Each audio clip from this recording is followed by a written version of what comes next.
新春到，好热闹，这个百姓市集欢声笑。说了个江湖义士叫蓝梦，他会幻术。Gather round, one and all, for a wonder like none other. Huh?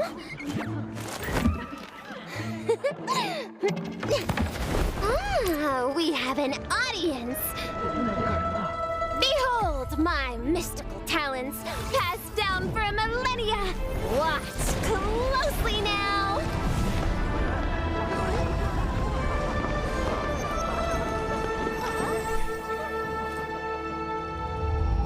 Criminal spotted ahead.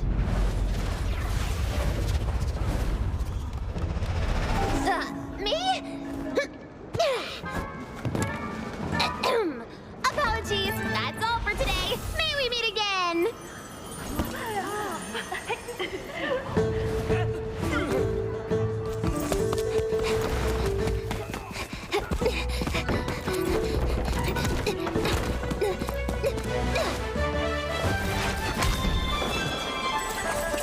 Catch!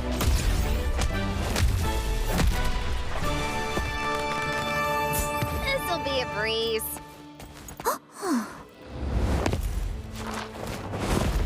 Case closed.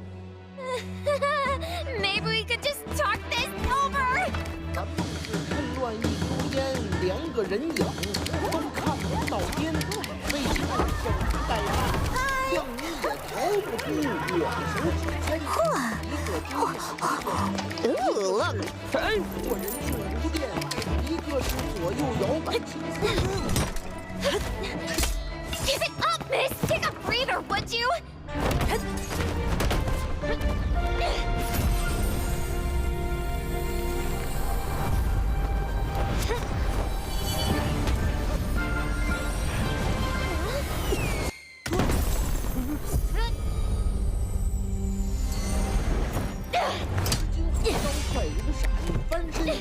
You're not paid enough for this! Just call it a day!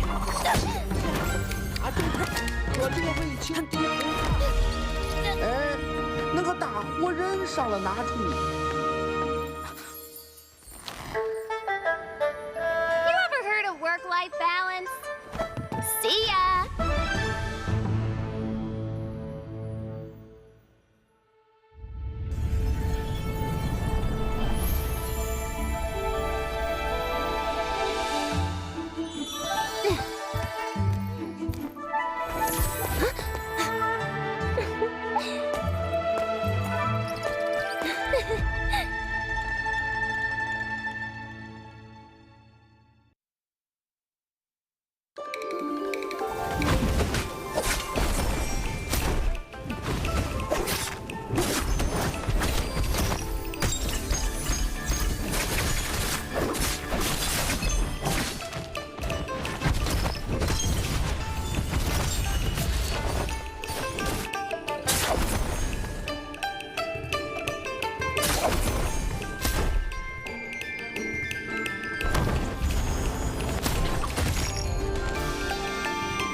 新春到，好热闹，这个百姓市集欢声笑。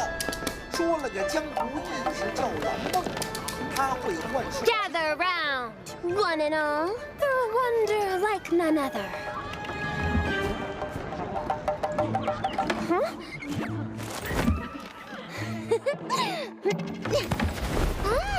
We have an audience.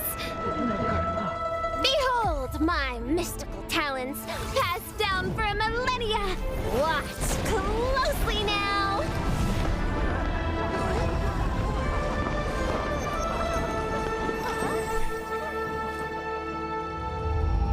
Criminal spotted ahead.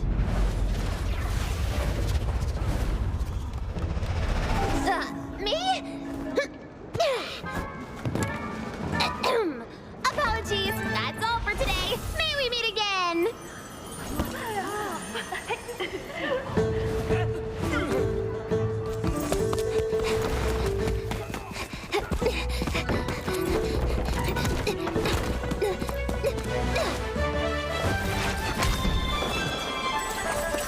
Catch!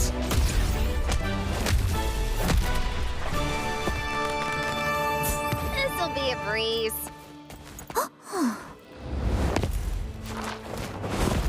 Case closed. Maybe we could just talk this over.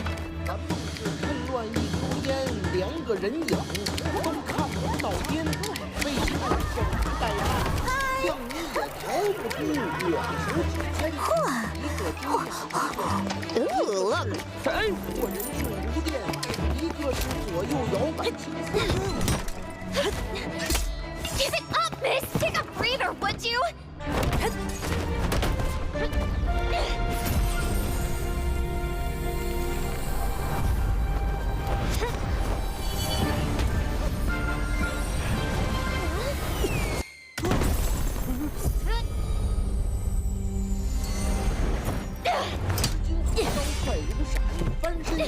You're not paid enough for this! Just call it a day!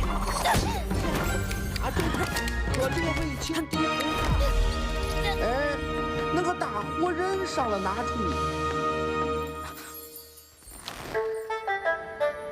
You ever heard of work-life balance? See ya!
Nbpl， 这里是2025年 Nbpl 春季赛第一双周3排周决赛的比赛现场。大家好，我是今天的主持人陈瑜。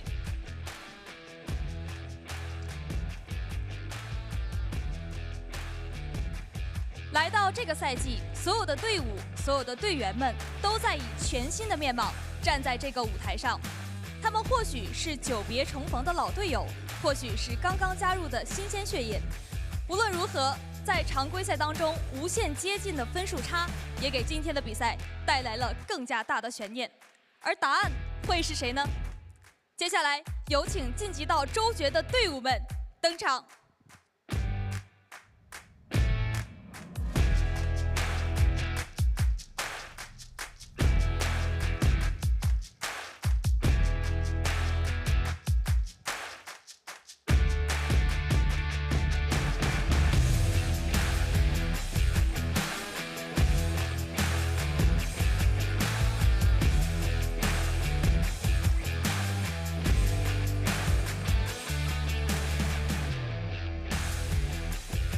来到周决的舞台上，那么站在我右手边的是来自 S2 的俊贤。对于这一次的周决，熟悉的队友，全新的 S2 身份，你们在这个周决有怎样的决心与信心呢？今年往冠军打吧。心态非常好。那么在我左手边的是来自深圳 WBG 的繁星。你觉得来到这个赛季，全新的组合会给我们这次的周决带来怎样的冲击呢？前3吧。大家的心态都非常好，能够看到所有的选手们也已经准备就绪了。2025 Nbpl 春季赛第一双周3排周决赛正式开始。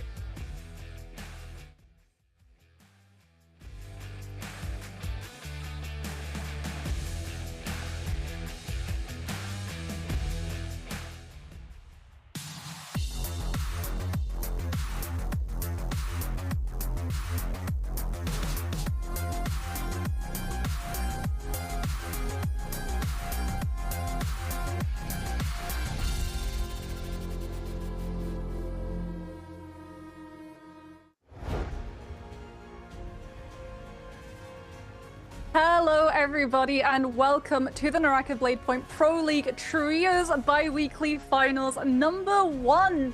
Dunk, we've already had 2 weeks of NARAKA action and I can't believe we're already ready to get started into what could potentially be 8 games ahead of us today. Yeah, it could go the distance as we saw yesterday. It can get there and it's going to be an exciting one for sure. But I mean, it could go either way. We could go the full distance, or it could get closed out very, very quickly. We all thought that perhaps yesterday that might happen with OA Edward, aka Wang Liang, coming in and just destroying the competition early on. That could happen today. You know, we've seen some very dominant performances so far, haven't we, Oxy? Yeah, I mean, SR, after the second day of play, which was earlier on Friday, coming in and carrying forward 22 points. So for those of you who've been around the block in Nbpl, you know how this is going to work for the Nbpl bi-weekly finals. There's a match point threshold, which in trios this year for regular season is going to be 70.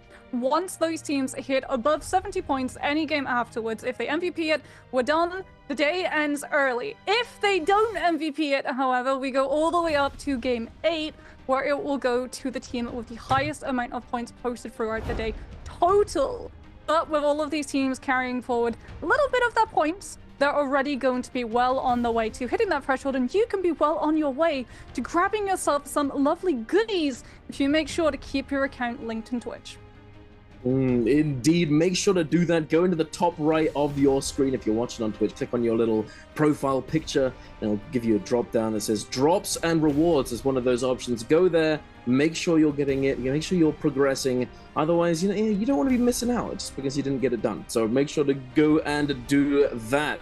It is always nice to have some free stuff, and you get some special stuff on the bi-weekly finals as well. So hey, if you can drag your feet for the normal group stage games with the bi-weeklies and make sure you get it done.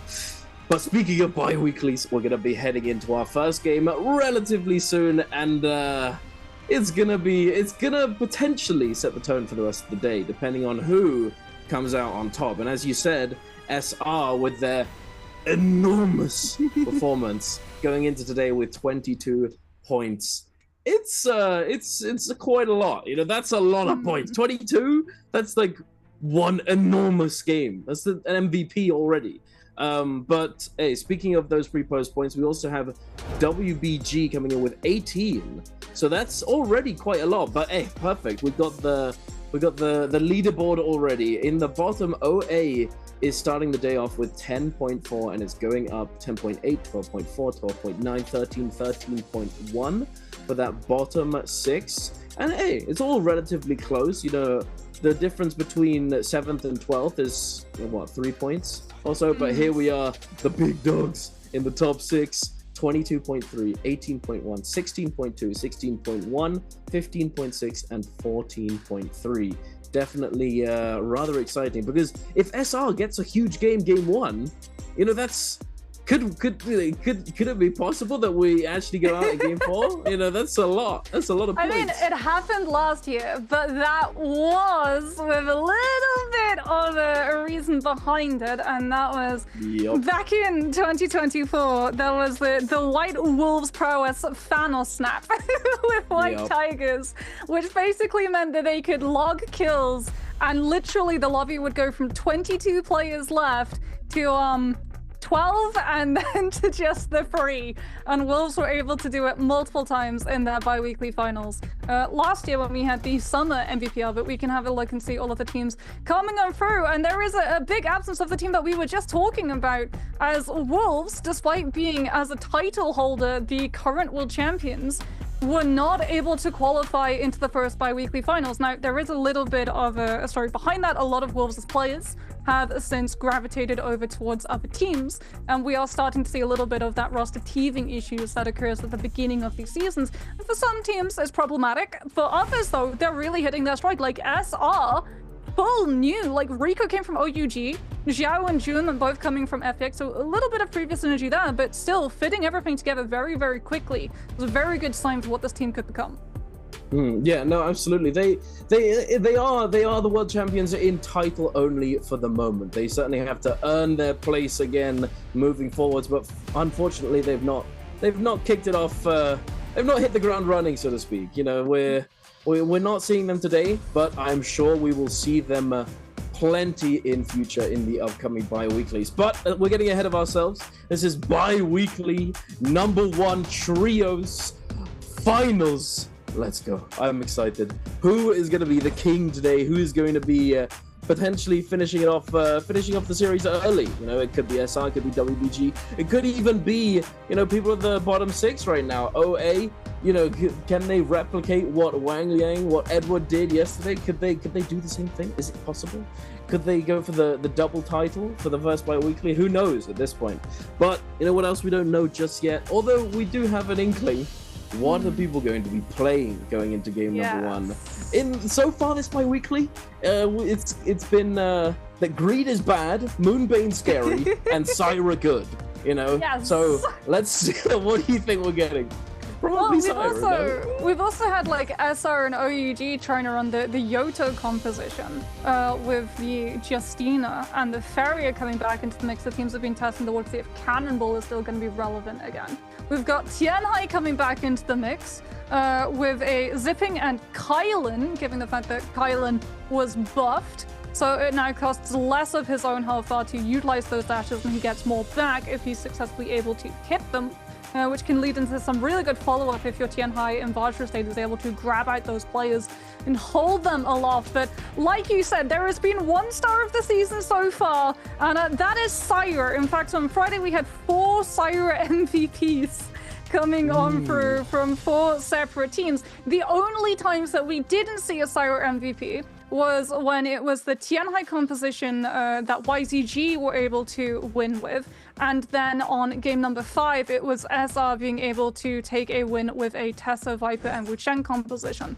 In which case, the Tessa took the bag for that MVP. But other than that, every single game that day was handed to a Syra. And you can see how much damage the Syra actually does because she's the only heal character who, when we're looking at overall statistics done by the winning team, the stats, the ones that they track, it's not her healing numbers like a Kurumi or a Ziping, it's the damage. She's just like something like a Takeda or a Temi. They keep a track of every single bit of hit that comes on through because of what that laser beam is capable of. The microwave coming through, frying everybody, everyone left sizzling. You know, it's I mean, we all know the drill. Syra is a force to be reckoned with. The beam, the pulse shot, it is very disruptive. And speaking of, you know, like we've seen it a few times where the pulse shot, the CC, the knockdown effect has come in very useful, and teams are able to capitalize on it very well. I've seen Justina's secure freezes off of the knockdown and then chain it together and just absolutely obliterate teams. And it's very cool to see another synergy as well with the Tianhai Kailin, where the Tianhai will slam a player, Kailin will then catch them with the ult, dash right through them, re-juggle them, and then the Tianhai is able to re-grab again. It's reminiscent of what we were seeing with Valda V2 in the past, where the monk slams, Valda throws the spear down at where they're going to land, they get caught, and then into the re-grab. It's interesting that we haven't seen any Valda whatsoever. She did receive some nerfs, but it was more directed towards her solo side. I'm surprised we haven't seen her at all. With Syra coming back into the mix, because remember, we saw Valda in both trios and solos last year. And whenever we saw a Valda against a Syra in a realm of Yang, the Valda just didn't get a play. Because like Syra can continue putting the pressure onto the Valda, and Valda, yes, can heal when she's in her V2 state, but she has to reduce her movement to be able to do so. It isn't like Syra where she can continue to heal on the move. So you would always come out of it with a health bar and resources deficit once your ultimates got burned out and you reset back into that neutral state. So I think it's harder now for that Valda to find more value when the ultimate is up, as opposed to the Kailin, who, because those dashes when hitting a player do keep pushing his HP back, plus the fact that Zip is getting played in that support role in that composition, and with the buff that came out onto her F, where it now locks on much easier, it can be very, very good for a Kailin to be able to dash to where a Zip has placed that bubble to make sure that their health bar is cared for. Yeah, absolutely. Well, I mean, I was talking about this last week, where we talk about duos within composition and how you look at composition creation when you're putting these characters together. And that certain duos end up being the main core of a comp, you know, Zipping and Kailin, Viper and Wu Chen, you know, all sorts of things like Takeda and Zipping, Takeda and Kurumi, you know, these different like duos come into play a lot when creating these comps. And I was interested that certain teams weren't fully decided yet as to whether or not they wanted to run the Zipping or the Kurumi, because Kurumi Tianhai is of course a very common pairing, but it does look as though Zipping is going to become the more standard choice. Yeah, it feels as well like if with the Kurumi, because Teva has a maximum distance, right? Yeah, it's really good for the Tianhai, but if Tianhai's running the V2, if he can find the grabs, he's supplementing his own health bar. The thing that you're going to have to worry about is keeping your Kailin active so you can keep those dashes getting changed together. So we're going to be having a look now to see the first round selection. It's going to be OA, JL, Bowder, and SS1 who are going to be getting the pick of the mix, and that is going to come in the form of the Syra. Something to point out as well is that one of the differences that we have in a bi-weekly finals, as opposed to a regular day of play, is that all of these teams start off the first 3 games with 0 hero points. So the only teams who are going to be able to afford a Syra are those in the first phasing, which means that if teams have a backup pick, like something like maybe that Yoto Cannonball composition, which doesn't require a Syra, they're going to be happy with that point selection. And there Good it is. Lord. Those surprises. Oh my gosh. Let loose the Syra compositions. That's kind of bonkers. The quadruple pick for this composition. The budget microwave, the budget beam. Very, very telling as to what is most popular, no? But here in the second phase, it doesn't look as though a consensus has been reached. OUG are going to go against the grain and opt to go for the Viper Tessa Wu Chen composition. Interesting. Okay, so they're the only ones. I was about to say, does this other team split it so that it's 2 of each? But no, it's going to be 3-1. Now for the third phase, what do you think, Moxie? It's probably going to be... SR could go for the Yodo. We could definitely see the Yodo come through for them. But this is what OUG are kind of banking on. They were the only ones who in the previous group went for the Tessa Viper Wuchan. Okay. So now there's going to be more Vipers in the lobby, which means more opportunities to third party. Very, very smart as there we see from SR, Yoto, Justina, and Feria composition. So Cannonball with a little mixture of that Justina coming on through with the freeze potential, being able to freeze out those Transformers just a little bit longer. That Justina got buffed. Not when they changed her V2 and diminished her abilities down to only the 2 of them, but a very long time ago, at the beginning of 2024, was when that change was made. We shall see. I mean, being the only Yoto, the only Feria, and the only Justina in the lobby is going to be a little spooky, I will say. Because if they get spotted out, they are going to get ran down. As, yeah. You know, you don't want to stand out in the crowd. And we've seen that very evidently in solos. It does happen in trios as well. You know, in solos, if you're the lone wolf, you are going to die to the pack.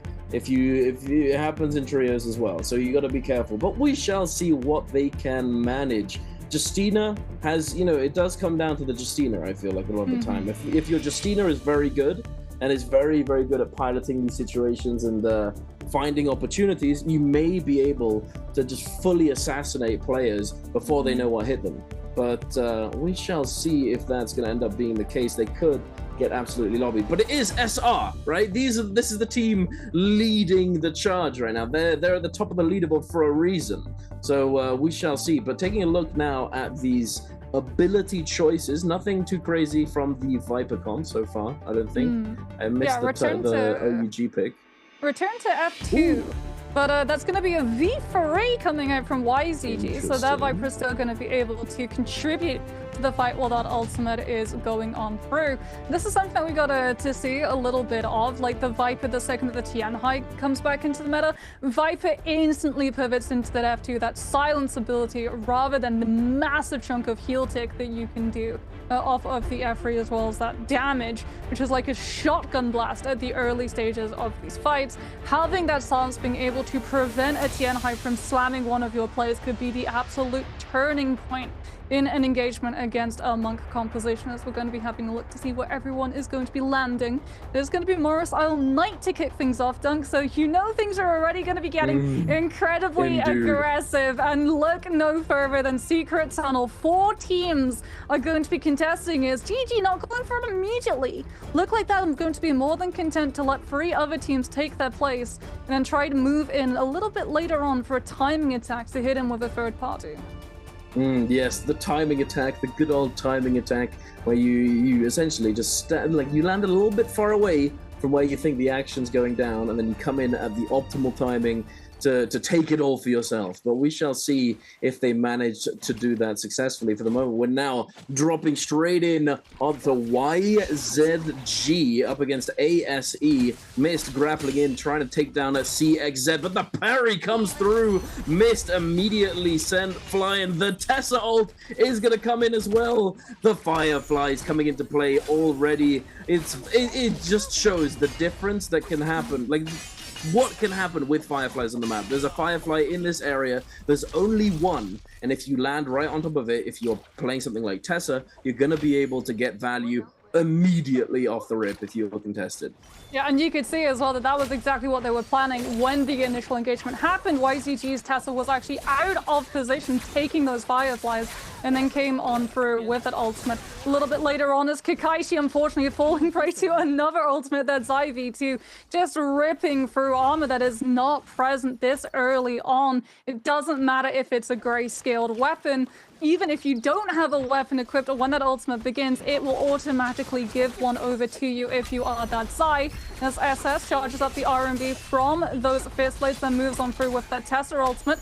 Viper is going to come on out with the silence hitting on, and that is going to be an attempt of the Wuchen TP to be able to frame through that stun. OUG will be able to navigate around that CC, but they still have to worry about another Tessa ultimate left in the tank. This TXJ starts losing a lot of the health, but manages to pull off a parry. And YTG lacking the numbers. The reason now becomes apparent. They dropped a member a little bit out of this fight to be able to drop a Moonbeam directly on top of OUG's head. And now it's just a matter of trying to survive for that AoE to count. Indeed it is, but are they going to be able to salvage this? It's not looking too good. It might be possible. YZG do use that teleport to disengage and get that resurrection off. OUG, they have a plan. They're running directly over to where those fireflies are sitting waiting. You can see that OUG SS just picked one up, and as I said before, the Tessa with only one firefly is already able to get that ultimate online, as the cost of casting it is only 60%. But sadly, they don't appear to have any grapple, so chasing these players down is not going to be easy. CXZ already heading over to this Celestra Temple, a very good kiting spot. It looks as though... Oh, he buys some grapples. Is he going to be able to chase him down? It looks as though they might go for this one. CXZ making it over to the buildings. He does have that fan. The scale rush mobility is going to come on through. It looks as though, actually, another Firefly, the routing coming out, the pathing coming out from YZG, TXJ now picking up another Firefly is going to have that ultimate ready to go. The silence comes through onto Baby U. SS with that Tessa ultimate is going to hit quite... Oh, only one person, I believe.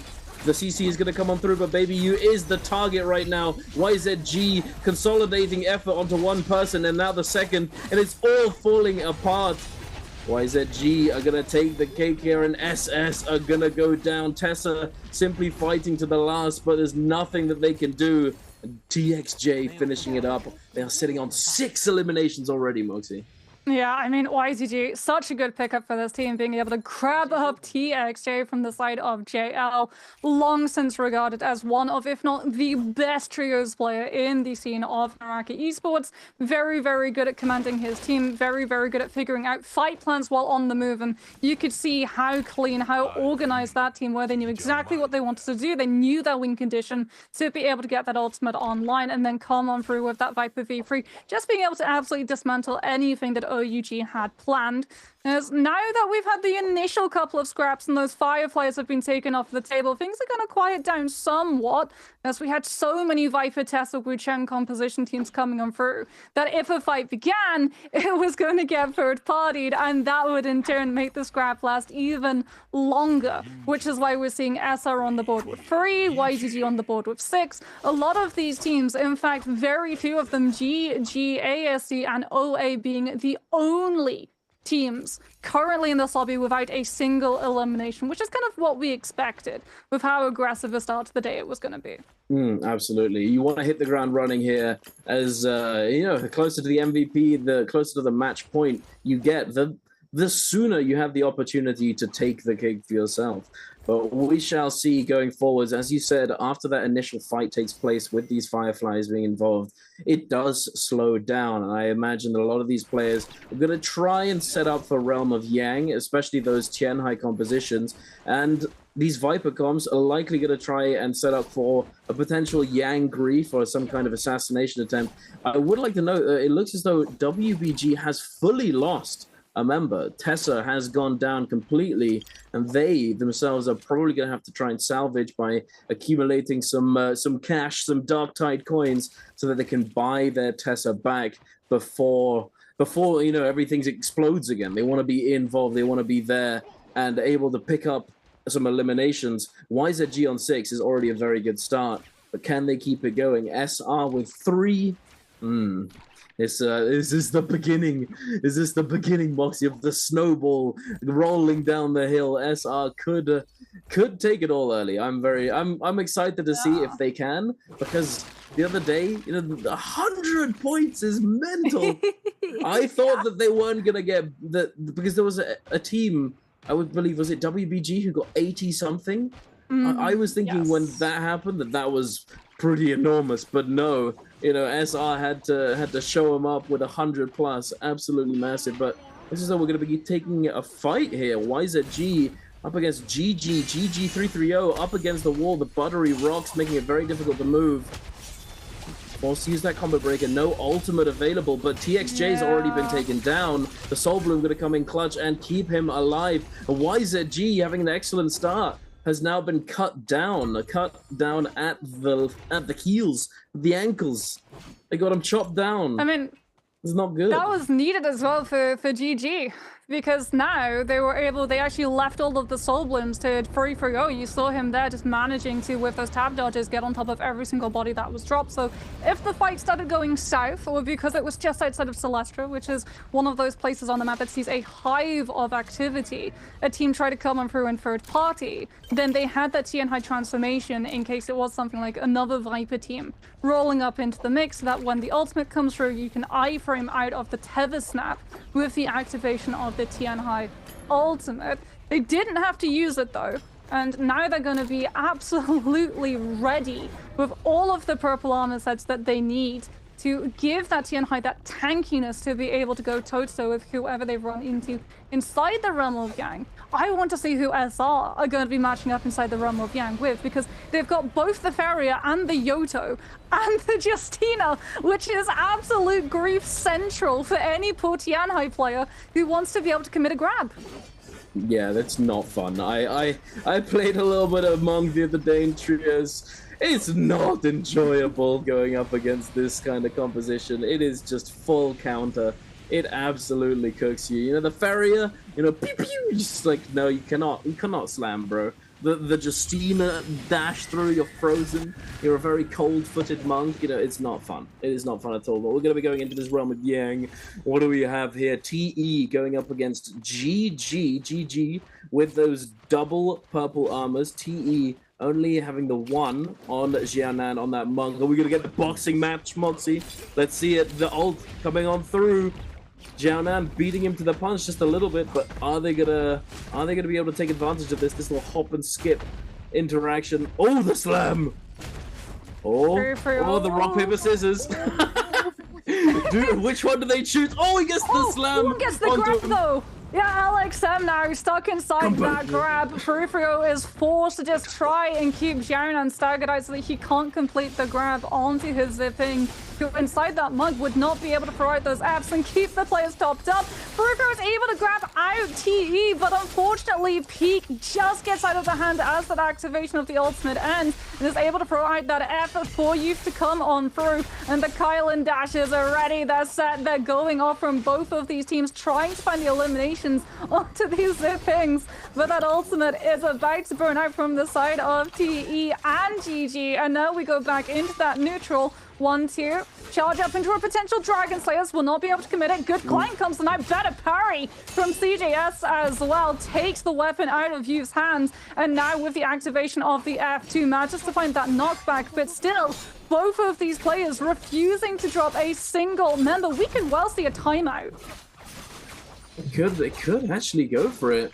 I don't know, the LMB into the uppercut, into the grapple combo, but the F coming through, keeping Youth alive, keeping him youthful. Looks as though GG CJS consolidated onto that one target, but his teammates go down in the background. Now he's got 20 seconds left on the clock. He needs to try and make something happen. CJS with the hold check.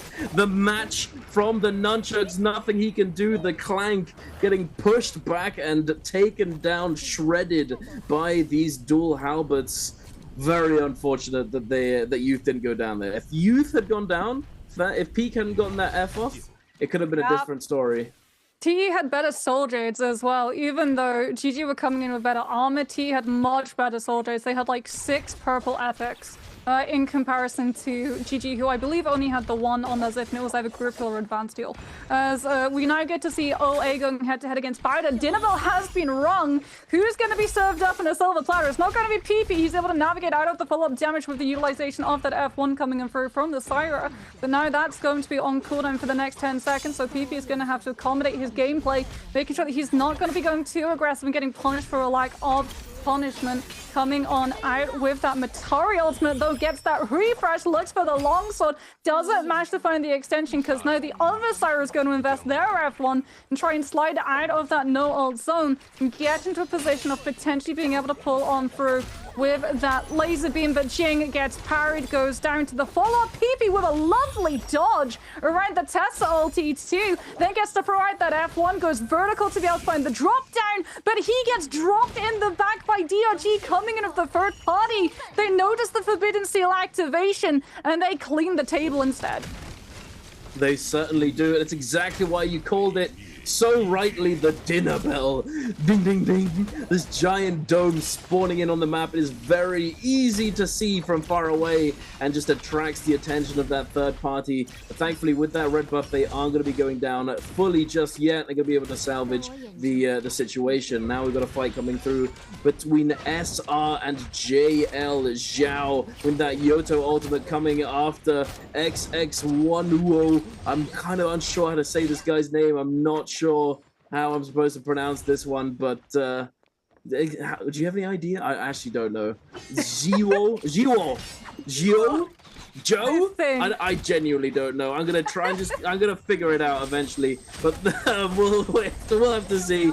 For the moment, they're still scrapping it out. Zhao in that Yoto, having not really gotten much from that Yoto ultimate, trying to salvage it. TE Youth going down in the kill feed, by the way, to DRG. Zhuo goes down. Zhuan, so many X's. SS1 coming in for that third party. SR trying to disengage Zhao. 1 HP in a dream. It's turning into a nightmare. He's going down regardless. SS1 with the perfect timing on this third party. Yeah, and SR unfortunately not having the perfect start to the day that they were looking for. They lost that Realm of Yang fight. Being hit with Yang depletion, this is a really heavy investment of a composition for them. The Yodo, the Justina, the Farrier, all of those ultimates are all in ultimates as Rico on the ground gets done in by the RMB coming through from that pole sword. And we cut over to look at GG going head-to-head against ASE as LXM is keeping CDS up. These Kylan dashes with the aid of that zipping, just getting to come on through and find so much disruption onto these players. The Spear Stagger setting up into the follow-through of the fan RMBs as well. And GG are just moving meticulously through from player to player from the side of ASE. One staggers, the other finds the focus hit, and there's nothing that ASE can do under that absolute perfect play. Very nice to see this this is what you need to be doing in your trio ranked games, ladies and gentlemen. One person, designated light attacker, the next designated focus release, the next dedicated parrier. This kind of just leave no option for your opponent and you will just absolutely cook them. In the 2v1, the 3v1, whatever it might be, you want to be able to give your opponent no option of success. That is how you win. That's how you get those kills. And that's how you absolutely dismantle teams, It's if they get caught slacking, they cannot do anything about it. But who's not slacking? WBG and YZG. They're trying to contest this spirit well. Year run with the grapple LMB, a little bit of clank, a little bit of stone form. Are we actually going to fully consolidate and commit onto this fight? Because this is a little bit dangerous. Bit of the Realm of Yang close by. Surprised that that's still actually a spot available. Are they just trying to take this fight, see if they can win, and then go in afterwards, or what's going on? The Viper ultimate, the Tessa ult? They're on mirror comps. Both of these teams are Viper, Tessa, Wuchan. They both rolled up to the space thinking that they'd be able to go for an assassination play, or someone either trying to come for Spirit Well, or someone going for Realm of Yang, and they found each other instead. So ultimate's committed, Wuchan teleports then navigated to escape out of it. Both teams go their separate ways before they get punished by another team rolling up for that third party. Is now we head inside the Realm of Yang. TE going head-to-head against SS1. This is not a mirror composition, so Xiaonan doesn't have to worry about another Tianhai interrupting, but he does have to worry about these pillars. This gruesome experience for a Tianhai player. Everyone just hides and breaks LOS from the monk, so in goes Youth, bouncer for the team, having to, with this Kylan ultimate, chase these players away from the pillars and potentially set up for a grab, but so far Xiaonan has nothing.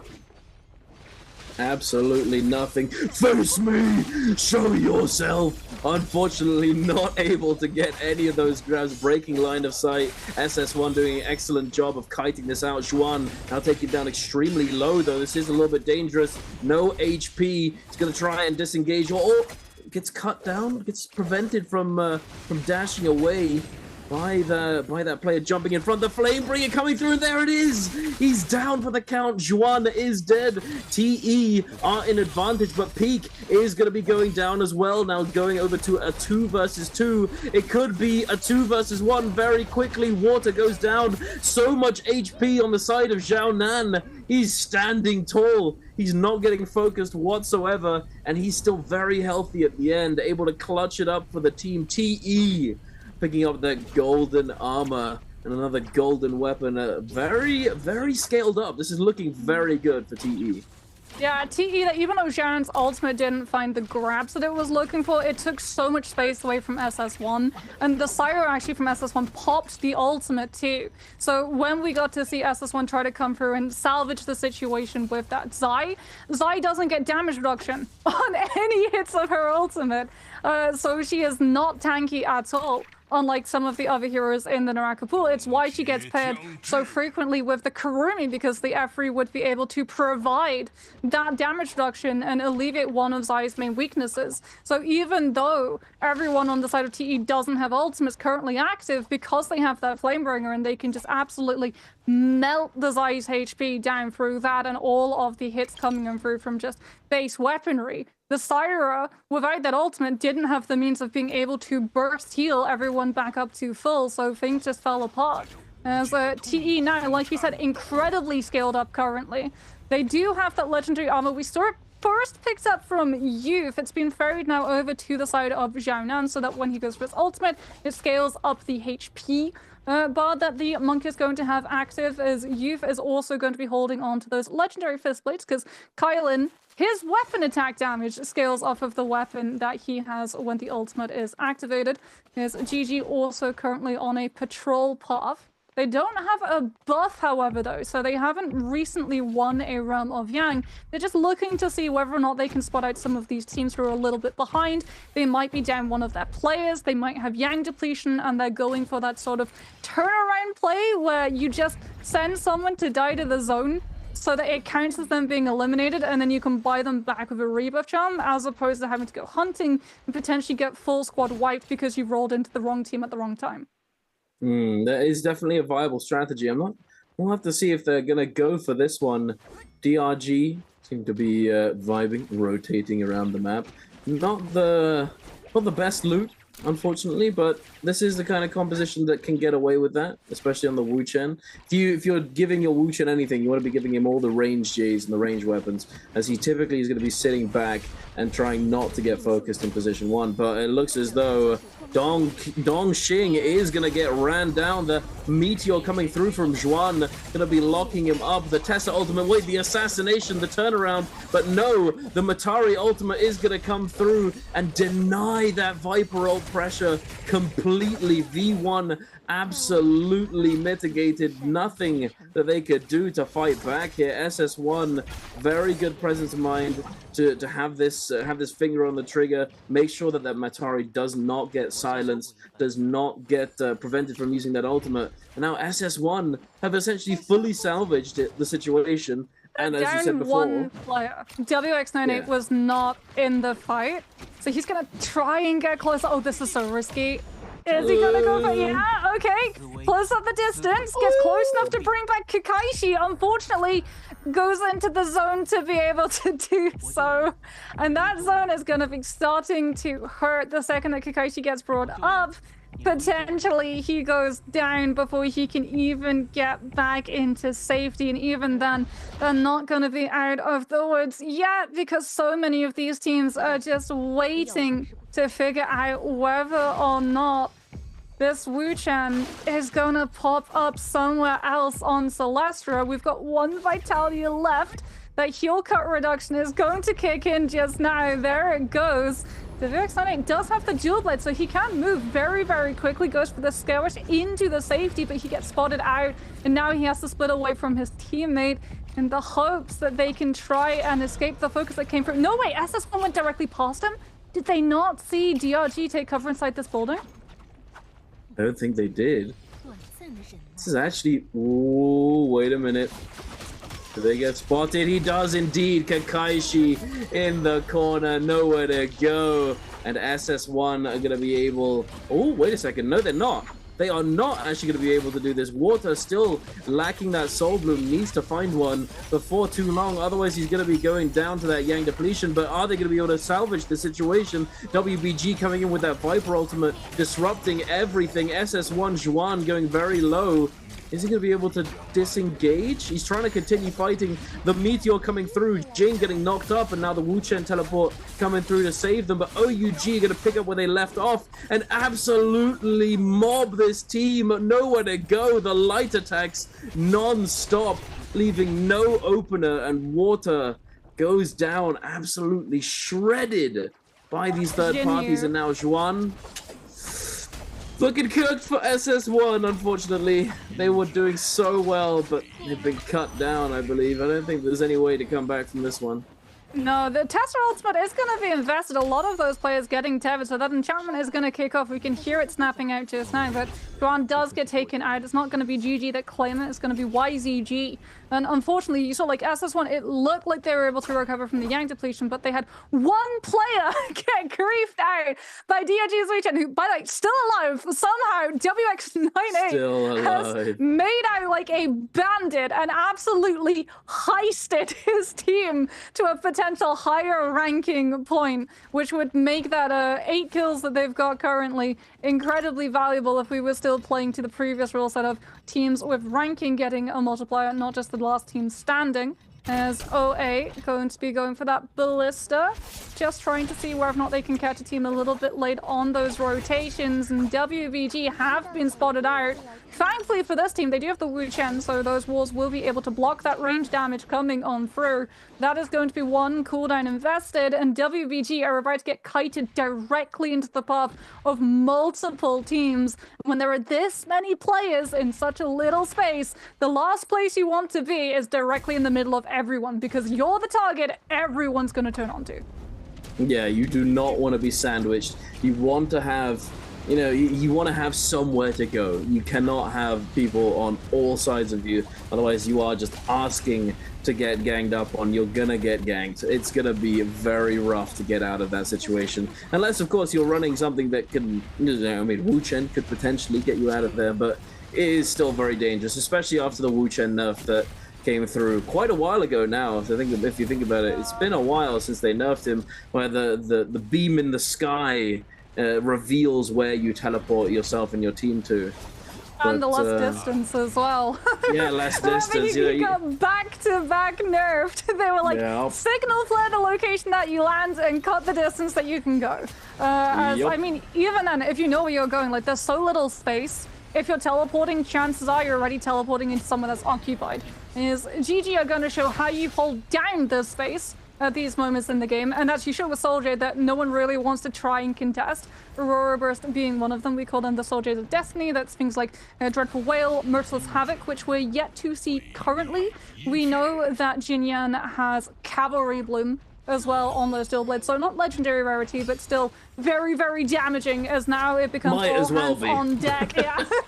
For the Spirit Well, and this is so strange. It's the Viper Tesla Wu Chen composition that are actually able to try and put themselves into position to first take this fight. However, as we've seen in the past, being in position 1 for that Spirit Well doesn't always mean that you're going to be able to continue to hold on to possession of it, as OA invests PP's V1 to absolutely laser beam everybody, and with that threat of Stun Dazzle, everyone takes a step backwards until the Syra ultimate is through before the positions change again and YZG slide back into where they just abandoned.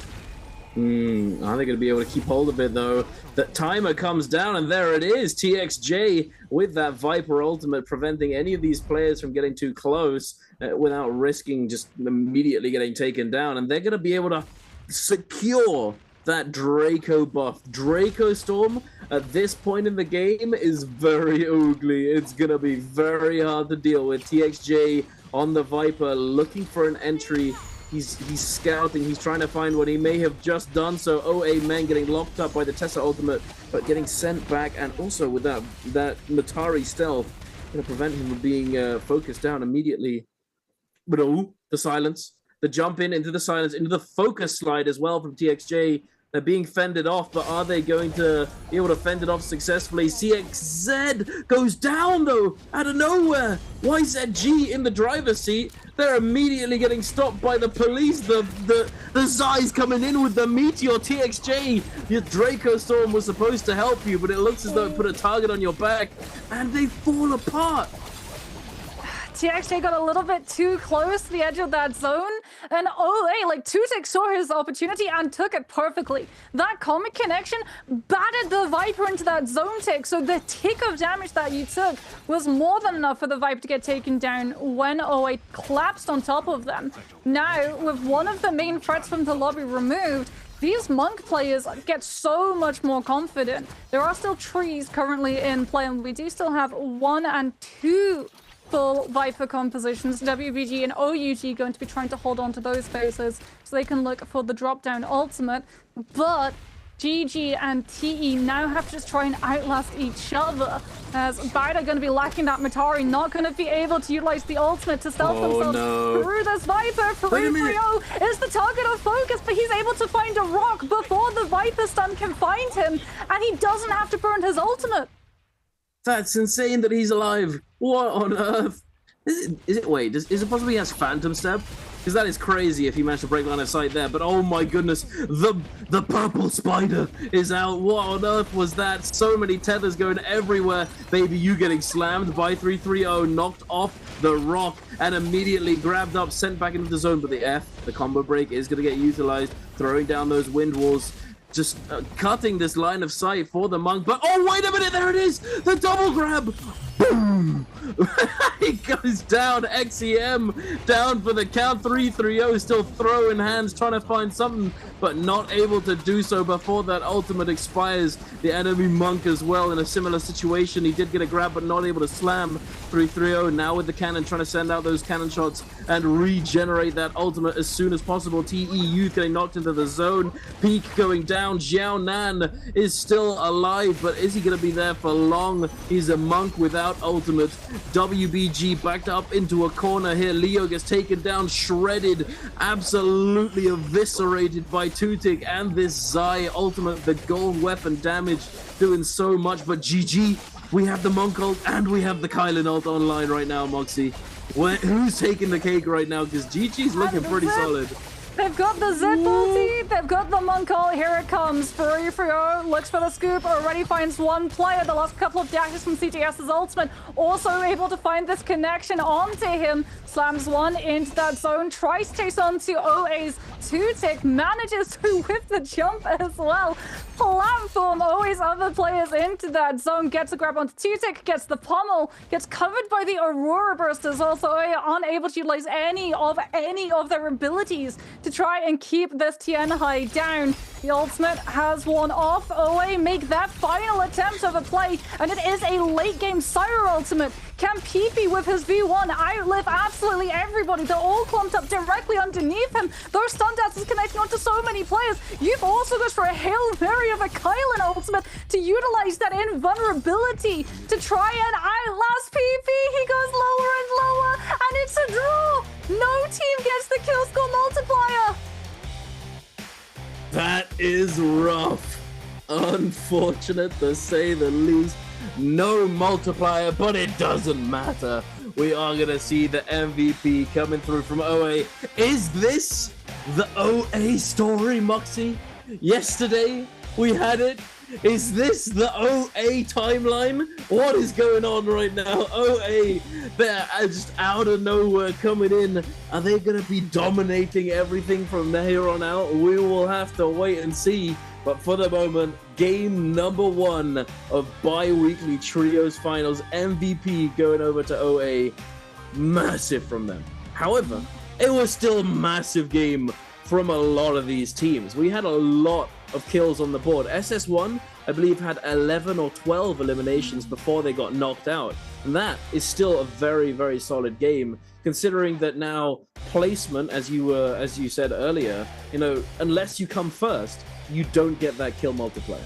So if you do get an abundance of eliminations early on, if it's going to be a situation where it's this difficult to actually secure first place with things like Syra, Kylin, Monk being on the board, it's not always a guarantee as to whether or not you're going to be able to get your hands on it. And so getting these early kills is very, very worthwhile, much more kill oriented now. But we'll see. We'll take a look at the scoreboard very soon to see whether or not it was that close, because I want to see how many points OA ended up getting and how that might affect moving forwards with this match point rule system. Yeah, you can tell as well, like, this was something that we saw last year start to come into play, right? Where in 2024, the team saw that having that kill score multiplier would allow these teams to put up so much more points in regards to getting closer to that kill score multiplier. And so when you got closer to the actual closing of the circle, if you were a team, even if you didn't have that many points, if you knew that another team was popping off in the lobby and were looking like they would be able to walk away with the last team standing and convert that kill score multiplier to having something like maybe 20 points to going to 25 or 26, you would actually pivot your game plan away from getting kills to holding your ultimate and being able to outlast the other team coming on through. We saw it from things like Mataris, Zips were a big one, as well as the Valder and Tianhai. That competition was so strong because you had two heroes who could effectively always win the heal-off situation, since when you ulted, you got such a massive bank of health bar. But we got to see it from all of the other teams today, where everyone who was down those members only had one player left in their entire stack, would just be holding. Syra held onto her ultimate, Kylin held onto his ultimate, there was a Matari holding onto theirs as well, as that you can be holding on to see whether or not you're going to be able to walk away with the Spring Split random gift. All you have to do, oh, this is a hard one, okay, right out of the gate, getting down to it. Which player killed SR Rico in game number 1? Was it A, SS1's Juan? Was it B, SS1's Zulan? Was it C, JL's Cuckoo? Or was it D, JL's Joao? Coming on out from those. I'm sorry, that was because I just thought, how's she gonna say this? How's she gonna pronounce it?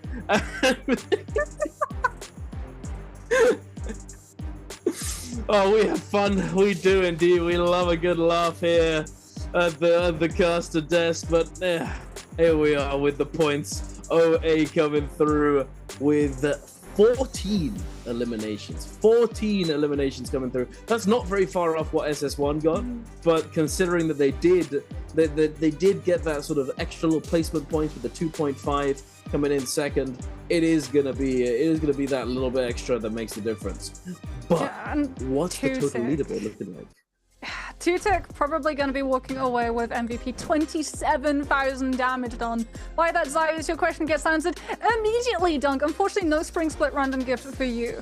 As we can have a look and see JL 12 points, Bida 14, ASE picking up to 17, OUG also almost hitting into those 20s. WBG really did a good start to the day, unfortunately not starting off with a very high scoring round, so they're still going to be capped relatively secure to everyone else's level because of the amount of pre-purpose points that they were coming in with.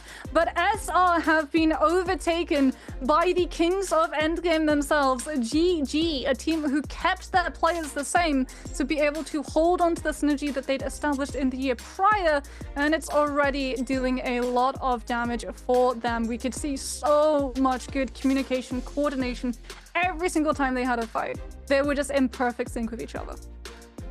Absolutely. And look at the actual scoring: 27.6, 27.3, 26.9, 26.5, 25.4, and 24.7. It is so close between everything. But here we are taking a look at some highlights off the back of game number 1, brought to you by China Unicom YZG in this pivotal moment for themselves, where they go and secure those Fireflies, able to extend this fight longer and longer and come in and clutch it up at the very end and take down that team. Oh my god, the blender.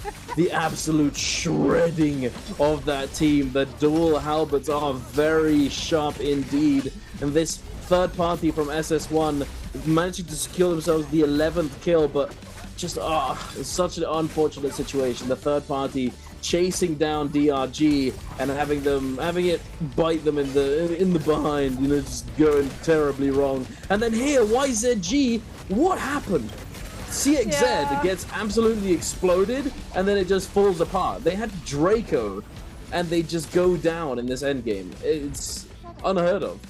Yeah, Frufru here gets punted by that Cyrus dagger, and then is able to find the double grab revenge coming on for before setting up another kill onto OS26. Also try to throw him into that Aurora Burst if that grab didn't manage to do him in. So you can see GG always planning ahead. This here's the moment that both the Syra and the Kylan were able to keep up with each other's health bar and live through to take it to a draw situation. As there it is. It is going to be the Zai walking with the first MVP of the day. 27,000 damage done. We're going to be able to see how much damage of it was done by the ultimate, as it is tracked separately to the skills and ultimate. So 8,900 done by the fireball of the F2. Chain 5 going to be doing 7,512. So you can see that fire tick, because you can get 3 resets of it with a Matari, is actually able to out-damage the ultimate cast coming on out from the Zai and the Xiphon composition. And when you've got Soul Release and Focus Slide as well as Phantom Step, we can definitely see why 2-6 team had a good time that round. That's a lot of damage. That guy, he was having a lot of fun that game, as you can see. But yeah, it's funny that not a single melee weapon is on that list. It goes abilities, ultimates, so fire damage and meteor, then the ultimate, then cannon. You know, it's nothing else. What more do you need when you're playing Zai, eh? You don't need a weapon. You just need it to scale your ultimate's damage, as that's what it does. You know, you get a gold weapon, cool. It can be a gold crossbow for all you care. As long as it buffs that ultimate damage, you are going to be shredding through people. You know, not as mincing as that dual halberds clip that we just saw. Oh my goodness. It's close. Well. It's close. It was the double dual halberds dunk, which was why they did so much damage and minced so quickly. That's how his team just died. You know, remember what was happening? We were watching. Youth had him in the combo. Pog, the F comes through, saves him. Okay, not the end of the world. Turns around, his team is just 6 feet under, just dead. So they're just in pieces on the floor. What happened, guys? You know, dual halberds happen. Yeah, when you get hit by one RMB of the dual halberd, you're probably getting followed up by another RMB hit of someone else's dual halberds coming on through. That weapon is very, very fast and covers an awful lot of distance, which does not allow you to freely cross around it like you can some other weapons. But an incredibly aggressive end circle, an incredibly aggressive beginning to the game as well, has significantly evened the playing field when it comes to those match points. Like SR, they're coming in ahead of every other team, and now they've not only lost their place in first position, they've dropped down even lower than second placement too. So it's going to be a climb for them to return to form. Yeah, it is going to be a little climb, and as you said, it's very close now, but I like that, and I think a lot of people like that. The competitive, you know, nature of these players. You know, it's all relatively even. It's anyone's game now. At the start, going into game number 1, we're like, SR's got it. You know, they got it in the bag. That's a lot of points, you know. But no, immediately gets cut down. They go for the goofy Gyoto Feria Justina comp and get punished for it. They get caught out in the open trying to salvage their game because they got Yang depletion, having lost in the realm of Yang, and then the third party coming through from SS1 just absolutely, you know, just bonk. They're out of the game. It's just over. So they lost their lead. However, that does not mean that they can't salvage the situation. They could very easily come back in and just absolutely run it, just admin the lobby for game 2 and 3. And take control back for themselves. So we'll see. They are that team that got 100 points. You know, so it's certainly possible. We could see them absolutely popping off in the upcoming game. I think it's a silver lining too, as well, because like we saw it yesterday from Souls. We always see it in the bi-weekly finals. If there is one team who hits that match point eligibility and they're like 2 games ahead of everybody else, suddenly everyone's objective swaps. It's like the team that's in the lead picks up a variant challenger scroll, because everybody in that lobby now has to try and keep a track of them, figure out what composition they're on, their drop location, and make sure that they get taken down so that the day continues. So if you're a team that wants to be heading towards that match point eligibility, it's actually, in my opinion, better to hit it with multiple teams at the same time, right? So that everyone's attentions are split between all of the teams they have to keep a track of, instead of just being able to zero in on you. It's something that teams like GG really find themselves struggling against last year because of how known and predictable GG are. Like, it's one of their strengths. They just issue a challenge. Everyone knows where GG drop. Everyone knows how GG rotate. Everybody knows that GG pick up most of their kills at the end game stages too. So you can know where they are. If you want to challenge them, you can. But because they were such a strong and feared team last year, people weren't really wanting to do that until they got put into a situation where they had to. Yeah, it's just like, unless you actually have to, you don't necessarily need to go and fight one of the strongest teams in the lobby. It's not always the smartest choice. However, that being said, if you're also a very strong team and you're feeling up to the task, you could go and do that and just take them down a peg. You know, just cut them down before they get the ball rolling. They are very good at recovering their game. That's one of the things that it means that it's just not necessarily always worth doing. Because if a team is very good in end game, if they're very good at making sure that they get to end game, typically you don't really see them getting fully eliminating leading up to that point. So, no, you know, like ruining their early game might mean that they won't get there with that many kills. But if they still get there, they're still potentially going to be taking it all at the very end of the game. So you have to weigh the pros and cons and see if it's actually worthwhile. It can be, absolutely, and especially considering you get yourself a few kills if you're that early game team comp, as I was talking about earlier. If you can get the ball rolling, if you can get that 10 eliminations by first Yang, you are cooking, because 10 eliminations is already 10 points on the board, and that's already a really good game. Yes, and something to remember as well is that until we go into Game 4, all of these teams are still playing with 0 hero points. So it's really important for the teams in Phase 1 that they can take advantage of the fact that they're the only ones who are going to get Syra in this lobby. And they have to have good pop-off games. So the fact that the previous game was as close as it was is a problem for the teams that were in that first phase. And it's going to have to be something that they can try and navigate around heading into Game 2 and Game 3, because we know it's going to be a full Syra lockout coming on through in those first phases. It's just a matter of damage control for the teams in Phase 2 and Phase 3. Yeah, I mean, unless there's a little bit of, the yak factor, something just randomly comes in, some team randomly decides, you know what, we're not playing Syra, we're going to play something else. It's rather fitting as well, because it was Syra in that situation as well. But we'll see. We shall see. It could happen. It could happen. You never know, guys. You never know. Randomly, we just get, I don't know, something weird like Taka coming in, We'll see. Not on the rework just yet, Dunk. I'm not sure. Yeah, not rework just yet. But speaking of that, so I got randomly distracted. Somebody sent me a message with a screenshot of the Taka hair, and I almost lost it, but I'm still composed. I know what it looks like. Oh my god, it looks good.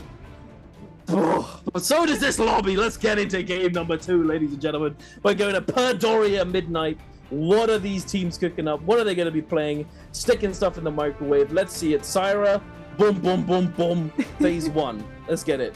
Let's get it out of the way. We all know it's going to happen, even though it's unlikely. There, boom. There's one. Number 2. Where's the other one? Let's see the second. Come on. Why are they teasing us? We know what you're going to pick. Just don't pick take it your already. time. We know exactly what the look is gonna be. Okay, yeah. And well, it's still a Syra. Wait a minute. Okay, it's still Syra. Okay. It's still a Syra. it's something a little bit different. I mean, it is going to be paired with that Justina, and we've seen how devastating that Justina off of those stun dazzle setups can be for those freeze dashes. As SR are going to be picking up traditional Sand Siphon. DRG going to be opting for Transformers with a Kurumi variant over the Zipping. So I want to see this team take a run with Yang fight just to see the Kurumi tether and whether it's going to go for Kakaishi or whether or not it's going to go for trying to keep that Kylan up and zipping around.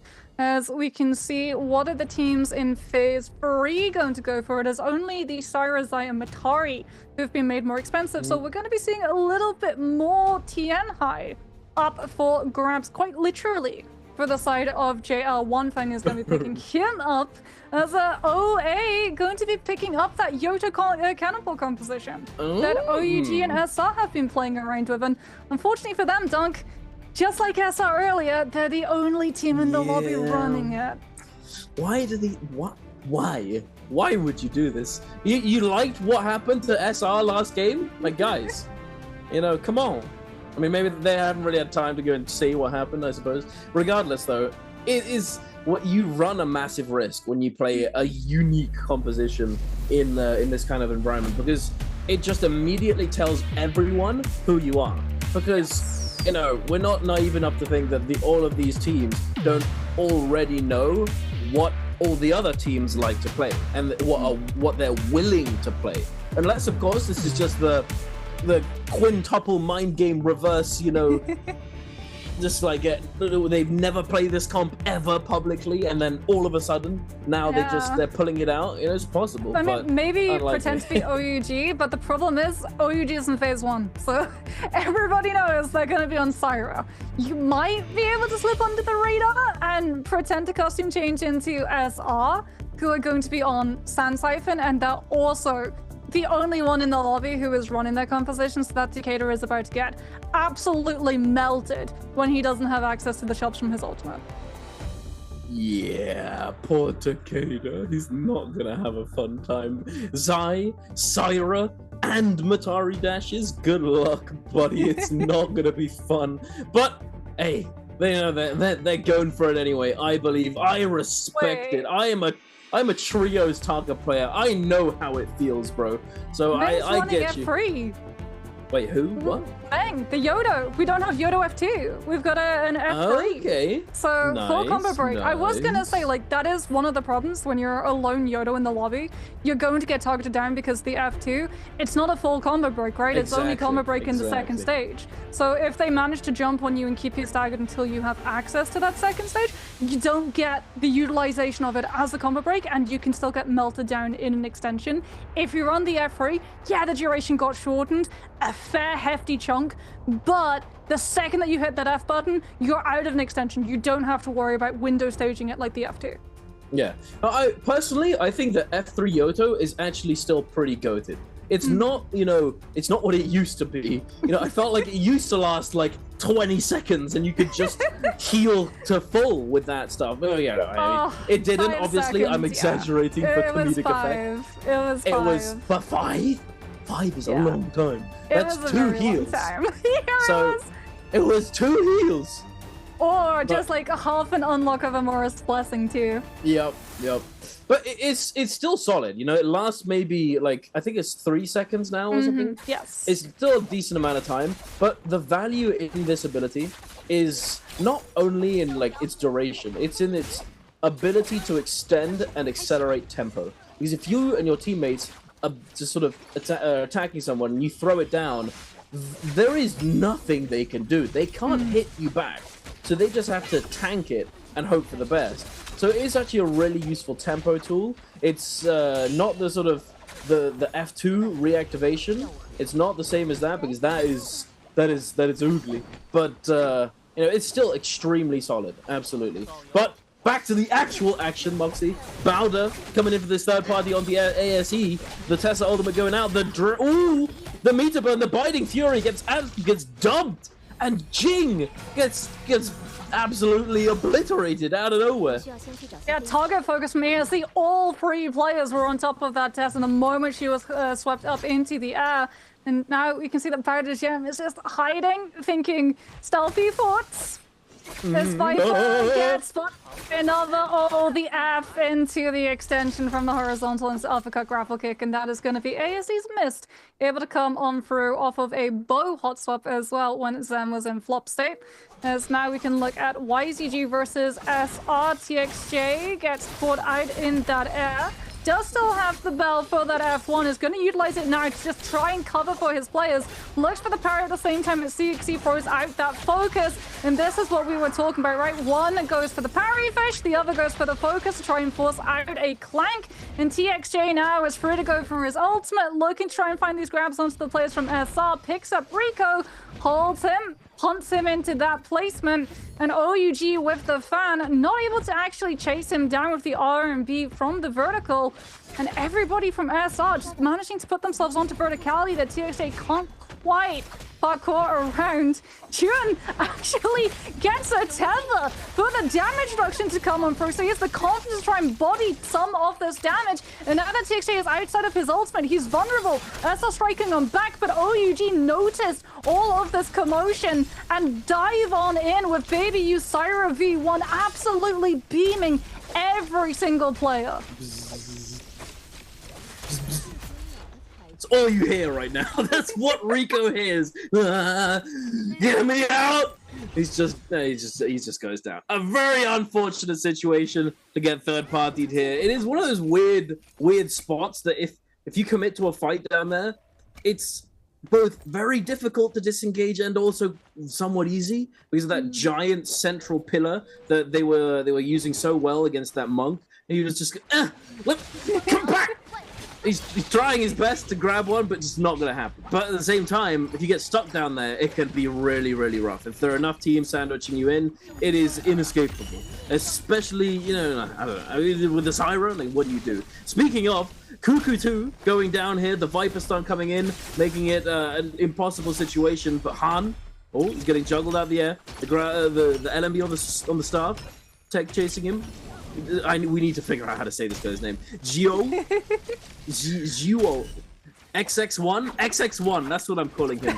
XX1, they're getting chased down by ASE, the engraving coming through as well, the bonk from the RMB cutting him down, unfortunately not able to disengage. He's going out into the open where there's nothing to kite behind. Perhaps he just accepted his fate at that point. But SS1 coming in with his third party. Zwan with that silence, with the Moonbane to answer the third party. Zwan with that V1, with that ultimate. They're trying to hide in the bush. Get out of there. Coming out of the bush. They too take one down. Xiaowen gets eliminated for the moment. SS1, they're happy with that takedown. They get the Tesla stun onto Mist. Oh, are they going to be able to salvage it? No. I think, wow, they might come back. They might heal and come back. OUG just rolled into the mix. Like, OUG, they third-partied the SR fight. Now they've seen the Bane's Breath. They were in the area just outside of Imperium. So they can now come on through and try and go for this third party. ASE trying to take cover currently in that Bane's Breath while having both of these players stick that revive. So it is going to be healed up in double speed. But now they're directly caught between the crosshairs of OUG and SS1. And OUG have ultimates. Granted, ASE also have ultimates built up. Xiaowen was doing such a good job too, getting those freeze dashes onto that Tianhai when he was looking to try and grab Han out of that Syra V1. And off of the back of that Bane's Breath, I think actually that ASE, because of how long it lasted, and all of those teams being in that space just a little bit too long for comfort, everyone moved on and decided to path off into separate directions. Yeah, I think as soon as they all realized that they weren't going to be able to deny that res, and they weren't going to be able to deny the full heal, the full reset, there wasn't a worthwhile fight to take. Because if you go in and immediately engage, then the other team that was close by is just going to come in third party. And if it doesn't go perfectly for you at the very beginning of the fight, then you're just asking to get lobbied by everybody in the area. So it's a very, very difficult choice to make at times, because you're like, I want to go in. No.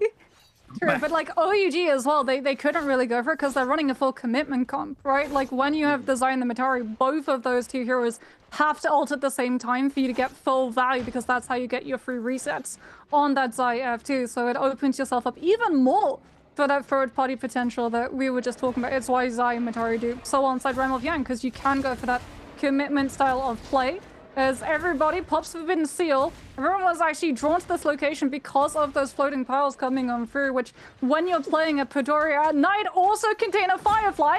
Not that you're going to be able to use it because you're playing inside a Forbidden Seal, but what you can utilize is all of that tasty loot find inside those troves. Every single team was looking for an instant upgrade before they headed into that first realm of Yang, which is going to be starting to spawn up now. Very tasty. A floating pile. It's like a limited. It's like a food truck that just comes to your street. You know, give me some of that. They're coming in trying to get it. It's. I think it's probably one of the coolest aspects of Padoria. It's when I remember when Padoria came out that it was like, oh, they spawned randomly around the game. Cool, because it actually it has a very big impact on competitive play as well. You know, some people are like, yeah, cool, nice, but it actually then thought that it didn't really mean anything, but it does, because in those situations, let's say you go down just before your reses run out and you get your extra life, and you're like, okay, where do we go? Well, there's already been about 5 minutes of the game going, so there's not very much loot left over in these high tier loot areas, but these floating piles spawn at specific points in the game, so it's not like if you know the timings of these, right? Then you're able to go plan ahead and expect that one will spawn in either this area or this area, and be there when it does, and immediately be able to pick up potentially a bunch of loot. I've had a lot of stuff drop from them, but at the same time, I've had absolutely nothing drop from them. No, 0 armors and blue crossbows. Like what is this? Oh. I expected a purple armor at least, please. Come on. I was gonna say, I think I've always got purple and legendary. Yeah, I mean, but you're a luck box. You get everything.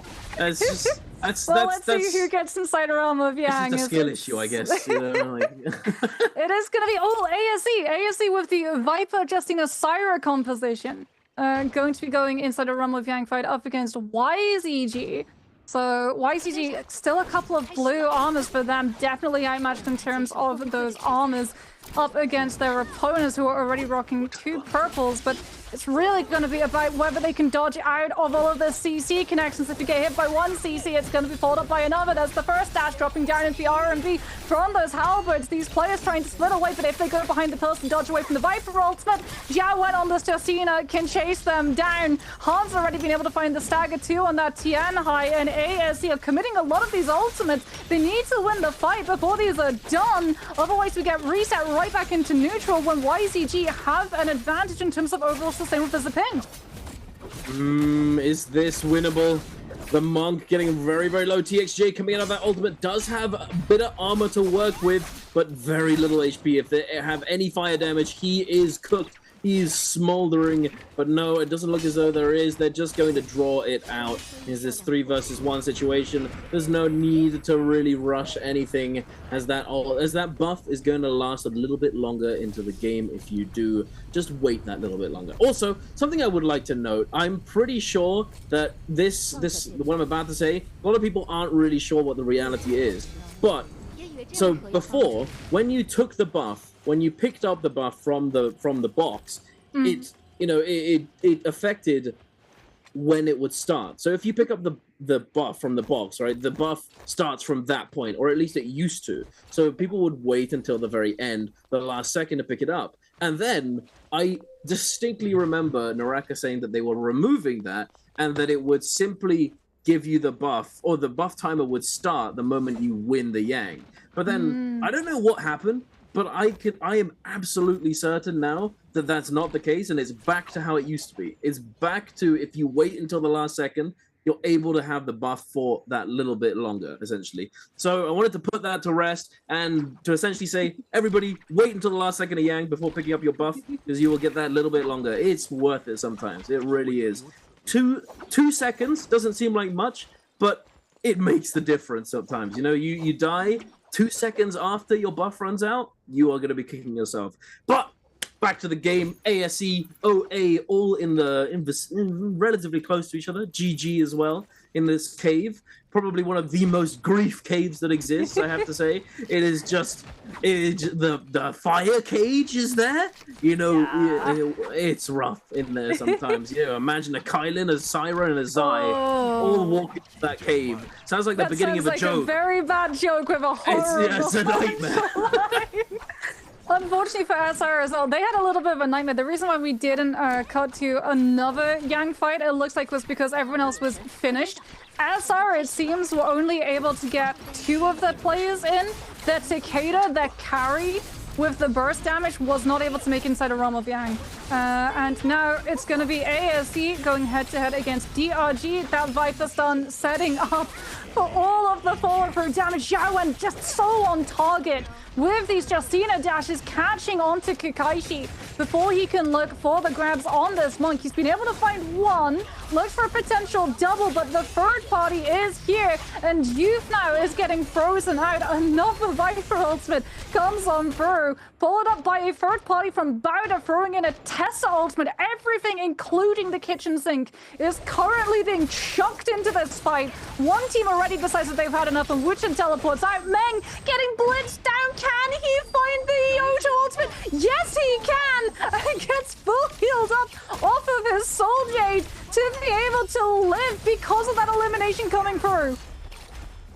Oh, amen. Can he live? Yes, he can.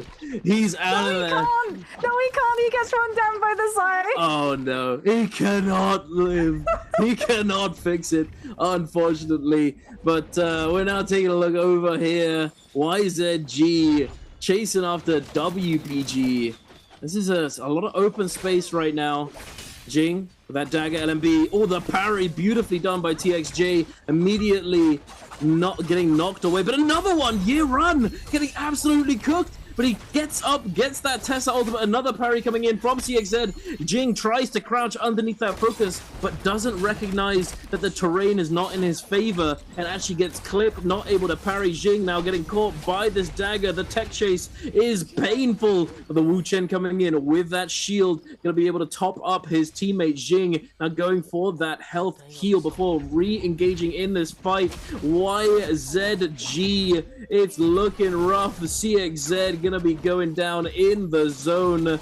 Zing, you know, there's not very much that can be done at this point. The crossbow, you know, it's over for him, unfortunately. There is nothing. It's an unwinnable situation. And again, this is what I talked about earlier. Create unwinnable situations for your opponents. That is how you win.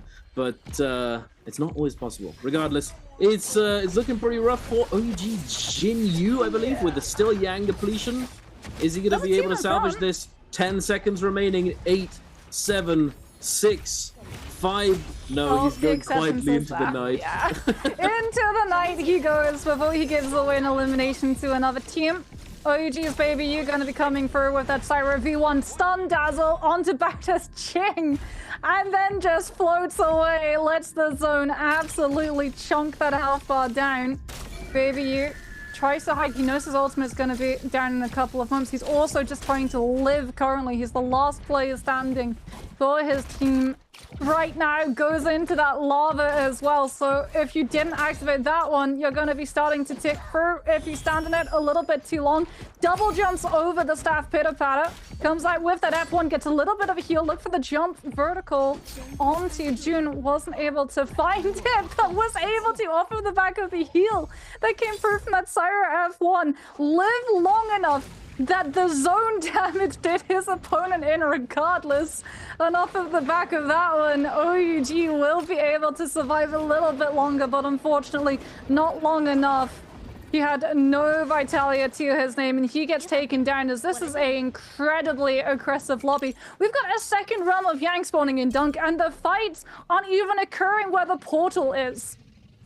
Yeah, it's not slowing down right now. It is match point today. Everybody knows it. They are full speed ahead, but here we are in the realm of Yang. GG 330 in that beam form, the Syra ultimate. CJS taking the brunt of damage from the enemy Syra as well. We've got the mirror matchup going on. Xiaonan in the back, healing up just that little bit.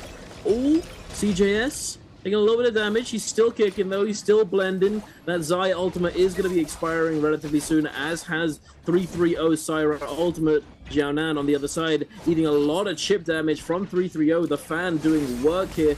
The grapple LMB absolutely cutting him. Youth down for the count, and now it's over. GG, calm and collected, able to win this Realm of Yang for themselves and all but secure a massive end game. Oh, I mean, 330 just playing that position very perfectly with that fan, waiting for those other players to be sent up either by an uppercut coming on through from that spear, and then sending in the RMB at the tail end off of that fan, because he knows that they can't get prior. You have to be so careful now if you play that position free and you're looking to hit in with either fan RMBs or longsword verticals coming on through, because they changed parry. It used to be forward facing only, but now it's 360 coverage. So if you give them a moment, they will be able to take an absolute mile when it comes to being able to drop that weapon from your hands. The Stale's one fang, unfortunately, not going to be going into that heavenly arm. Has to utilize the F1 in the air too, which leaves him on all of the damage coming through when he's mid-air from that Draco Storm out of the side of Chi-Chi. Poor guy, he didn't get to touch the floor. You think your F is gonna save you, boy? No, just immediately slide uppercut it out of the air. That is not going to be a 5-star review left from the side of JL on that one. Well, that was rough, to say the least. Thankfully, his teammates are still alive, and the Draco Storm, you know, they're not looking to stick around and deny the res. They're probably going to be able to resurrect this Tianhai one way or another, as the Draco Storm is heading on out. But we're taking a look at SS1 and OA.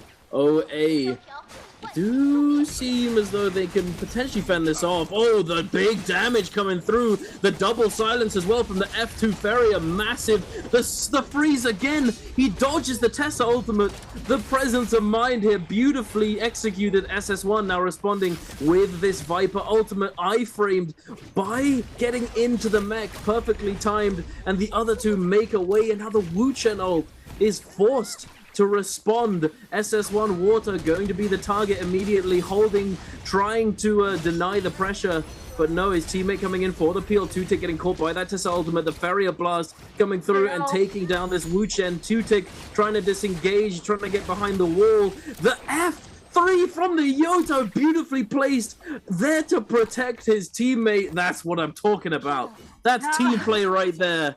Beautifully done. You know what was so funny? That entire time all of those ultimates were being traded, Kylan from JL is under the Mercury River.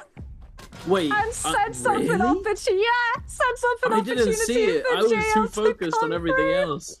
It was just there on the right side. You could see the Hellfire floating above the river, but obviously because he's under the water, you see the air bubbles pop up. But in like the midst of that fight, no one knew that he was there. So he's able to organize that third party, and then off of the elimination that they find, they got enough Darktide coins to hop over to a Rift Healers, pick up a Rebirth Charm, and buy the Tianhai back into the lobby.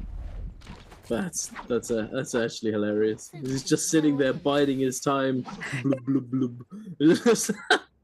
What on earth? What's going on today, Moxie? What's happening? But SS1 seem to have picked up a Rebirth Charm. They're going to be reviving one of their teammates. SS1 with only one elimination so far. Not the best look. But you know what's crazy? Is that ASE, they were gaming. They had 12 kills, and they're fully out now. It's just, is this what happens? You know, you're the kill leader on the leaderboard for the lobby, and then you die in mid-game. It happened with SS1 last game, and it happens again this game. Perhaps you just need to not get kills early if you want to win. That doesn't seem to make very much sense, but, you know, it's the curse, perhaps, if you're superstitious enough to believe that. TE over here, trying to engage onto WBG. They do have two gang depletions. The gets taken down. They take the armor off. I'm not sure if they managed to do it in time.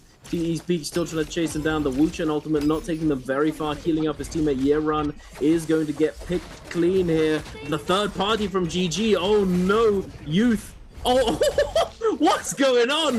The juggles today. People are not being allowed to play the game. This is insane. Yeah, it's crazy because DRG also third-partied in on another fight going off. That's the problem with the Wuchen teleport we talked about at the game previously. Whenever you use that teleport, boom, blue beam up in the sky gives away your positioners.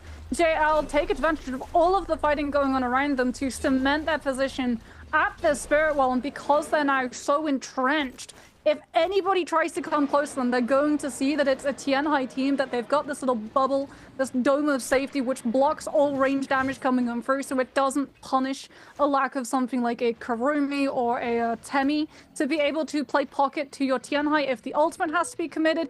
It is perfect camping grounds for a Tianhai team to be able to sit in that space, and since everybody knows that that Spirit Wall is about to be captured, it becomes an absolute scramble for teams to get themselves into position far enough away from whoever picks up that buff, and everyone is going to be scrapping over any of the map real estate left.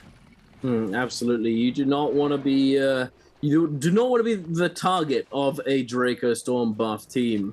Is not a good idea at all. Especially when you don't have your ultimates to kite away. GG going to be breaking this wall. There is a Firefly in here. I believe that might be one of the reasons why they're coming in to get it. Oh, there it is. Beautifully done. Gonna be... Oh, wait. The other door was open as well. But okay, so someone was already there, but didn't pick up the Firefly. Interesting. Maybe they already had that full ult. Maybe they already had ult, perhaps. But if you're not coming back that way, you might as well pick it up, I Might suppose. as well pick it up to deny another team. But maybe they wanted to... Because, like, when you pick up the buff, the team who picks up the buff, they get 2 chains of ultimate cycles, right? So maybe you wanted to leave a Firefly that you could kite over to, so that you could It's a very big, very five head forward thinking, I will say. But we do have some pretty... You know, there's some astro brains here in this lobby. Absolutely. No, like JL going for Forbidden Seal so that no one can jump on them and punish them, because as we saw the last time, the team who picks up the buff paints a target on their back. And speaking about target on your back, Kylan just find the target he's gonna be dashing onto, and it's Porte's Peak. Run, Syra, run the dash once into the second off of the stagger, and that is a very dead Syra. He appeared, and this is also, I found out this guy's name is Xiao Luo. That's how you're supposed to say this. This is an abbreviation of his name. Xiao, and then the 1 is an L, Luo. We can call him Xiao, I suppose. Regardless, Xiao, he's frame 1 ulted that poor Tessa. It's just immediately, just out of nowhere, spots him. These are kind of players. Yeah. When you've got 2 ultimates and you see a Syra, you can tell it's a little bit personal when they see that hero. Yep. And you need to take her off of the board before she can come through. Like, even if it's a lone Syra, we've already seen the chaos that a lone Syra can cause, the denial of the kill score multiplier for a team that's looking to take it all. And if you look at the scoreline for JL, they're 100% looking to take it all. They've got 6 eliminations. Sure, GG are currently ahead of them, but JL are in a much better position with a much better composition to be able to find these eliminations later on when the zone closes up. Let's see how this goes forwards. We only have 12 people in total. It's not one of those stacked end games that we have been seeing. It's not where, it doesn't happen as much in solos anymore, but we've been seeing quite a few stacked end games with a lot of people for a while now. It looks as though GG, they're just threatening the engage here onto DRG. We want this spot. Get out of here. You've had your turn with the shop. My turn now. And JL, they are very happy to take advantage of this Draco Storm buff that they have, and they're going to be securing this Spirit Well. There's nothing that anyone can do at this point, so they are going to be getting it for free. They're going to be getting it, but thankfully, it's not another Draco Storm. Mystic Might, it's probably the least. It's the middle child. It's not the favorite buff out of any of them at the moment. DRG are getting closer and closer to the Spirit Well. The thing is, if they do, then I don't know. They risk a considerable amount. And this team still has Draco for a while, and they've managed to get it all the way to the very end of the charge for the Spirit Well.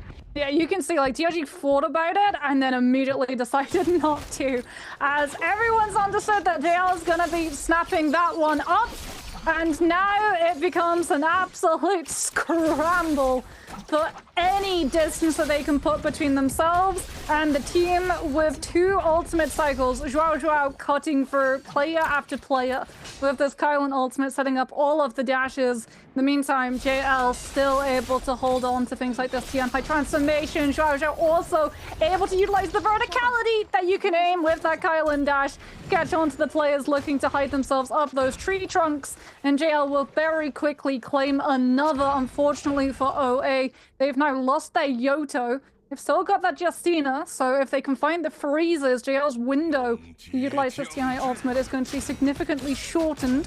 As we can see that JL are not slowing down at all. There's that Justina ultimate forced for her so she can get away from that zone damage tick coming in through. But one thing with the meter dump is just able to absolutely block off any point of return from that zone tick damage coming on through. And JL have gone from having so little eliminations to pretty quickly almost hitting double digits. Yeah, that's why you don't want to be standing out in the crowd.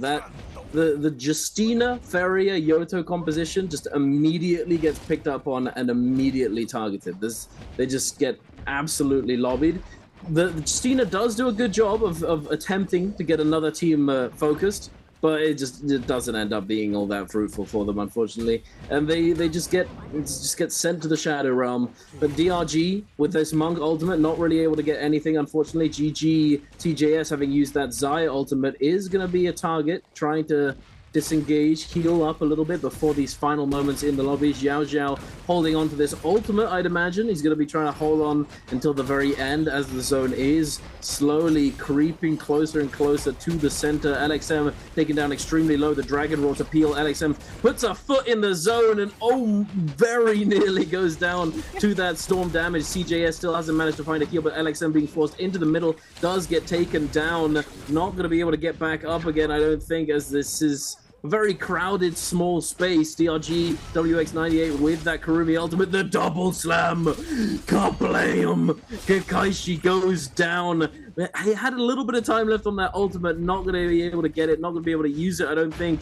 JL trying their best to stay in the mix. Xiao using that ultimate, dashing through, trying to facilitate these grabs. Another slam.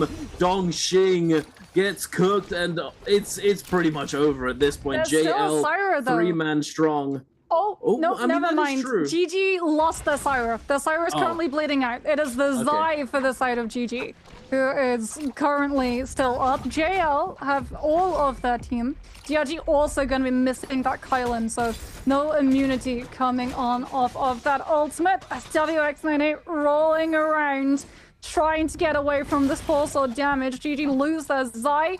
JL will be able to claim that one, and I believe they're also going to be the last team standing. That is going to be a hefty amount of points picked up for this team. Domino impacting in with 2 Spirit Well lobby rolls off of the back of a Draco Storm and Mystic Might, emboldening a Tian Hai and Kylan composition. They just got to go absolutely ham. They did. They became the main characters for the game and just had a whole bunch of fun. They didn't really need to worry about anything. Making sure that they secured this Draco Storm before was the deciding factor. I think, you know, having that reset on ultimate for Kylan just makes all the difference. If one Kylan ult is difficult to deal with, having multiple is just crazy. It's so hard to navigate, especially when there isn't all that much room to work with. If you're not able to max distance, it's gonna be extremely hard to stay on your feet. There were other Kylans, but they played it very well, holding that Monk ultimate, using it at the opportune moment, able to take full advantage. It's just fundamental NARAKA, very, very solid. The domino effect, very good analogy, I may say. You know, it's just, you know, topple one and it all just falls into place. DRG did a good job of damage controlling for the most part. They took advantage when GG and JL were scrapping. We saw a couple of eliminations come through from that team with things like the musket shots, which normally GG are the ones who are on the correct end of the kill feed when it comes to that particular weapon with eliminations. But unfortunately for DRG, like, they were the only other Tianhai team left in the lobby. They had to go for an earlier Tianhai ultimate. So JL, they saw it come through and they just decided to take the foot off the pedal for a little bit of time. They still had that buff going for another 40 seconds or so after the enemy Tianhai ultimate had dropped, and then because they knew that DRG didn't have that one to fall back onto, no zoning potential, no damage burst potential, no additional health bar that you had to be able to chunk through when that monk goes for his Vashra state. It was green light, go, go, go. Yeah, all full gas, just going in. Kylan was very happy, you know. He was just like, can I go? Yes, get in there, buddy. He just has a ball of a time. But hey, you know the drill, ladies and gentlemen. It's time for Answer for Treasures. Make sure if you want to get your hands on a Spring Split random gift box, that you put your answer to this question in the chat. The question is, how many players chose to play Viper Ning in game number 2? Was it A, 2, B, 3, C, 4, or D, 5? Make sure to get your answer in the chat and to stick around, as if you are the lucky winner, you will be added in the chat and whispered so that you can send them your UID from the game and get your hands on that prize. But taking a look here, the scoreboard, 19.6. Massive game for JL. 12 kills for ASE. They went down early, but they're in second place overall. 12.5. Very solid game indeed. GG with 12, DRG with 10.5, OA with 8.5, OUG and TE with 7.5, Baudo with 6.5, 4, 3, 2, and 1 for WBG, SR, SS1, and YZG. YZG, not the best second game for them. Perhaps the end of the previous one was a bit of a tilter, I'm not gonna lie. You know, you get Draco in endgame and it falls to pieces. That is hard to recover from indeed. Yeah, and SR also not having the best start to their day. We do see teams act very differently on bi-weekly finals than they do on regular days. As for a lot of teams, for their regular days, the objective is just getting into the bi-weekly finals, and then you play to win. On this day, and you can see that JL came to win.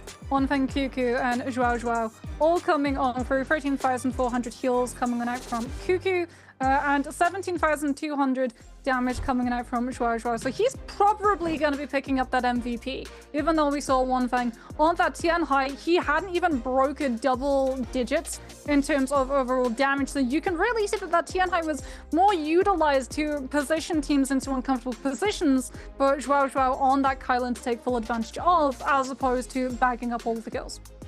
Well, here we are. The scoreboard was very, very close before, and it's still very close, except for GG. GG, 4.2 points ahead of second place, but between second and sixth, it is 5 points. That is not that big of a margin, and between second and third, it's 0.2. So things could still go in any team's direction. You know, it is very flippant in that way, where you get a massive game, another team has, you know, not the best one, it can immediately go your way, especially with the match point being a factor. You know, once you get to that threshold, you can very easily, well, not very easily, I say that, but you can, it is possible. You can, you can win off of one game, and it's been done. It's been done. It's not common, but it has been done. We'll see. We'll have to see. There's plenty more NARAKA left to be played. But here we are, taking a look at some of that NARAKA from game number 2. Highlights brought to you by China Unicom. Take it away, Moxie. The early game between ASE. Yeah, ASE just managing to come on for bodying down Barda outside of this Forbidden Seal. That Viper ultimate still able to find the stun, even through that Forbidden Seal off on the outside. Kakashi getting frozen out of being able to throw. Now he's able, though, to commit that double grab onto those players. As we get to see Free that with that fan, goes for the crouch before throwing out that horizontal, and then manages to catch with the grapple horizontal, following up onto TE's here before getting to play that position free familiarity. Stay to the silence of the fight and throw out those fan hits when you can. As for TE, we saw him get absolutely melted down earlier as JL turned their attention, taking him down incredibly quickly with the wrath of 1,000 Kylan ultimates coming out from Zhuao Zhuao.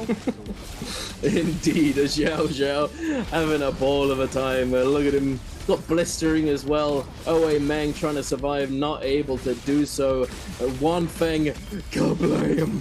Out you go. Dongxing getting slammed into the ground. JL securing their victory. And it looks as though, hey, Xiao Xiao, he was having fun and it paid off. MVP for game number 2. MVP of the MVPs for JL. Let's take a look. Skills and ultimates, no surprise, is going to be the highest damage. 17,000 in total. Not that much in total, but you know, if you're calculated and if you're able to take somebody down extremely quickly, or just snipe away the kill from other teams, you don't actually need to have that much damage to have high number of kills. But you know what's gonna be giving you extra damage? Juggernaut. Yeah. Juggernaut with 2 extra attack changes. If that was fully stacked, that's 16 plus another how much? Another 12? So that's 28% attack. 28% attack if you had that fully stacked. I know, never do maths on cast, but I've done this calculation before. I just pulled some other maths from before. Yeah. Anyway, moving on. I mean, Blistering Edge too.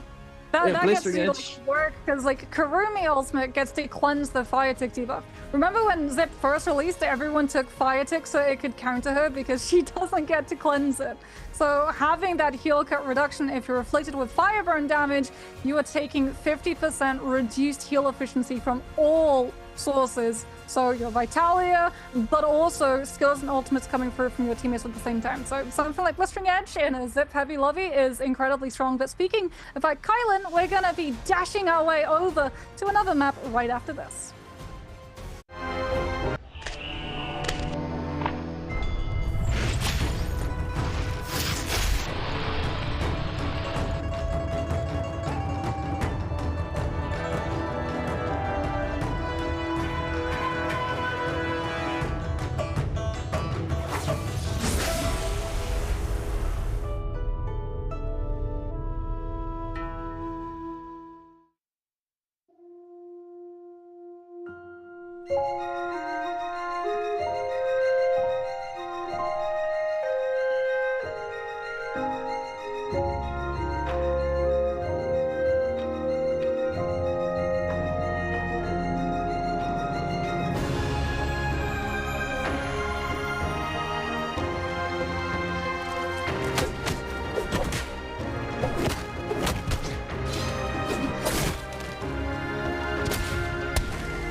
Hello, ladies and gentlemen. We are back for game number 3 very, very shortly. Only a short break.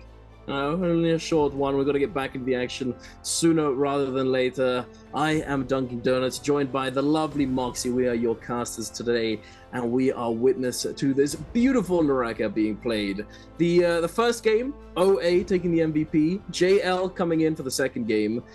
it wasn't to be, unfortunately. It was not the OA story that we saw yesterday in solos. OA Edward, aka Wang Liang, coming in, taking the first 3 games MVP and almost taking it all for himself in game number 4. But no, it went the distance, but he did win in the end.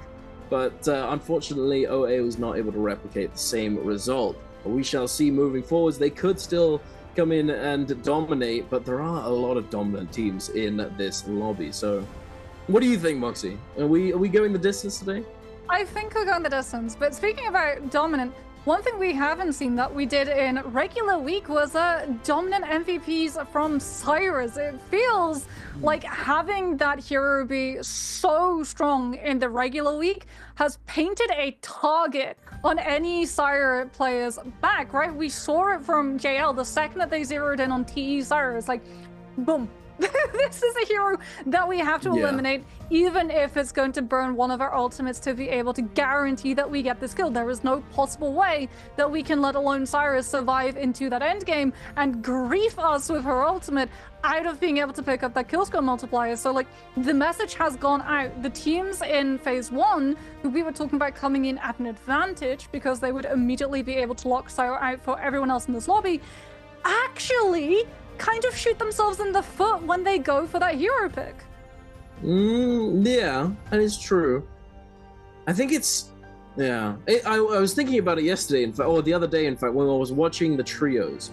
In those final moments where we were unsure as to whether or not FPX was going to qualify or what was going to happen in the end, and we came to the conclusion leading up to those final moments of the game that no one's going to win. No one's going to get that placement multiplier because there's just so many of these characters that make it impossible. As long as they stay alive until those final moments and they keep hold of their ultimate, it just completely, it removes the kill multiplier as a factor. And unless you have end games such as the one we did in game number 2, where there aren't that many teams left alive, it's less chaotic. More calm, and you can see who needs to go down. There isn't anything in the way. It's very open space. You're able to pick and choose your targets very easily. It's gonna be hard to secure that multiplier for your kills. But as we said before, it could just be get a whole bunch of kills early game angle from these teams. SS1 did it in game number 1. And then ASE did it in game number 2, and they came second overall. True. It could also be the composition that was at play, right? Because the Cyro groups that we saw, they picked the Matari and the Zai because we hadn't since headed over to Polaroth, which is where the Takeda gets paired alongside that Cyro. And Zai, as we've seen whenever we're in a Realm of Yang POV, if she's in that V2, she's either absolutely melting you or you're absolutely melting her. There is no other way that fight goes. There's no in between. You're either absolutely dominating or you're getting absolutely charred to a crisp.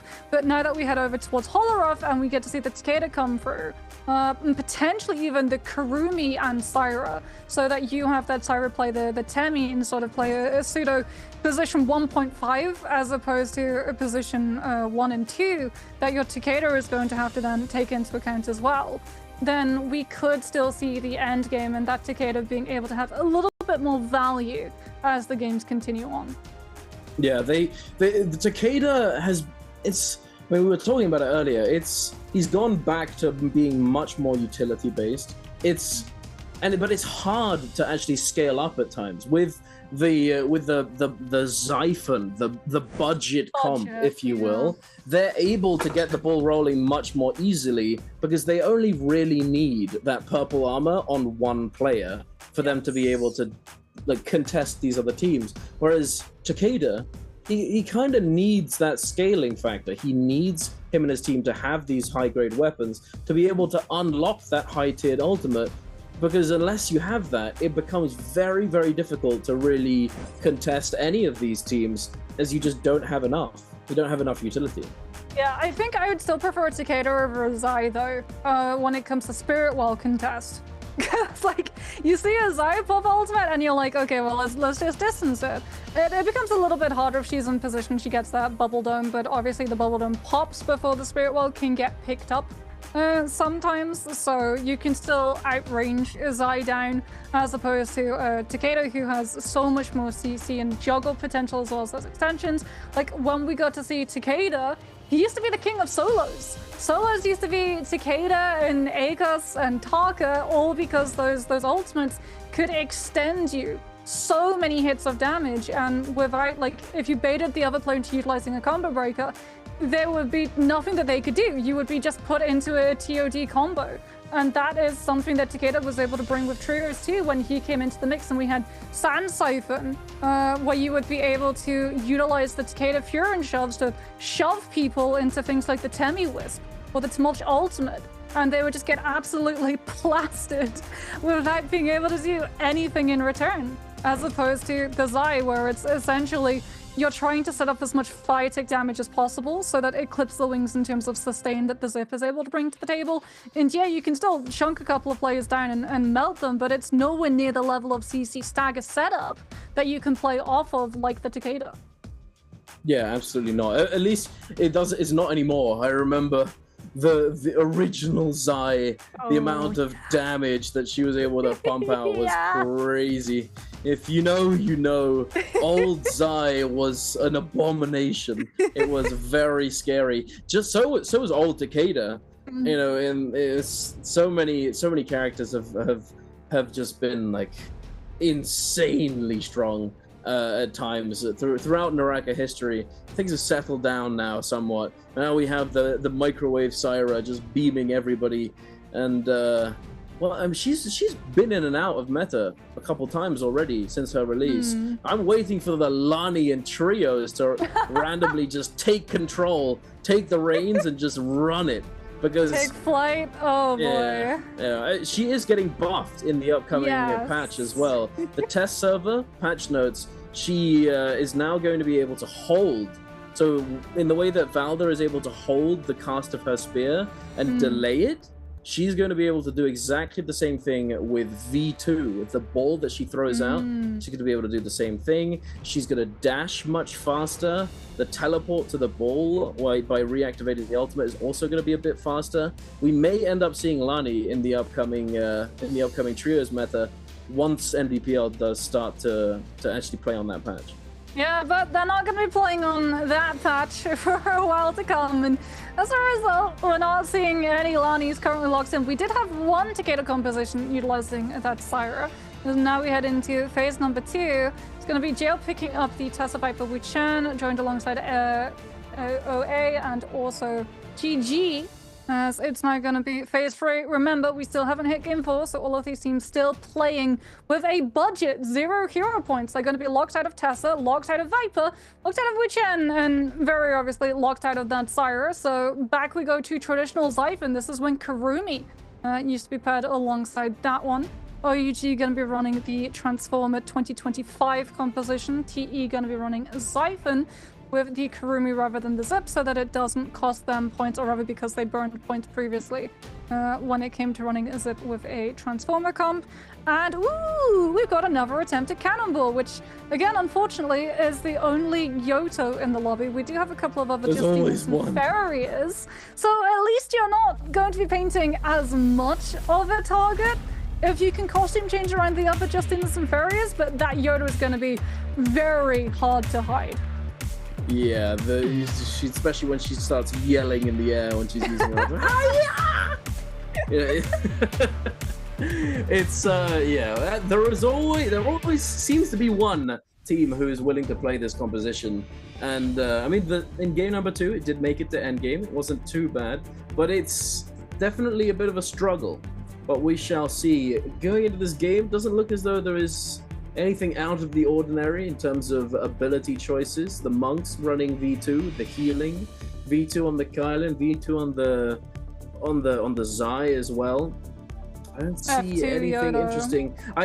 We have to check these days now because some people seem to think that V1 Takeda is worthwhile. We've seen that a few don't forget times. VVV Takeda F2 as well. Yeah, the F2. I remember that. That was that was interesting.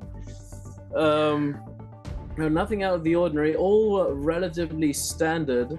Yeah, F3. Yeah. V3 2 took Viper for OA. Han, it should be noted, is running the F2. So all of the conditions that we talked about in the previous series with the Yodo now come into the mix. Once you hit that F originally, it is not a combo break, and then once you hit it a second time, it can be used as both a gap closer because it launches you. My goodness, the distance that you can cover with that one, but it also can be used as a combo break to get you out of an extension. Or potentially cover for one of your teammates, as SR going to be landing relatively close to Salvation Podium, not directly on top of it in case another team tries to get their hands in that placement first. OUG going to be occupying Matab. Where is GG? Are they Imperial and as close to Waterfall as they possibly can get, or do we have a new landing location for the team? Are they stuck in their ways, or are they mixing things up? GG. Oh, they're close. They're not as close as possible, but they're close. TE gonna be going for that the northmost positioning. It seems DRG potentially going for some fireflies before heading on up there. We have a couple teams in the south. Nothing too crazy to kick us off, I believe. JL. Oh no, wait. This is probably the craziest thing. YZG JL. We're going through the teleporter. We're getting out of that. Whoa! It's just we see them for you blink and you miss it. You're out of there. Yeah, there's so limited troves around those portals. Whichever team, and you can see it there, YZG got their hands on those troves first. And when we looked at JL's POV, they were running around with fists only. They hadn't been able to scavenge anything. So that very much puts context into the very quick hop into that portal to act as a reposition over towards Lakers. Bowder now going to be scouting down to see whether or not a team who was down that passed through that area recently. Let's see. GG. I think they picked up a firefly, and so is Youth as well.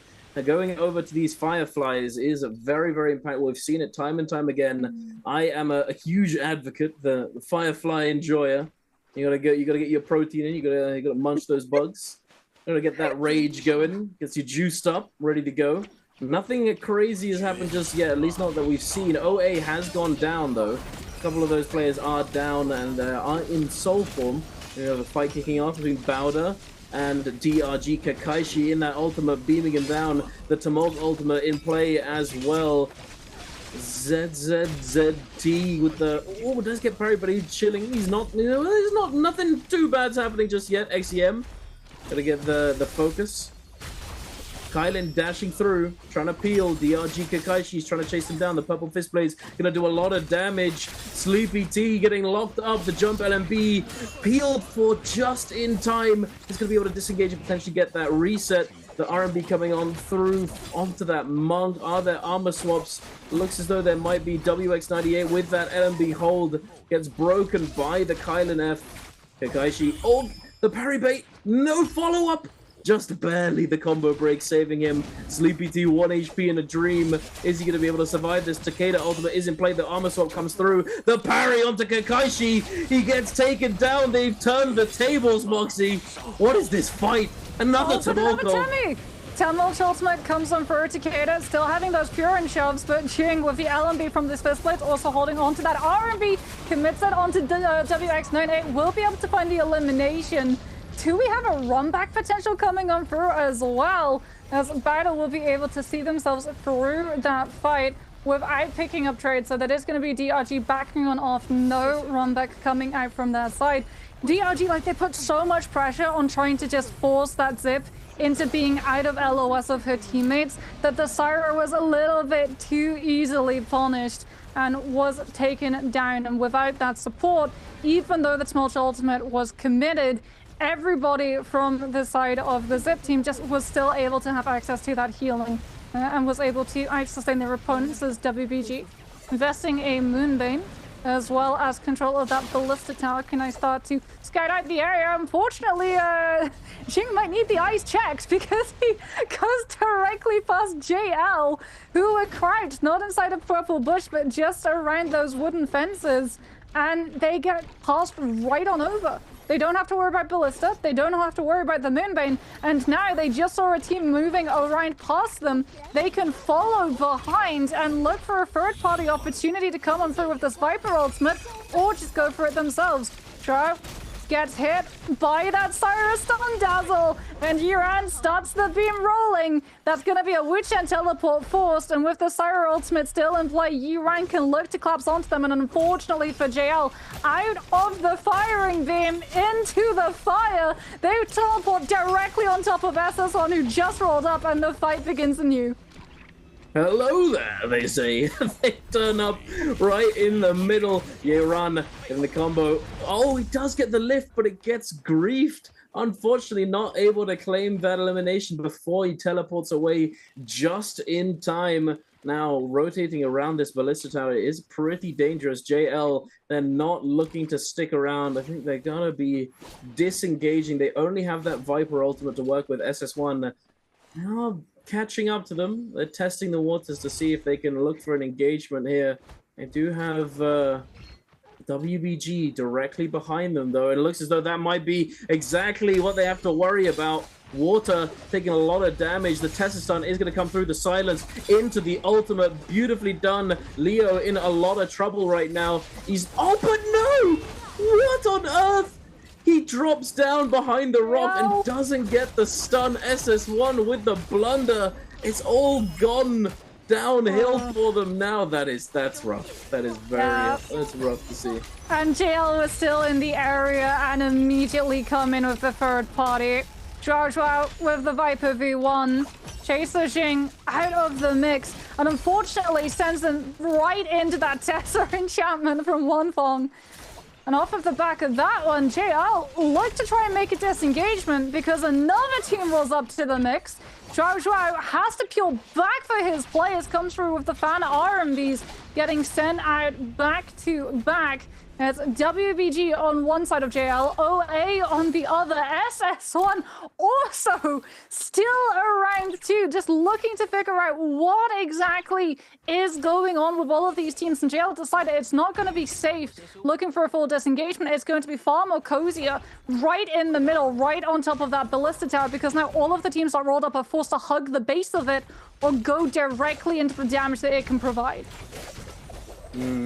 All this poor TXJ getting cooked in this Farrier mag. He's going to be dropping out of it now. The Syra F is going to take him to safety for just a moment. Zhao trying his best to fend these players off, healing just a little bit from that ultimate, but it's not going to save him. The Justina dash coming through, the freeze, chopping him down with that pulsar, the LMBs, the RMBs, QGG trying to catch up to Junks now, having dashed away with a golden weapon. They do get their hands on that. That would be very nice for YZG, but it looks as though the player is going to be able to find a reset, but he didn't continue running. He disengaged, tried to run away, but stopped to heal, and it's going to spell disaster for them. SR now going to have to recover elsewhere. YZG picking up a golden weapon on their 3 eliminations, looking very solid at this early point in the game. They're going to be very well prepared for the upcoming Realm of Yang fight, as I'm sure they're going to be looking to go into it, but they're going to have to sure. Jades. Yeah, I mean, that legendary pulse sword went directly into the hands of TXJ, so that Syra laser beam is going to be hurting as you head into that first Realm of Yang. And even better for them, they're right next to one, which is also right next to a Rift Dealers. YZG striking gold, quite literally, after that fight with SR, and now all of these other teams going to have to scrap on out for passage, not safe passage. It's not going to be guaranteed, as we have a lot of teams running that Tessa Viper and Wu Chang composition, looking to grease out teams wanting to pass into that Realm of Yang, and a well-placed CC there. A teammate dropped here makes your Realm of Yang fight an absolute miserable experience, as we can see that GG safely made it through. They're going to be going head-to-head against YZG, as it's going to be Xiphon versus Syra. Who is going to be able to come out on top? Both of the teams taking to the air. Not utilizing that legendary pulse sword just yet. TXJ very much wanting to hold on to it in case he gets parried before that ultimate can come on through. And we can hear the stun dazzles looking for those CC frames so that the rest of these players from CXE and QGG can come on through with the skill rushes. Bow swap into pulse sword. One horizontal. Chips down LXM. The Matari tries to break away. The Justina hasn't utilized that F2. Now here comes the V1. The dash into the horizontal swing of that pulse sword. At the same time as CXE's mech is on the field, blasting these players, setting up those chain staggers so the Justina can find the dashing close up onto them. And this is YZG breaking, dismantling the players from the side of GG. Oh my goodness, this was perfectly played. Using the Syra ultimate to force out that Kurumio, and then looking to focus them all down with this Justina, leaving no options for them, trying desperately, scrambling to salvage the situation. QGG taking full advantage of this. Even in the stealth, they're not able to disengage away. QGG with this pulse sword, an absolute menace. LXM now goes down, and CJS following suit. YZG looking very, very solid in this Realm of Yang.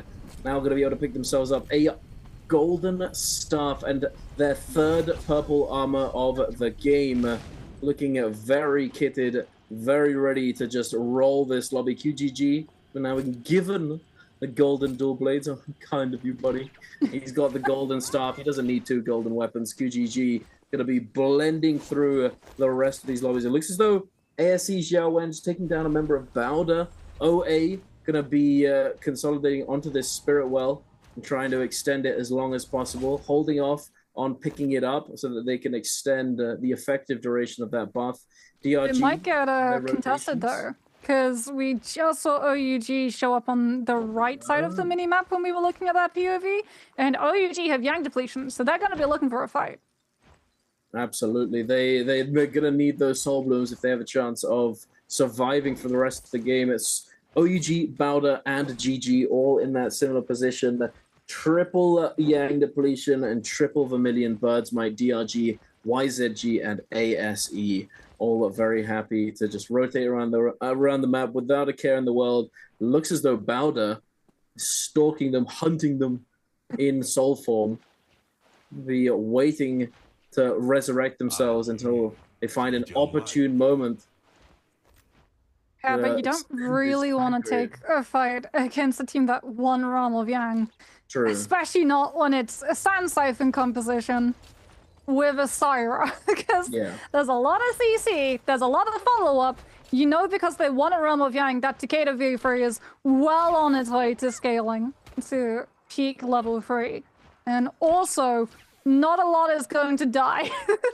That's why Siphon is so immensely strong. It is just designed to outlast you, and still inside neutral is left with no choice. There's going to be teams having to take a fight if they do have that Yang depletion, and DRG gets to come on through. That Takeda F1 already getting to do work, as is that Tumult ultimate. Locks everybody down. Kakaishi breaks out the beam, and everyone has to break away. TE running for their lives currently.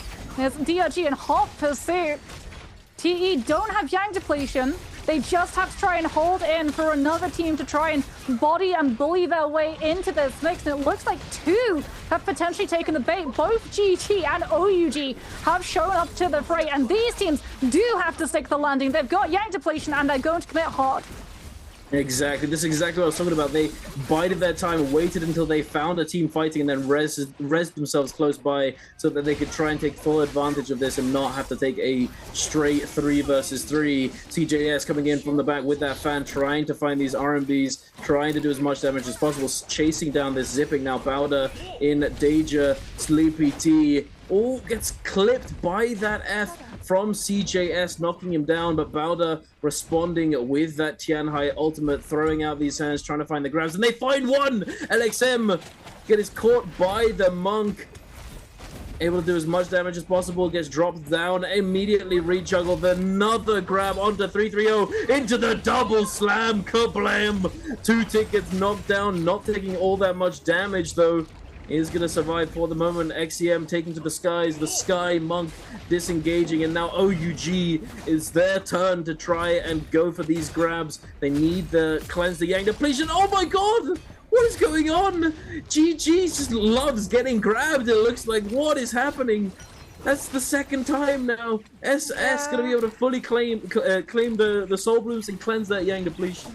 Oh, trying to come and prove the second win. Now, Tutic doesn't have the Viper P3, but with her still halberds, is going to be able to try and chase on to the disengagement coming tonight from GG's LXM, and it is falling apart for the players of GG. That grab coming out from absolute nowhere forced the Karumi to having to commit the ultimate, and from there, GG already had Yang depletion, so in for a penny, in for a pound. Fight's going on, maybe you can get a couple of kills and pick up some of those blooms, but unfortunately they don't even find any trades. Now, deep into zone, TE are getting tracked down by OUG, and that is going to be all of their members cleansed of the Yang depletion.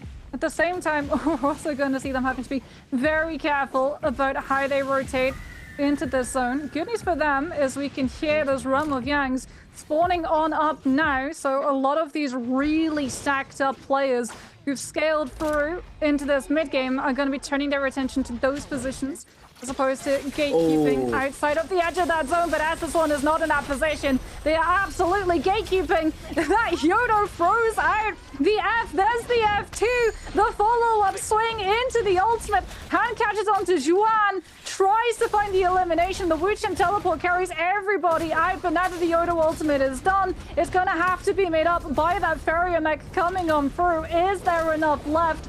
As TE lose youth, but at the moment, WBG even getting peppered down by the Farrier mech above them. Not a care in the world as Jing with the Zai V2 continues to swing the chain scythe round. This is one of those spots on the map that you just hardly ever see anyone going to, but it's the death pit. Your back is against the wall, literally, as it's the edge of the map, and you're just stuck down there, unable to escape. Looks as though it's exactly what happened, but we're heading over to the realm of Yang. YZG up against DRG. Kakaishi getting locked up, using that combo breaker, not responding with the Syra ultimate just yet, but there it is, pulling the trigger. WX98 getting caught by these beams, up against the wall, trying to disengage. Now Kakaishi getting dazzled. They're beaming through that shield. They might be able to cut this Syra ultimate short if they're able to burst the rest of it down. Kakaishi 1 HP on that shield, and there it is. It does get bursted into the bonk. Oh my goodness. TXJ with the R&B, the vertical focus attack, absolutely obliterating his health bar. TXJ just running this realm of Yang. The Takeda coming in, trying to do something. WX98 just caught in the middle. It's over already. They're gonna just hold off on killing this player. Come back. Hey, come back here. Respect me. Oh my goodness. Stop. They're already dead. They've already won. It feels like the second when we see that Syra mirror fight go through, if one Syra gets caught out by a stun dazzle, it changes the fight entirely. Like, you go from just being full offensive trying to beam the players down to just trying to keep your carry alive. And YCG just get to go so much more aggressive because they know that they have full control of the tempo off of that one bit of CC connecting onto the Mirror Syra. OUG's SS gonna be very happy that Tianhai was given the jump boost for his ultimate as he pops the V2 and everyone from SR just runs away. OUG gonna be holding onto that ultimate a little bit longer, but outside of it now, he doesn't have the bell. Didn't use it, loses all of that health. Windy Trinity from the fan grabs onto the players off the side of SR, managing to buy a little bit of disengagement window for OUG, but they've since left that Tianhai behind, and he is getting run down by an SR who, with a Yang win, have been able to pick themselves up Draco Storm, which is going to be doing all of that additional lightning AoE damage. They came here to find the eliminations. They've also been able to lay stake to this Riptide dealer's in the area as well. They're going to be forced off of it by YZG, who also have the Draco Storm buff and also had that Realm of Yang fight win that we saw previously. And it looks like both of the teams, just understanding how kitted out that they are, decide to go their separate ways and look for weaker teams that they can absolutely body through instead. Exactly. If both teams have buff, there isn't really much point in fighting each other. Why are we fighting each other when we can fight a team that doesn't have buff and you can actually take advantage of it? Exactly right. It is a philosophy that not everybody realizes, but these players certainly do. OUG in desperate times right now. SS has been taken down, but no. Ooh, okay, as I was literally mid-sentence and they revive him. SS back on his feet now, having abandoned him before because they couldn't really do anything to save him. He does get brought back and he has been revived, but this is not looking too good for Baby. Oh, okay, all right. The parry comes through. Very nice indeed. The fan scale rushes. Gets a bit lost. Can't decide where he's going for a second. Wait, no, there's this way. This way. He's going out into the open. He's trying to make his way over to his teammate Jinyu, looking for the peel with that bow shot onto the grapple. The ultimate is going to get committed here, I believe, by Junks. Having used that dash, he might be able to close this out very quickly if he pops that ultimate. There it is. Zhao trying to chase him down, trying to hold on to this player, but not able to do so. SS now with that purple armor is back up and running, but no ultimate to speak of just yet. This Matari ultimate, unfortunately, is not doing it as much as it could be. I think they held off on using it a little bit too long. If they'd used it immediately after that first dash, they may have been able to close this out. But it's gonna get extended here. Is that really gonna give them all that much? Because I believe that Zhao has ult. This is not looking too good for them. SS still very far off of it.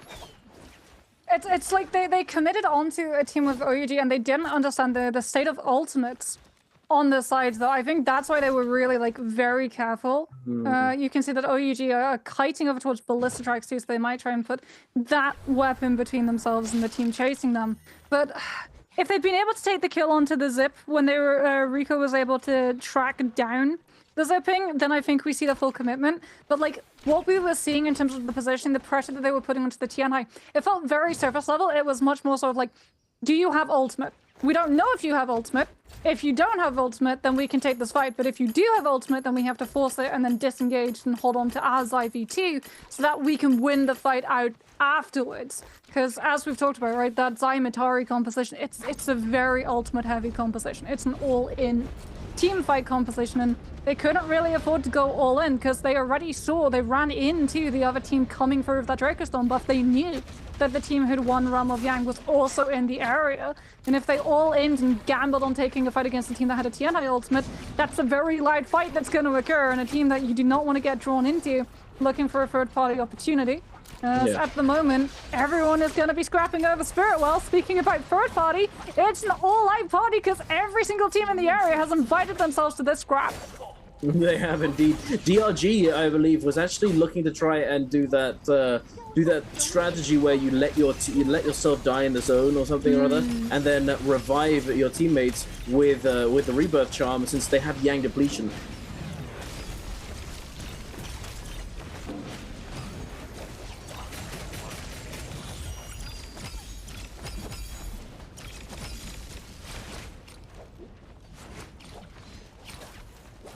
Of Yang depletion, so if one of them goes down, they cannot be picked back up again. Kekaishi, I believe, he cannot do anything about it. Thankfully, the Takeda, the one who has survived, it was the one that was given all of the money in there. As you can see on top of the screen, DRG have managed to buy both rebirth charms for their teammates. So they are going to be coming back into the mix later on once they've looted up. WBG still scrapping down. OUG getting that 2-1-1 going, managing to take a decent amount of his shield off of him, but it's not going to be enough. Bowder, Sleepy T trying to fend them off, but what can he do in the 3-versus-1 as a lonely zipping WBG makes short work of him, looking to continue the snowball going, having secured that White Tiger's buff. It's going to be very hard to stand up to them at this point. YZG with a slap coming through. Chow! Rico goes down. YZG, a similar situation as WBG, just running around, absolutely obliterating solo players. And you can see them putting pressure as well onto OUG, who have that Tianhai. Have not popped Vajra just yet. Might have to, though. Everywhere they try and run, if they try and disengage WBG, they run into another team. Unfortunately, DRG, it looks like, run into OUG, get taken out by that Viper F coming in from the kill feed. As DRG now going to be down that Syra only with the Temi, unless they can stick the revive. Jing looking to stick the RMB from that spear, finds the Dragon Slayers at the same time as Yiran finds theirs.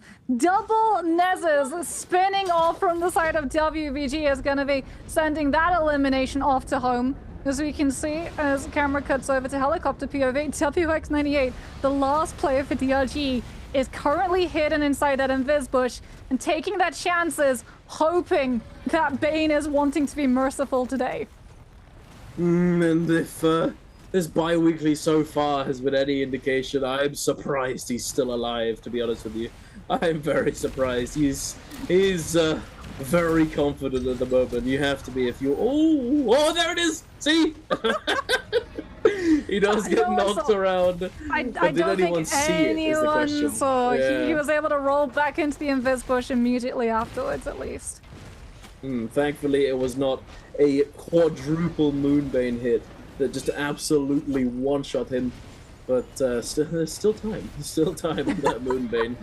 WBG rotating around. Jing poking at these players with that musket. Are they going to be looking for an engagement? Doesn't look as though they're fully committing. Fully committing here would be somewhat unwise, I believe, as there's just a lot going on, and if you get caught out and you use your abilities, you are going to be in a bit of danger. XCM, speaking of danger, he's that one man left on his team with no armor, having just used Tianhai ultimate. He is just playing the confidence game right now. He's a con man, just pretending as though he's part of the team, running around when close to all of these players. WBG looking pretty strong right now. I doubt they're going to be denied this Spirit Well. Yeah, not with Dreadful Whale currently in the mix, and there's the connection onto XCM. Bowder had one player 1 second, you blink and boom, Gem has disappeared in a puff of smoke and Dreadful Whale dagger hits. Jing commits the Zai V2 as well. WBG all confident that they're going to be able to pick up this buff and grab themselves another cycle of ultimates, and with all of these players so close to the edge of the zone, that's going to be a lot of stun dazzles into a whole lot of Zai V2 chain Clive kicks coming on through. OUG get absolutely barbecued with White Tiger's Paris as well, popping on off for every single elimination that they're able to claim. This is just clean up right now, Dunk. This is obliteration. Jing pulling out that ultimate.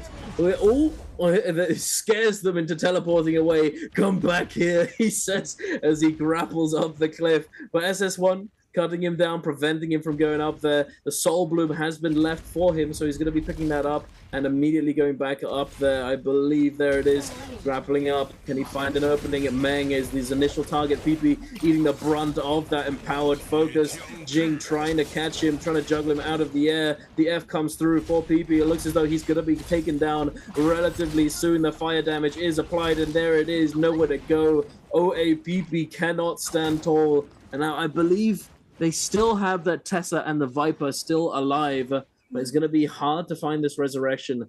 YZG hiding in that bush at the edge of the zone. We get spotted. Trying to stay as inconspicuous as possible. A man down as well. OA walking over. There's hardly any full teams at the moment. I believe it's only SS1 and WBG, and SS1 has just burned all of their cooldowns one and then used that ultimate. This might be a bit spooky for them. WBG Yeran in a low HP situation, but he's got the armor swap ready to go. There it is. Two-tick with the silence, trying to find something, but the Matari going to be able to deny that Viper ultimate. Yeran looking pretty unstoppable right now. Yeah, Yeran getting to take cover. Managing as well to play a position of interruption in case anyone tries to go after his low health healing teammates. Now, Leo back into the mix, fully healed back on up.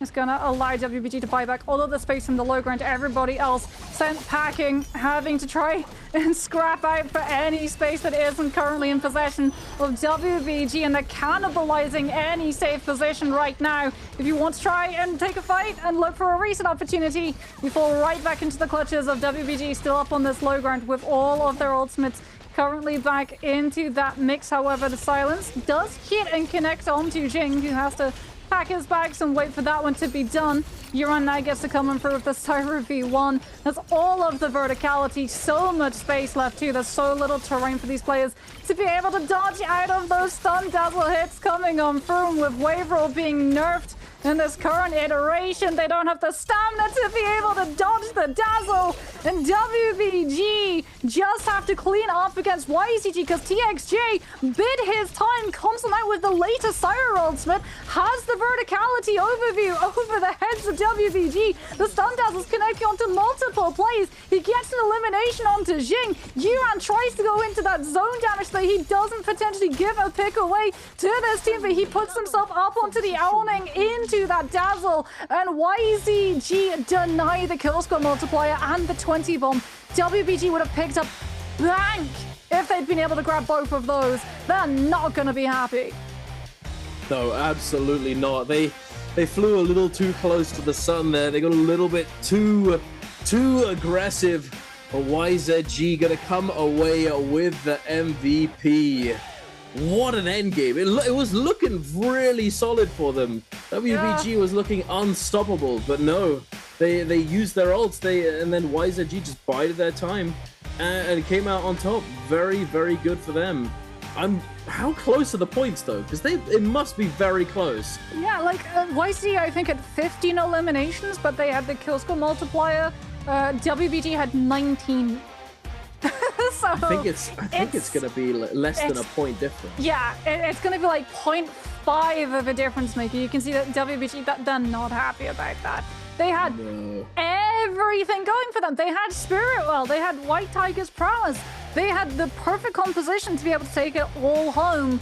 And then they just didn't clear the lobby of YZG, who had the later end Syra ultimate. And just were able to live. They made sure that they weren't getting turned on to, that other teams turned and put the attention of the Syra V1 off of their backs. So TXJ was just able to sit on his ultimate, and all of the advantages that had previously been there for WBG's, the shoe was on the other foot. Syra V1 melted them. Yep. Yeah, ult rotation, cooldown rotation, extremely important, especially in trios. And it's important in solos, but in trios, if you dump all of your important abilities, you are in a very vulnerable state. And at the end there, I think they were just thrown for a loop. Matari went down, they were a man down, and they just had to pull the trigger and try and salvage the situation. But YZG able to come in and punish them for doing that, and just taking the MVP away from them. It is what it is. They still got a lot of points though. So even though they didn't get the MVP, it's still a very, very good game for them for game 3. DRG, I believe, was sitting at the top of the leaderboard leading up to the end game. But as we saw, things were falling apart for them. They had Yang depletion. Only one of them ended up surviving. And I'm not sure how long he actually survived at the very end of things. So we'll see how the scoreboard ends up looking once all of the calculations have been made. But nothing too crazy has happened yet today. No double MVPs, no nothing. We may end up being here for quite a while, Moxie, going all the way to game number 8 if things continue along this path.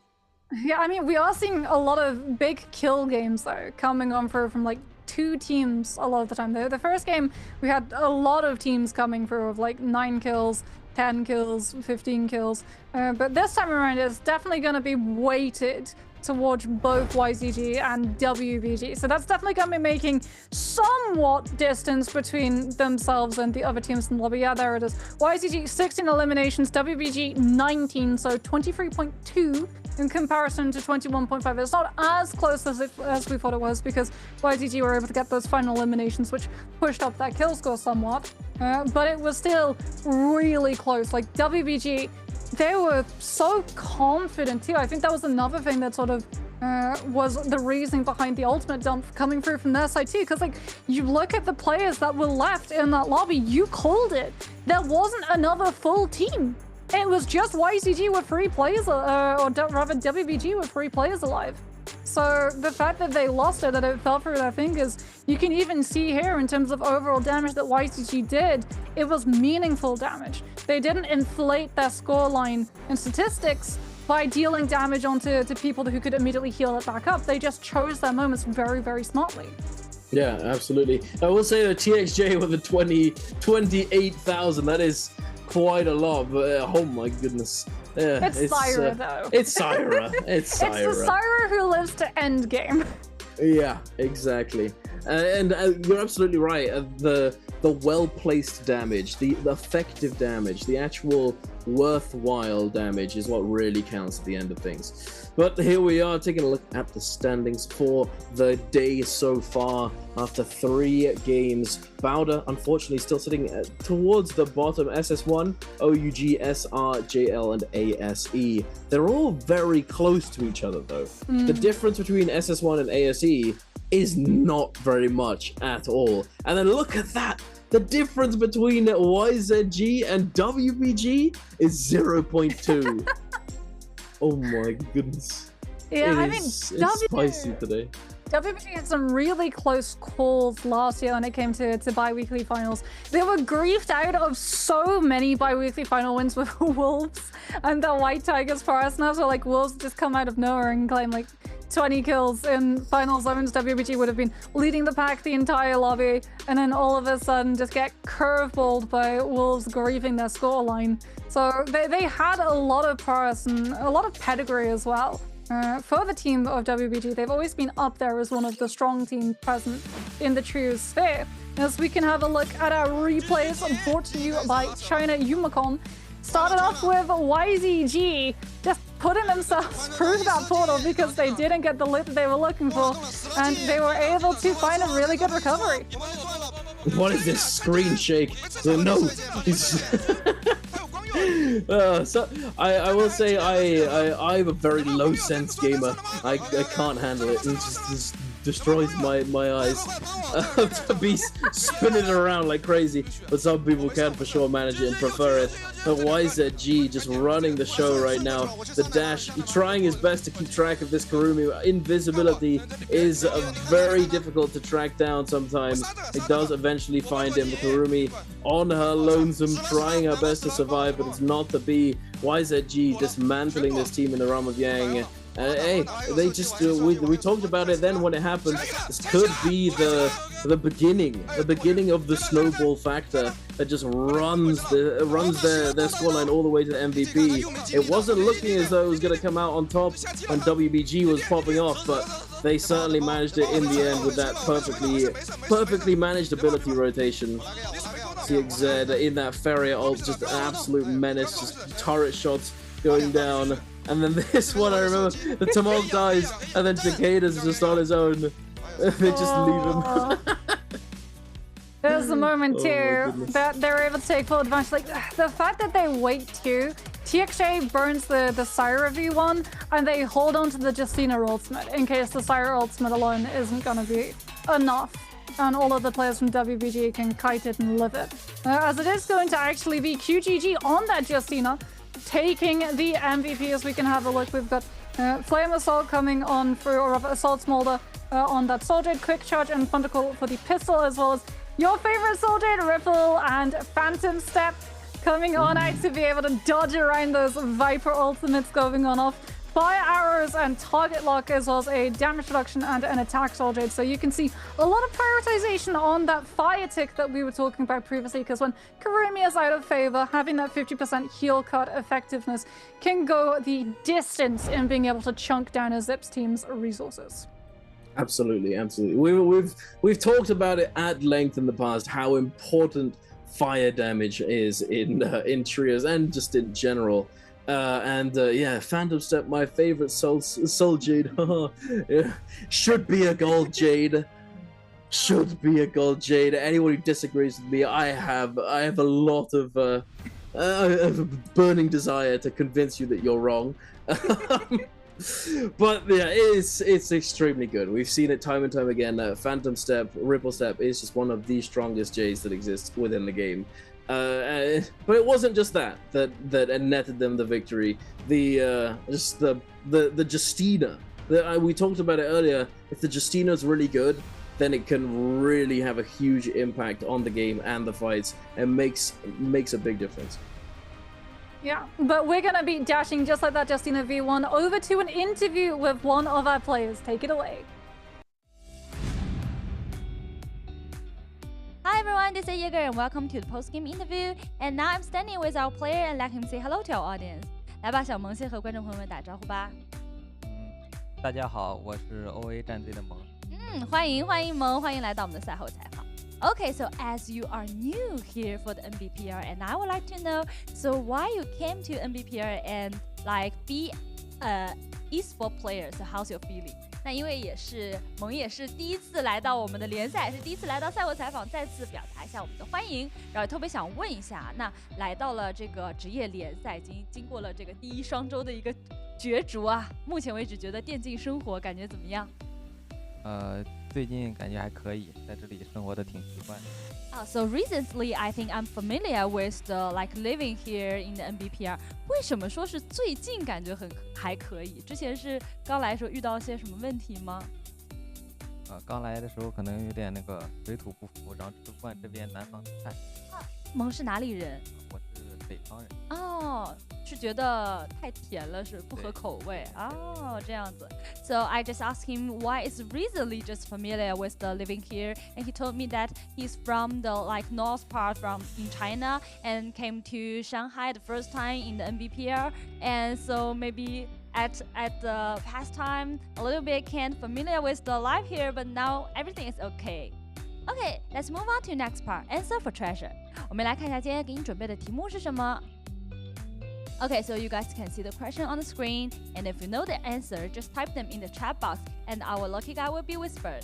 那我这边也先给我们的萌解释一下，就是我们这个题目呢是要给我们的观众朋友们送出福利，一会儿你一定知道正确答案吧？一会儿，我们先不要告诉他们，看看谁能回答出正确答案，我们再给他送出这个福利徽章，好不好？Okay, so let's see to this question. How many players choose Kesha in Game 3? 好，这道题目呢是刚才这把比赛当中多少的玩家同样选出了玉玲珑。我们先不说这道题啊，我其实更想问一下关于游戏内的。So I have a question in the matches because in the game 2, I saw you guys use the Justina and like Kurumi, sorry, not Kurumi and Freeria, and I would like to know so why you use this hero combination. 那我这边先问一个游戏内的问题啊，就是我之前在你们的训练赛，应该是训练赛和比赛都没有看到用出第二把的这个冰刀妙的这个阵容，今天为什么会选出这个阵容呢？因为前天我们打完比赛后，发现那个比赛上很多这个阵容，然后昨天我们训练赛跟天人训练的时候就玩了一下，感觉玩的效果还可以，然后今天就直接就玩上来了，直接就抬上来了，这速度真的联赛第一支队伍敢这样，直接昨天练完今天抬上来。Okay, so he told me that before they didn't use this hero combination, but after the like matches from the day before yesterday, and they think a lot of like the club they are using this hero combination. That's why they try to train it yesterday night, and now they think they can use this in the matches. Okay, I think our players prepare and let's start counting. 萌应该准备好给大家送出福利啦，那接下来就让我们一起进入倒计时。3, 2, 1. Screenshot. Okay, lucky guy will be whispered, and please let's find out the correct answer. 也有请萌给我们介绍一下，那正确的答案到底应该是哪个？是 B， 上面有3个。Yeah, the correct answer is B. And okay, because you know, I want to know why you came to the like Nbpl, and you told me that you want to get the championship, and I would like to know. So for this grand final, what's your ambition? And because you guys already have a championship yesterday, and anything he just told you, like yesterday night, last night. 那这边也是特别想问一下萌啊，就昨天呢也是也是俱乐部的一个非常值得庆祝的一件事情啊。那目前为止，其实 NBPL 的赛场上面暂时还没有一支战队达到双开花，在1周之内。阿蒙也说了自己来 NBPL 就是要来拿这个冠军。那么对于今天，觉得有没有说法？王亮有没有给你们什么祝福？有的，他也看了前几把的比赛，也给我们加油了。哦，他今天也在线观看，是不是？对。Yeah. So actually, Wang Liang, Edward, yesterday, after yesterday, today, he also online and watching the matches today, and also cheer up for us. 那我们这边就要祝福 OA 继续冲冲，好吗？加油加油 ，cheer up, and thank you for today's interview, and we will take a break and be right back later.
新春到，好热闹，这个百姓市集欢声笑。说了个江湖义士叫蓝梦，他会幻术。Gather round, one and all, for a wonder like none other.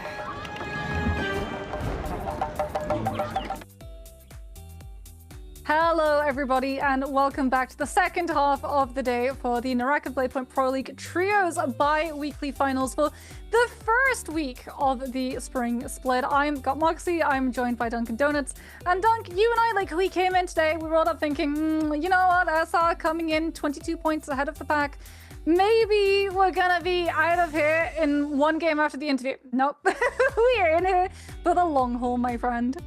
We most definitely are, I believe, as it's very, very close between a lot of these teams. We may see a massive game coming up in the next game. However, there's a small chance that team is going to be able to do double MVP with a big game.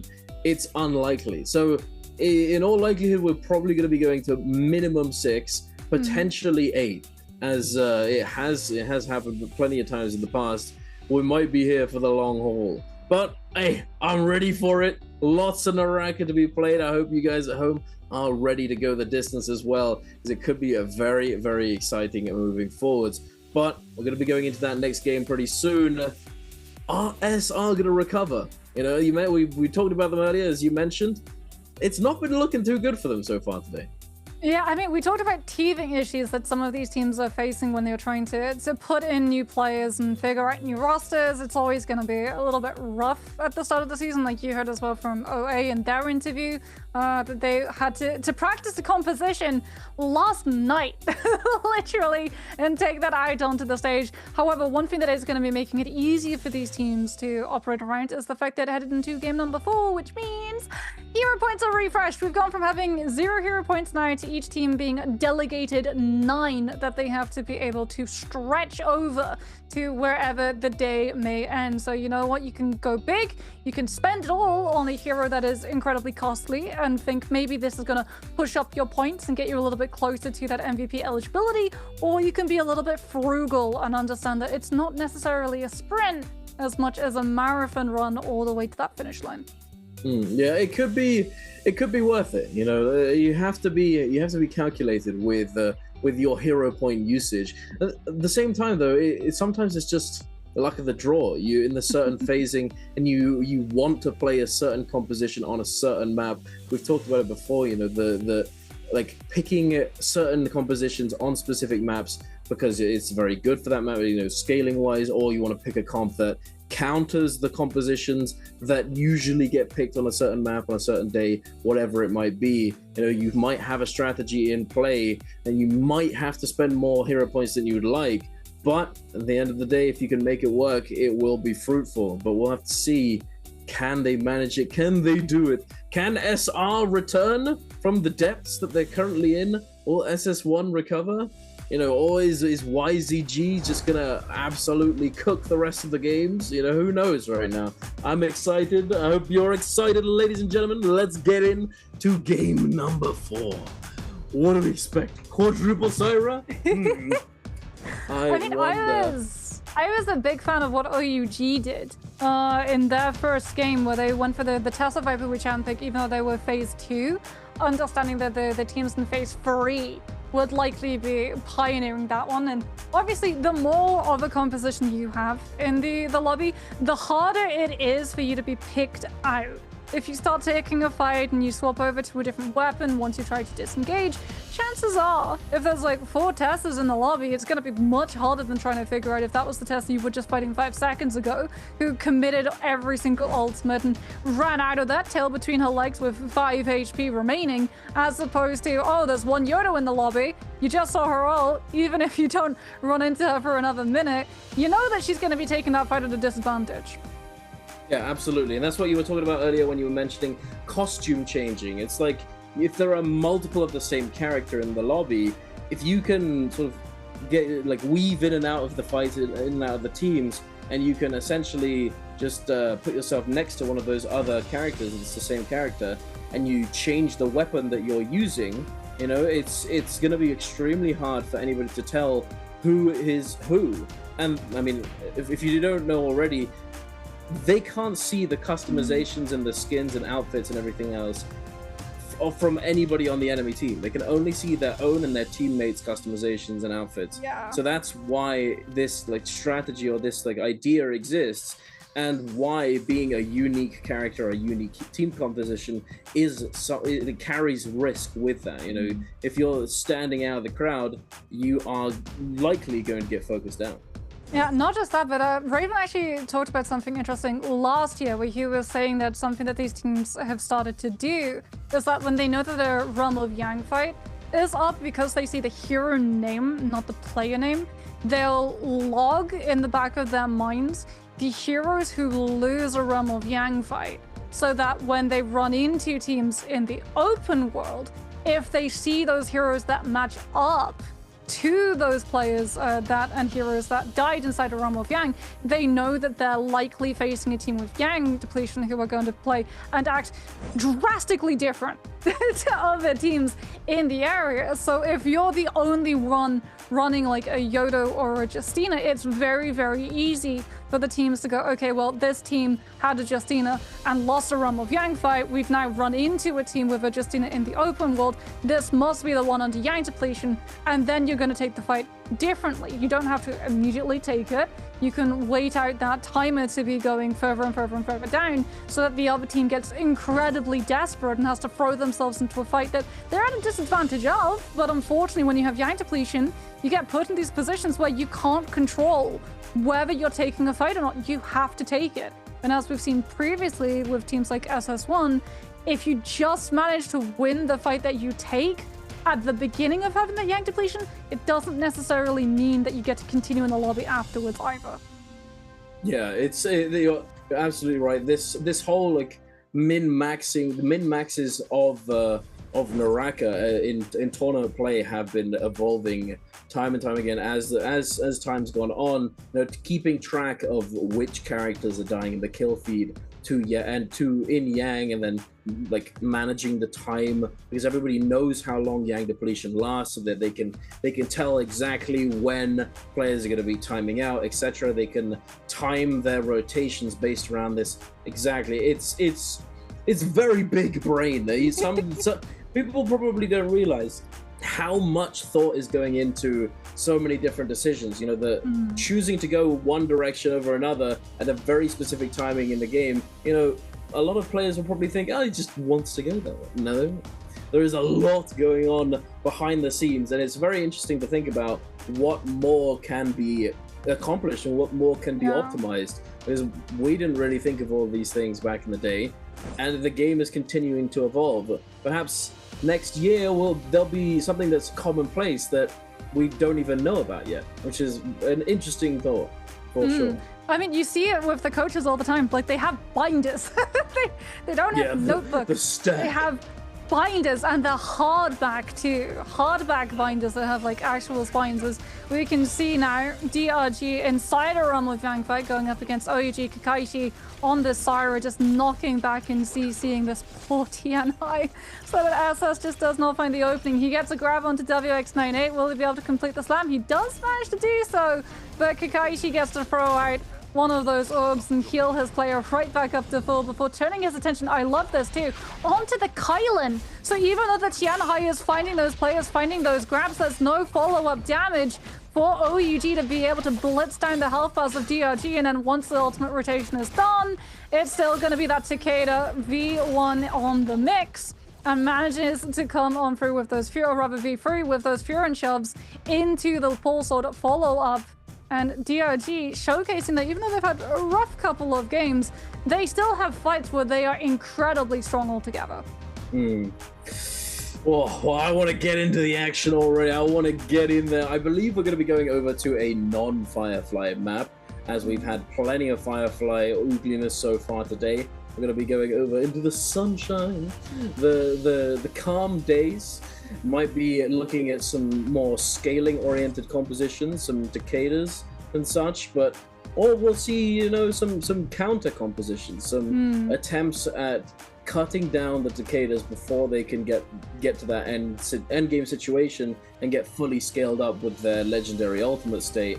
We might see some Vipers, we might see some Zais looking to try and just, you know, beat them to the punch. Get scaled up, you know, the budget, they only need one purple armor to start dominating.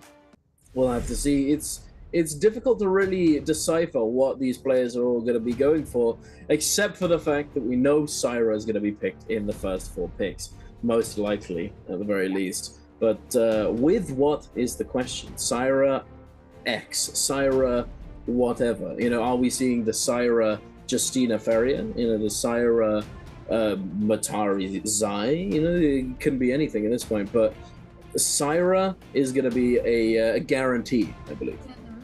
Yeah, we are also headed off to Pedoria Morning Dew, so we're going to be seeing those floating piles come back into the mix too. And as we talked about, like, Pedoria I think is the heaviest macro when it comes to the games, just because of the point of interest that you're going to be dropping on too. So Syra, very, very strong right off of the rip, being able to CC those players out with the F1 stun dazzles, buys you a lot of space in places like Arcadia so that you can come on through with those Thunder Coins. Syra immediately coming into play, however, she's not going to be off of the table for the teams in Phase 2 and Phase 3. She's just going to be a little bit more costly in terms of those hero points that you have access to. As we can see, there's TE. It's not a binder, but it is an awful lot of pages of paper. The coach hovering behind the players, telling them it's time to play Transformers 2025. Indeed, the Kailin zipping at Tianhai. It's a very, very cool comp, I have to say. When I first saw it, I was like, what is this? This looks troll. But no, it's actually pretty broken. Actually pretty good. Kailin with the buff has definitely come back into the meta, but he's still not in the dominant state he once was. Thank the Lord. I feel like oh my goodness. It's kind of just like making up a Hardy being taken out back. Like, they just slot Kylan in because, yeah, like you said, he got a buff. It wasn't a hugely significant buff, but having follow-up and also mobility, as well as a combo break, always makes you eligible into the pool of heroes that you can potentially pick up. Yeah, absolutely. It's quite funny that Hardy is just gone. It's just, for once, but he was there for so long. Yeah, he's just disappeared. But they've always been running the F1, which is awesome. What is going on with that one? F1 Hardy is they're just trying to twist it in some way to make it worthwhile. It looks as though they've gotten past that phase and they're not going to go for it anymore. We're not seeing any Hardys being picked up so far today. You got to say so far because someone's going to pick it, I bet. Just after I say that no one's going to pick it. I mean, if we get into Game 8 and hero points are starting to get low, then he's going to be an option. As LXM going to be running the F3 variant of Viper, which is probably going to be like the main thing that we see that's different between these teams. Yeah, there it is. JL running the F2 with the Silence, ASE running the F3. Everyone else very much sticking true to form. F1 V3 for Takeda, F1 V1 for Syra, F1 V2 for Tianhai, F1 V1 and F1 V2 for Zip and Kylan. So really the only sense of discrepancy is going to be that Viper pickup. Yeah, the Viper, sort of like struggle with personality. You know, it's we've seen it time and time again. You know, are you an F1? Or are you an F2 V1 Viper? Are you an F3 V3 Viper? You know, it's like what the flavor of the day. Viper is just it's the different combinations, but that soon may change. I will say because Viper is going to be receiving her rework very soon. And when I say soon, I mean in the next couple days. She's going to be going live with her rework coming on through, with the removal of F1, V1 being being given the combo break factor. The F2 is going to have slightly better tracking and less momentum once you've thrown it at a player, etc. I'm not sure if there's anything really changing about F3. But V3 is getting a big change. The stagger at the end of the ultimate, extending the silence. Very interesting times ahead, I imagine. Well, we can see what positions for these teams are going to be ahead. Everyone going to be dropping into those points of interest. Gigi, that's not dead center of Twilight Pass. That's not where you normally land. Okay, you're going to be seeing a lot of action as well as Ace of Peak, which is where we're going to be starting off. SS1 and WBG both not really going for a fight just yet. Looting very important for both the Tianhai and the Zeiss that they can scale into their ultimates for that first bout. Meantime, JL and YZG absolutely no such worry. Directly kicking things off. TXJ not going to be going into that parry. Looks instead to turn the fist blades onto Joao and gets the parry onto him into the jump LMB before turning in with the charged RMB off of the opening set up by CXE. YZG understanding the numbers advantage that they have. This is just cleanup at this moment, unless that Tesla ultimate can find something. 60% rage has now been surpassed. It can come on through, but unfortunately there is no follow-up, and YZG very much just looking to try and pick off with the Syra F1. Actually, TXJ having to fall on back. They've lost QGG, who's going to salty run back. He just revived. He's making his way over on the mini-map dunk. YZG committing. Let's hope they haven't made a mistake. Yeah, let's hope not. TXJ in that Syra ultimate to try and make something happen and hold on to the one thing here on the Tessa. No ultimate, no nothing. Trying his best there. He's not enough. The dazzle comes through. He does get finished off. I am surprised. The QGG, it's winnable. Is it winnable? I'm coming, boys. He turns up, saves the day, closes out this fight. JL, Cuckoo, just try and waste their time. Try and extend this further. So he's potentially going to try and turn it around, but who knows if he's going to actually get anything from this. I highly doubt it. He's doing what he can, but I feel like it's a matter of time at this point.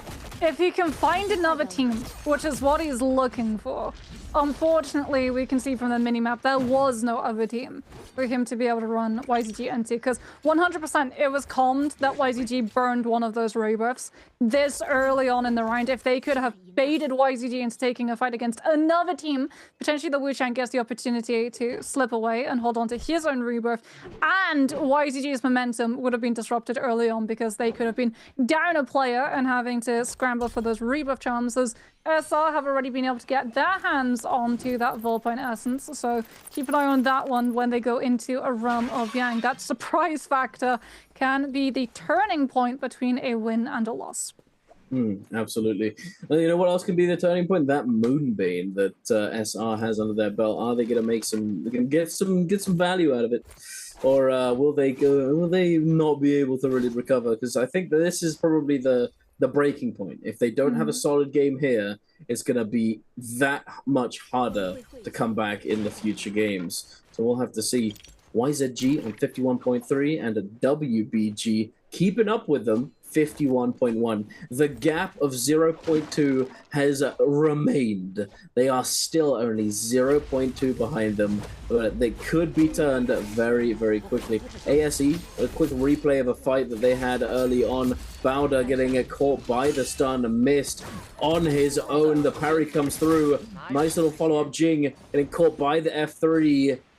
On the out of wake up, missed trying to catch him. Jing getting caught on the scale rush attempt.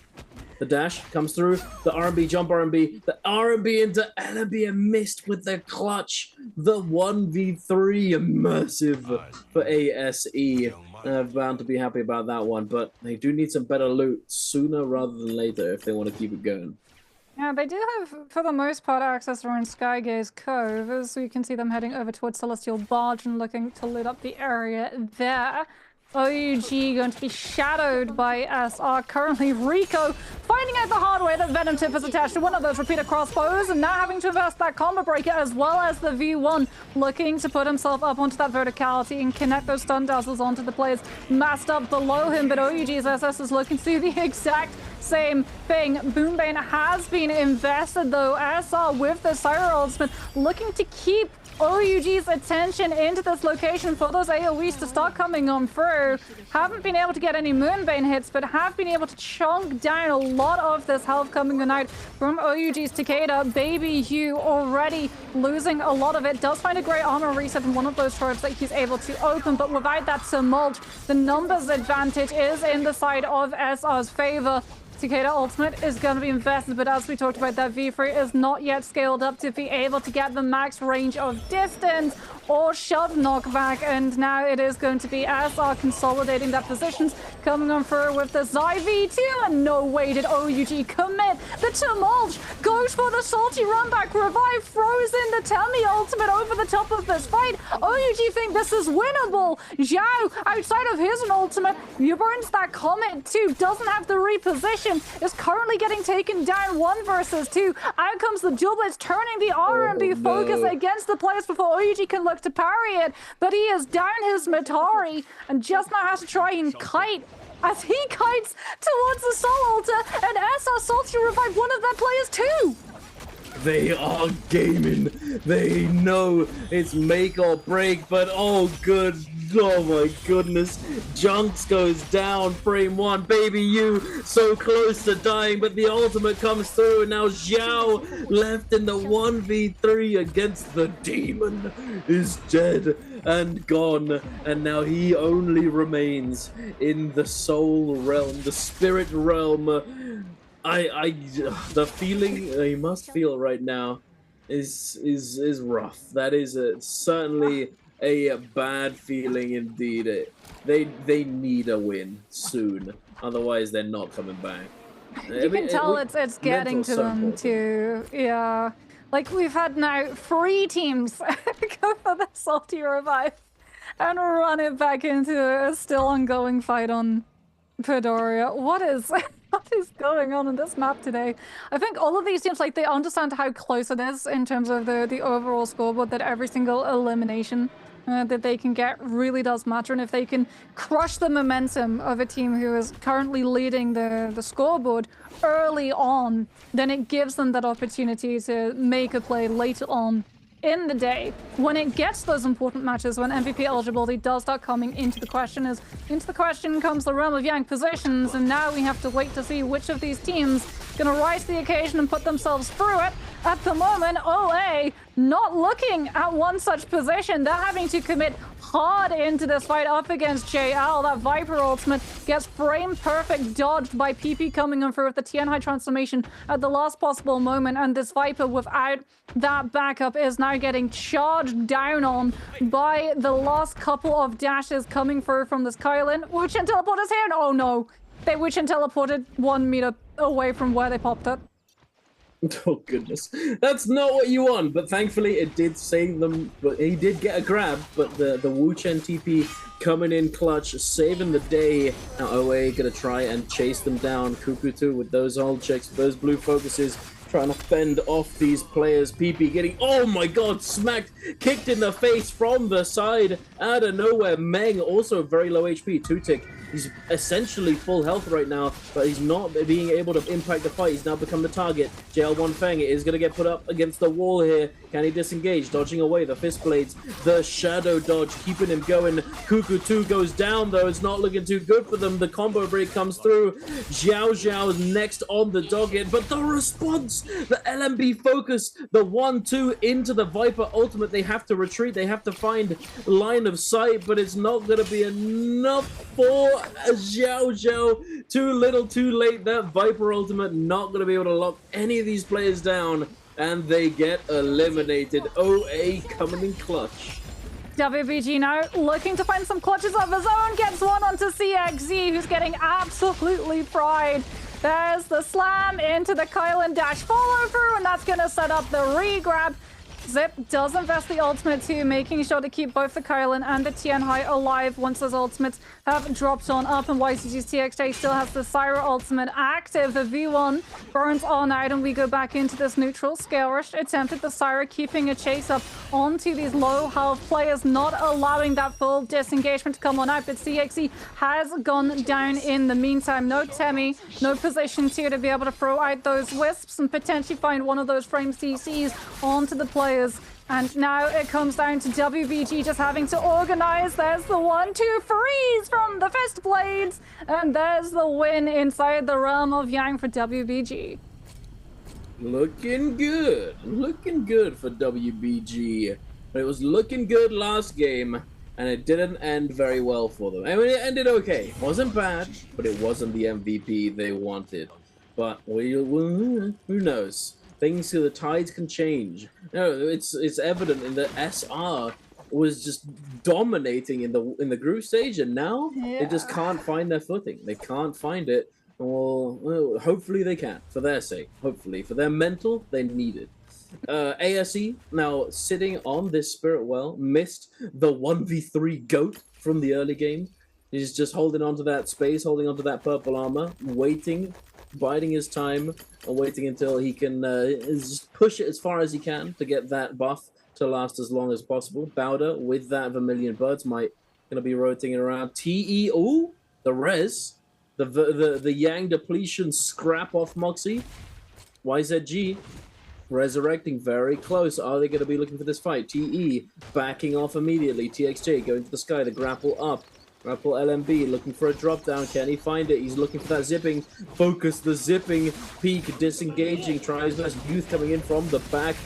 Like getting him with that little bit of chip damage, that little focus. Xiaonan popping that Monk ultimate. The Tumult ultimate goes down to try and counter it, but the grab has already come through and has been slammed. QGG gets grabbed up.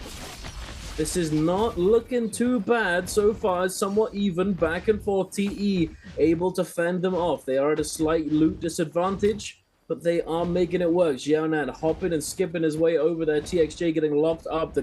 The Syra ultimate is getting affected by the Kylan here. QGG trying to force them back. The fan, will he find it? There it is. The RMB Youth getting lower and lower now. YZG look as though they're going to be able to take this fight home. But TXJ getting caught in the corner on his own. Gets taken down now in a 2 versus 3. This is not looking good. YZG, QGG on the back foot. Turns it around. There it is. Boom. TE are going to turn this fight. The armor swaps galore. And there we have it, ladies and gentlemen. They are down for the count for game number 4. Long-term sustained fights in terms of the matchup between Syra and Zip just benefit the Zip so much more. We got to see that from Pete, just throwing in that F1 when those players started going a little bit low as Kakashi comes on for throwing out the RMBs from this Hang Sword. Another Witch and Teleport going to be invested, but the 2 versus 1 make that the 3 versus 1. That is ZZT is just absolutely removed from the spot. Might as well have been reduced to ash with the speed that he got absolutely decimated. DRG already making a very strong play, but not as strong as OUG, who are currently on 8 eliminations in this lobby. Dunk, another team that were dominant in the regular week, had just a little bit of a quieter start to the day. Coming into the first bi-weekly finals, we're going to be having a look and seeing just how they were able to hit those 8 eliminations. 3 of them are going to be fighting inside the realm of Yang as SS with the Syra V1 stun doubles onto TE's Youth. This poor Kylan, the target of focus, so that those dash disruptions can't start to come on through. You can see as well, Xiaonan on that TN high, just looking for any particular grab that he can find, because that would then force SS to have to play peel for his players, as opposed to getting to play aggressively up against TE's win condition. The Syra ultimate is done. The fact that TE is still holding onto this Kylan ultimate means something has to go horribly wrong for the side of TE, and it might come in the form of Baby Use later on to Kata V3. Those Furin shoves mincing down these players of TE, preventing them from finding any follow-up on Youth's dashes. And OUG now just having to deal with that last standing Kylan before they find the win. Beautifully done. Those parries coming through from OUG. Beautiful. Just turn around, eyes in the back of his head parry. Just able to dismantle that team there. GG. Speaking of being dismantled, 1v3 in the zone. LXM goes down and joins his team in the spirit world, as GG has also been fully eliminated from the lobby. We have JL, GG, and YZG all back in the lobby. We do have one team that's relatively close, I believe. SR having lost both the Syra and the Matari earlier on. The fight that we were witness to at the beginning, where the double salty run back, but he's still not been able to find the rebirths and resurrect his teammates. But we do have a scrap off here. ASE miss, getting caught. The juggle comes through. No chance to get up. You cannot play the game, good sir. Get down on the ground, he says. SS1. Good lord, giving him no options whatsoever. Poor Viper indeed. Yeah, that's very much a hands off the keyboard moment. As Juan dodging out of that Tessa ultimate. It is going to connect onto Juan, but they take the Tessa down 2 versus 1 before the Teva can connect properly and snap into that 3-second enchantment window as Bida will be able to snap back at ASE's hand. In the meantime, we've actually got the second realm of Yang spawning on up, but just as we've seen in the previous maps, a lot of the teams not anywhere near the portals. They're more than happy just taking their fights elsewhere around that map. So worried about being griefed out of getting through those entrances by the amount of Tessify from Wu Chen compositions currently running into the mix, as well as those Cyrus, Yiran, gonna be matching Tianhai ultimate alongside OA's PP, and now the stall tries to come on through both of these Tianhais, blocking and obscuring each other's POVs so that they can't possibly find grabs through their players. As Yuran pushes his mirror back, sets himself up into a prime window of grabbing these players out from his view, will be able to find one grab, but Tutik is going to be mashing that struggle, gets stunned out of being able to commit the slam, now is able to find the throw, but the tracking on that zip F1 keeps the Kylan alive, and OA are actually down a player instead. That's insane. The Monk fight, the Monk Dita is just, it's evolved so much over time. It's actually so interesting to watch. Like the strategies, the min-maxes, the jump on the waist that'll turn around at this and that is very cool to watch, I have to say. But WBG are going to be the ones that are cleaning up this realm of Yang. The 3 versus 2, the numbers advantage is too much in this situation, and they are able to claim it. Gold armor going over to this team. Question is, will they give it to Yeran or will they leave it on Jing? It's a bit of a 50-50 toss-up as to who gets this golden armor. Because yes, the Monk could benefit as his ultimate's health pool will scale with it.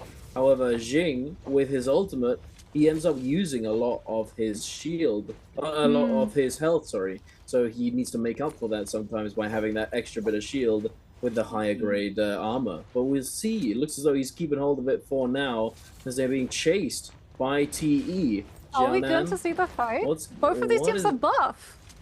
I think they're essentially it's the handshake. It's the non-verbal agreement that there is no use in fighting each other at this point, and that they're going to be going off into the distance very shortly.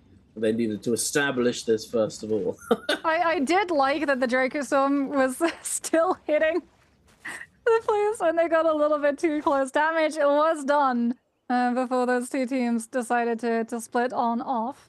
As TE and WBG definitely going to be putting distance between themselves and the rest of the teams when it comes to the leaderboard. For the first time today, since both YZG and DRG have been fully eliminated, so WBG's path to remaining at the top is going to be obscured by OA. However, OA not in the greatest of positions, just having lost a fight against WBG and now being struck down. With Yang depletion, they have 3 minutes and 42 seconds. You can see that timer, unfortunately, counting continuously down for this team to be able to pick up those blooms and find a fight that they might find in the form of SS1, who are currently squirreled away, playing cozy inside the Invis bush. Do OA decide to check it? Surely they do. Oh no, they do not. Oh, wait a minute. Yes, they do. Oh, they do.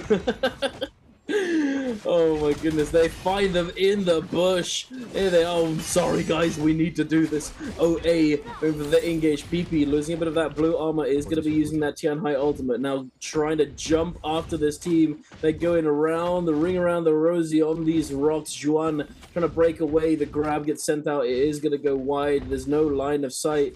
He's trying desperately to keep hold of him. Trying to keep line of sight. Oh! Does he find it? No, he does not.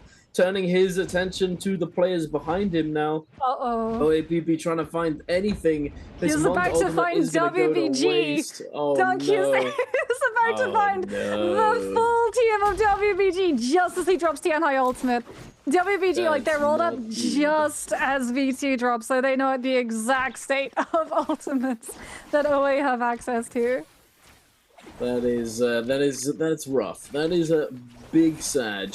Also, I wanted to know that WBG and TE, both teams with the buff, I'm pretty sure TE was just following them, you know, because they knew that the TE knew that WBG didn't want to fight them, but they were just gonna follow them just as a troll, essentially, just to, you know, oh, wherever you guys go, we're going too. You know, we're coming along for the ride. Oh, this is such interesting dynamics in these games at times. It's definitely developed over the years. But OA, I'm trying to close this out. SS1, they're still doing a good job of kiting this. Are they going to be able to do it, though?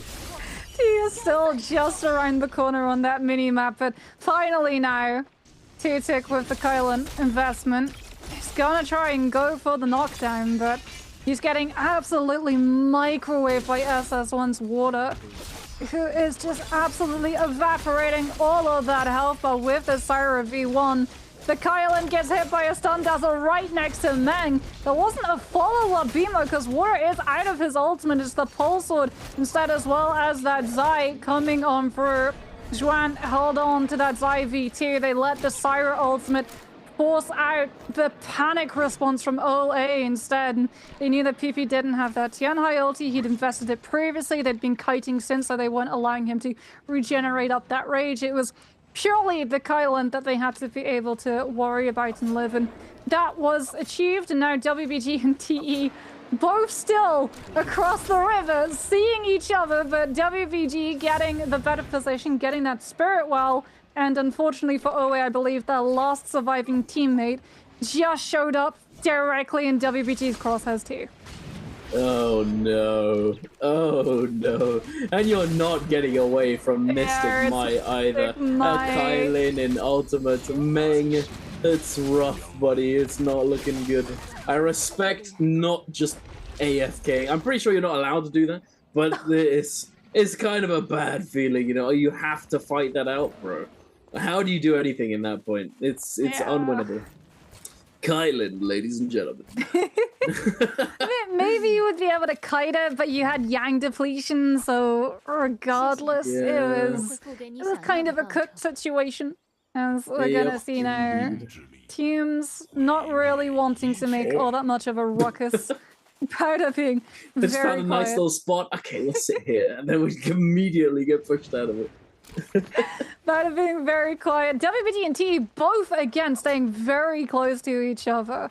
As we can see, TE Xiaonan, legendary armor. Not a legendary weapon on the TNI just yet, but still very much happy to just follow along with where WBG decides to go off onto. No one really committing anything though. Not just yet, as WBG being a little bit more proactive in hunting down where that zone is going to be pushing these players into that open arms. But everybody else saw where the Spirit Well was postured on up and decided to take a big berth away from it before that zone could push them into having to rotate around. OUG looking pretty solid right now. This is going to be an interesting end zone with all of these tall trees. Usually on Perdoria, we don't see an end game like this. I think I've only ever seen it once happen in this area. Once before. It's pretty low likelihood that this ever really happens, but we get to see it today, ladies and gentlemen. SS1 sitting atop this this tree. I was about to say tower because of how tall it is. This is a ridiculously tall tree.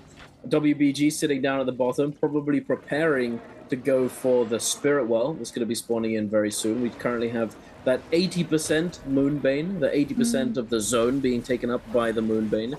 TE happily rotating around the edge, trying to find perhaps the shop, as there is still a Darktide Rift dealer in the zone. Another rare occurrence in these end zones. Usually you don't have a shop to go shopping at. SR fully recovered. I was wondering where they were. Look at them. All three of them blue armor in that little cage. Yeah, they're up in that bird cage. They're currently blue birds rather than blue berries. Yes, blue birds. Yeah, exactly. Good one. But unfortunately, those bars are not going to keep them safe from the cannon damage coming on through, especially if there's a Flames Ref Rupture Gale attached as a Soul Jade to that one. Xiaonan is going to receive the Zip F1. now thinks back about potentially sniping down some of these other players. WBG also. Yuran, that is gutsy, goes into it, and Nbpl is still going off. Just to make sure that the team has a position to put themselves into that spirit. Well, immediately, TE potentially going to compete alongside this as well. They are both on that Tianhai composition. They want to be able to take advantage of that dome blocking range damage. And you can see that this Spirit Well isn't as free as the others were previously. A Siren Ultimate is going to come on through. Everyone having to play around Bowder, going for the uptime there. Yuran is actually going to put himself into a contest though. Goes for that Tianhai V2, just keeping it in place so the Siren Ultimate doesn't bag the Spirit Well for Bowder's team entirely. And WBG, once the Siren Ultimate has been done, can try and move back into the position they'd been holding previous. A grab comes out onto Rico 2 just as that bubble dome drops. That is going to be SR's hopes of being able to pick up all of that loot popped alongside it. WBG get the buff, get the re-ult cycle for Yuran's next V2, and get the armor reset swap too. Very nice for WBG. I'm surprised they were actually able to get their hands on it. That Syra was certainly a menace, like a fly that you're trying to punch out of the sky. Just like, you gotta come back here.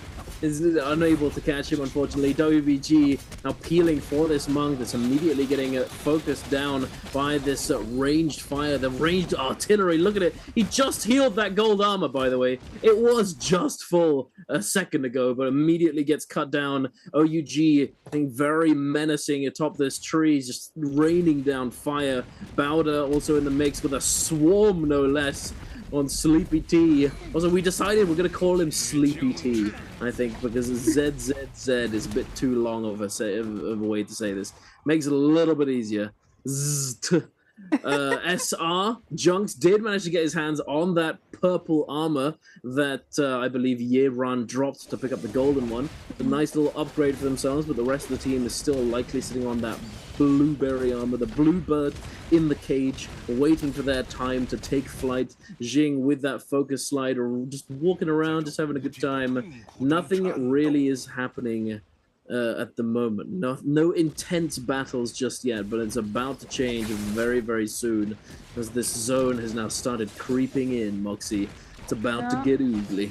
OUG trying to hold on to that perch on top of those trees. TE gonna be revealing Aurora Burst in the back pocket. That silence effect gonna be potentially devastating if it can attach onto a play like either a Zip or a Syra, or even a Kylin before he can come on through and utilize either a combo breaker for his ultimate to live just a little bit longer. SS1's water is going to be picking on up SR Xiao, so one of those bluebirds has had their wings plucked, unfortunately.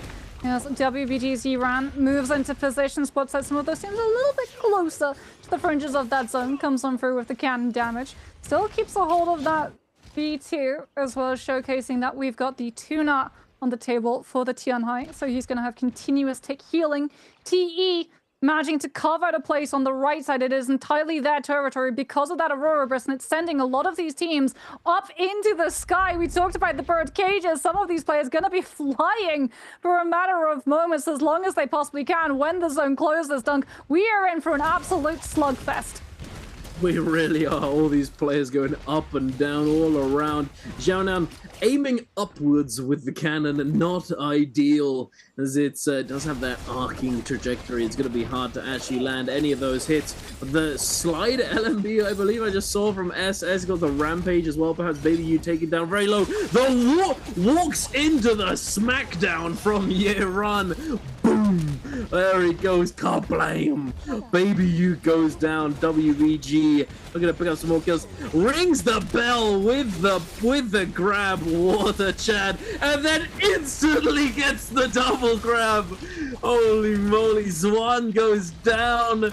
He's looking to try and get the other one, but not able to do so. Yay, run! What a beast! Definitely getting value out of that ultimate. For sure. TE trying their best to hide within their Aurora Burst at the bottom peak, just sending out these spikes. Xiao Nan's turn to pop this Tianhai ultimate. Will he be able to find value? Look at this.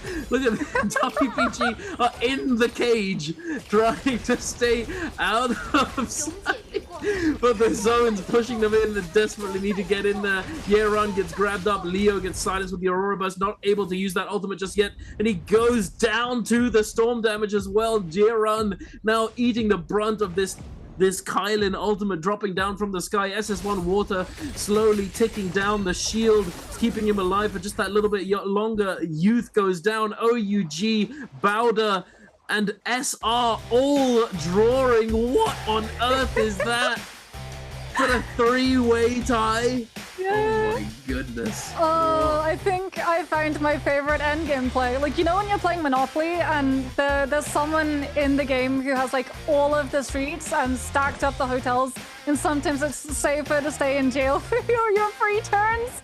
That was WBG. Unfortunately, they had to play bail eventually because of that zone tick moving away.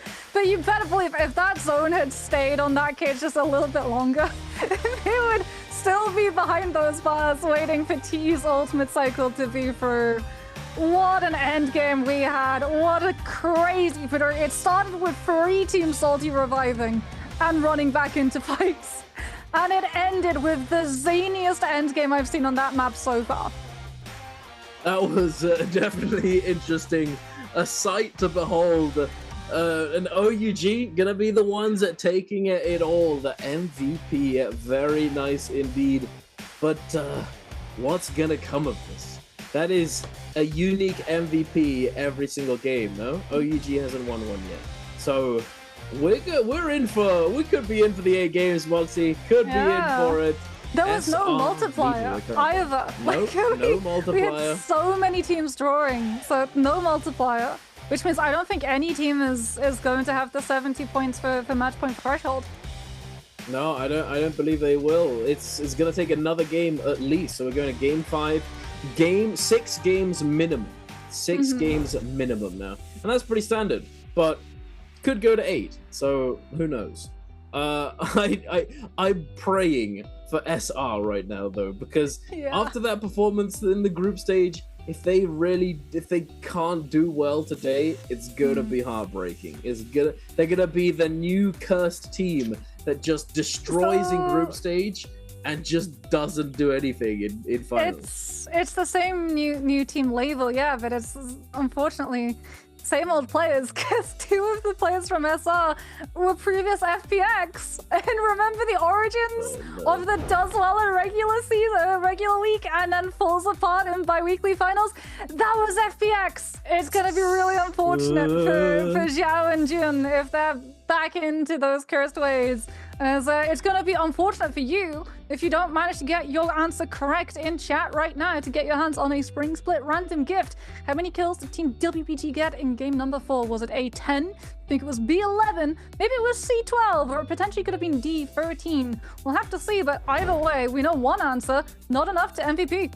No, not enough to MVP. Make sure to get your answer in the chat and to stick around so that if you are the lucky winner, you can get your hands on those prizes. Well, we're going to be taking a look at that scoreboard very soon. They haven't done it immediately, giving you a little bit of time to answer that question, but we'll find out soon enough. I can't remember how many kills they got either, but let's see. How many was it? WBG with 12 kills. 13 total game score. Is very close as well. OUG with 13 kills, 14.5. Bowder with 10, 11.5. TE 9.5. SR 7.5. Not too bad, you know. DRG ASE with 6.5 each, and GG and SS1 with 5.5 each. OA with 4, YZG with 3, and JL with 1. It feels as though every team that MVPs then just doesn't do well in the next game. If it follows along with this tendency, OUG is gonna get 1 point next game. Let's see that happen, and then with the paradox will be complete. The stars will have aligned, and I don't know. I don't know where I'm going with this, but anyway, OUG, the stats, here they are. 19,000 for Jinyu, 16.5 for Baby Yu, and again, we got the damage stat for the Syra, because Syra is not a support, ladies and gentlemen. No, she is not, especially given the fact that some teams have even been replacing the Temi with the Syra and keeping the Karumis. We can have a look and see who's going to be getting close. Okay, WBG 61.1, that are closer so far. And we did say that that game would create a sizable chunk of distance between themselves and the other teams that had been close, hot on their heels for the previous matchups. Both YZG and DRG getting knocked out early, and therefore not being able to keep pace with WBG has meant that they are behind and are going to have to be relying now on WBG failing to hit that mark. Like you said, Dunk, we'll have to wait and see whether or not they will be able to get over that threshold and we potentially ended on game 6, or maybe we go even further. Maybe. 61.1 is getting close though. But for now, we're taking a look at some highlights off the back of game number 4. Sponsored by China Unicom. We got OUG being the MVP in that game. ASE missed with his 1 versus 3 clutch. And OUG right here in this salty run back situation. Oh my goodness, it was ugly this game, and it paid off. It paid off. OUG coming away with the MVP. That res, it was the difference. That was the difference maker. They take down SR here. They ruin SR's game. The SR spent the entire game trying to recover, and then they do make it to end game, but with not very many kills. Yeah, actually, like you said, that 1 kill that they pick up was the difference, because WBG had 12 kills, remember? OUG hit 13. So it could have been a draw, as we get to see here Bauda ZT coming on through with all of those eliminations off of the back of that side. This is Yiran getting, this is crazy. The grab into the follow-up from the Flamebringer coming on through. You're going to see it coming on out into a minute, I'm sure, from Leo, who every single time Yiran was able to find a player, keep your eye on the right side. There's the Flamer coming on out.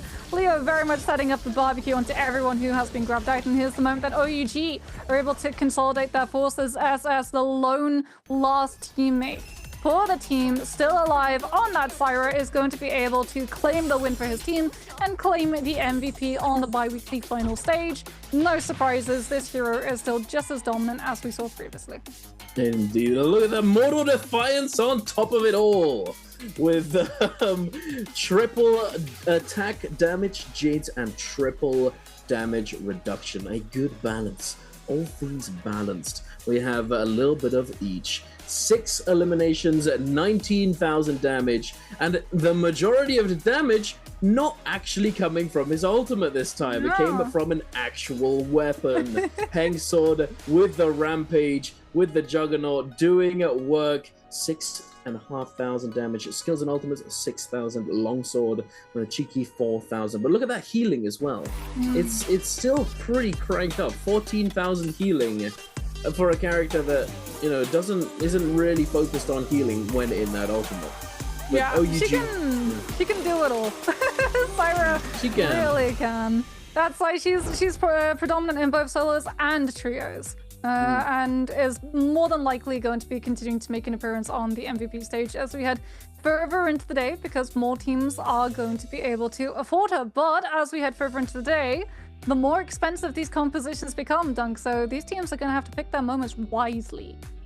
Yeah, they certainly are. We talked about it earlier. The choice is when to play a certain comp, when to dump your hero points to make sure you get to play what you want to play when you want to play it. Or you just take the back seat, you anticipate that it might be more worthwhile to hold on to your points and use them in the later games, depending on the phasing, depending on what your scoreline is looking like. So I believe if you are in match point eligibility, you then end up being in last phasing every single time once you get to that point. So if you're anticipating that you're gonna be able to get there soon, it might be worth to save those hero points. Since you're already ahead, you don't have to get super ahead. You can just get a decent game and then save those hero points for the Syra pickup when you're phase 3 later on.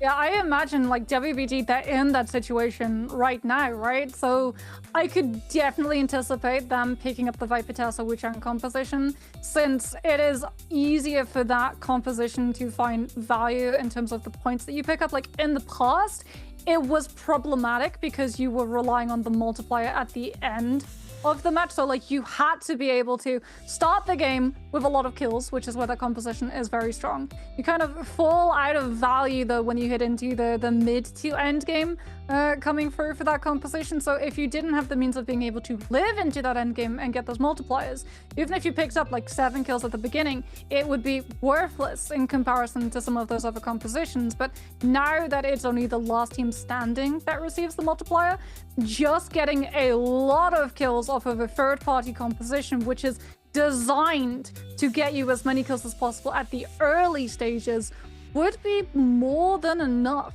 for them to get over that finish point of needing 70 points to become MVP eligible.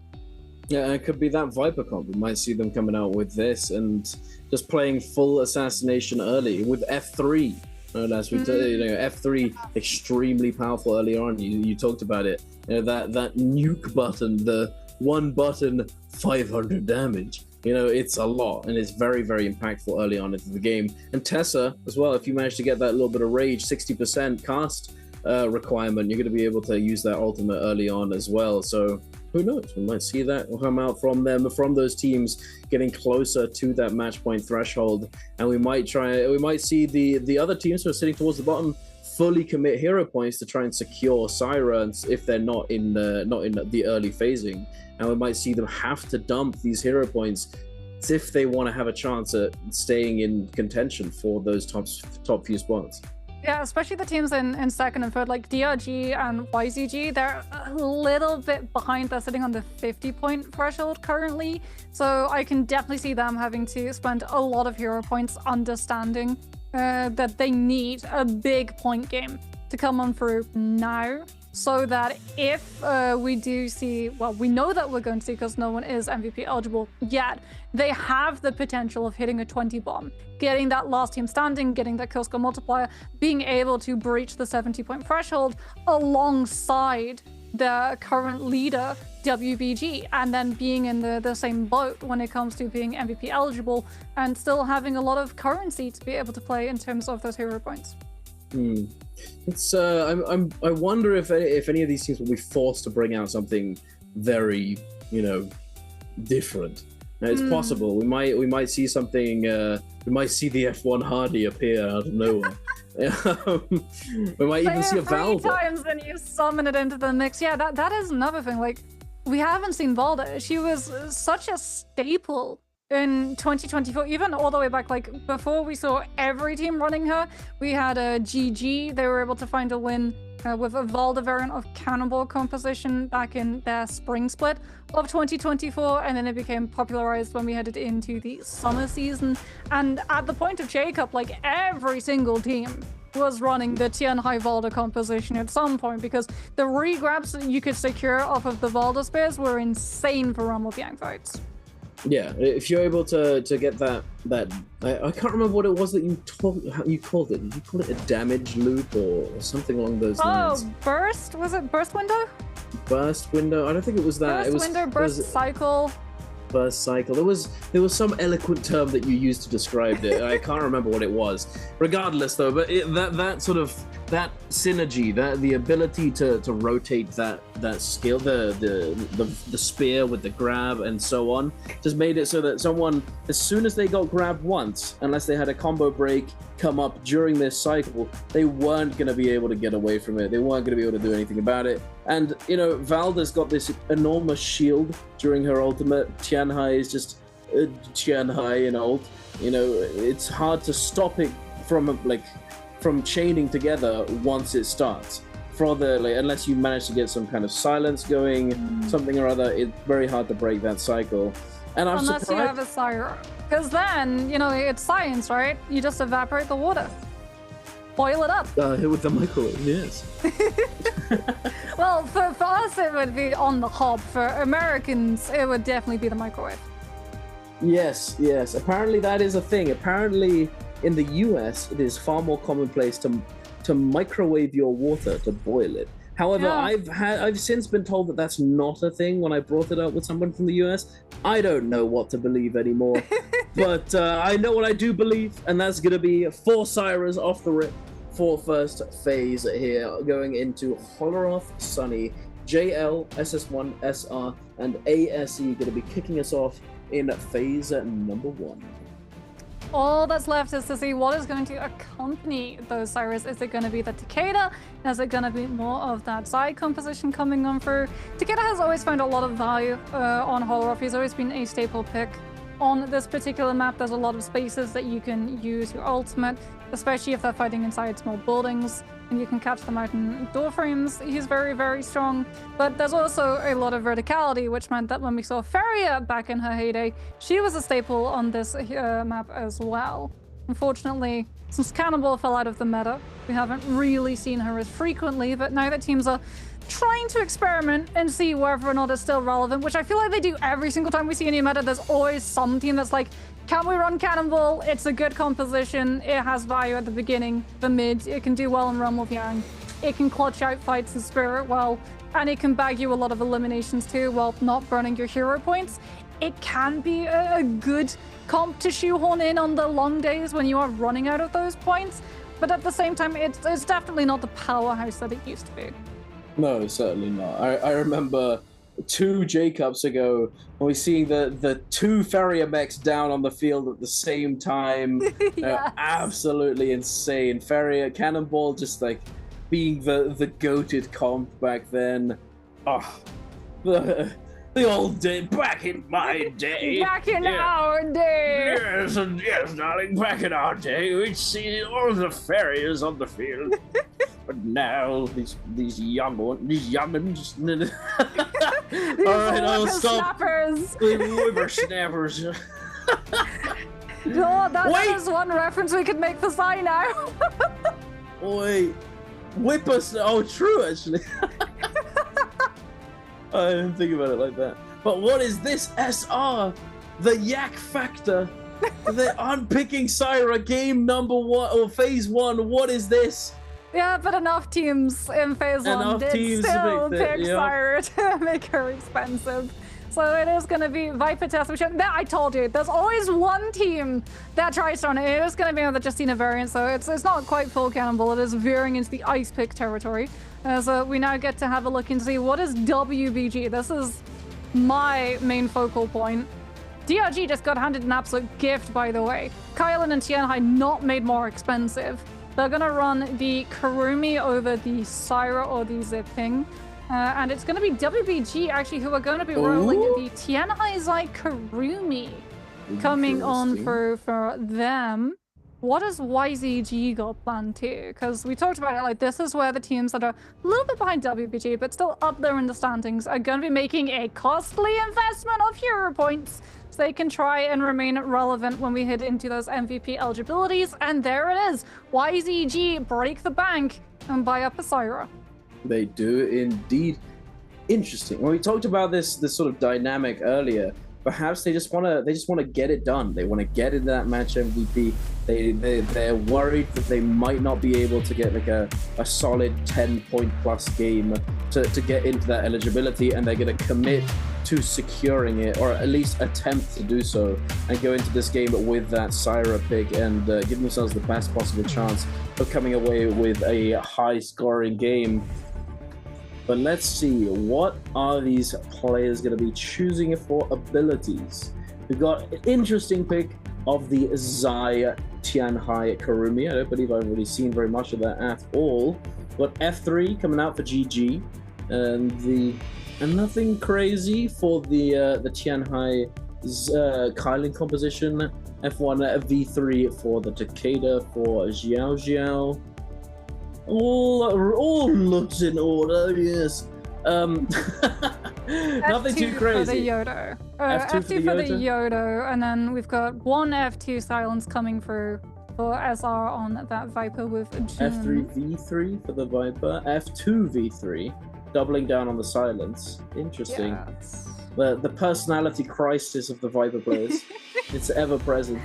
I mean, there's so many things, though, that you have to try and navigate if you're Viper, because if you go for the F3, then if you can get it on the Matari, then, as long as she doesn't break LOS of the tether, she can't hit her ultimate and get everybody outside of it. Unfortunately, there's not a whole lot of Matari in this lobby, however. As we can see, true. there we go. GG back to no wait, that's OA. They're both pink. It's kind of hard to see, but like, I'm pretty sure that is OA. I think that's GG's landing. GG's north of City of Tang. OA is on Waterfall. Interesting. That is not familiar territory. Powder all in their lonesome down in the Metab. Yeah, and then JL, are they dropping on YZG? Normally JL go Yushan Ruins on Holoroth. I can't quite see if they're contesting YZG. We did see that previous contest coming on through the first time we played Holoroth today. I don't know why I just thought this, but that little bubble, the word bubble, with the question mark at the end, I just imagine that being, where's GG? Why are they not here?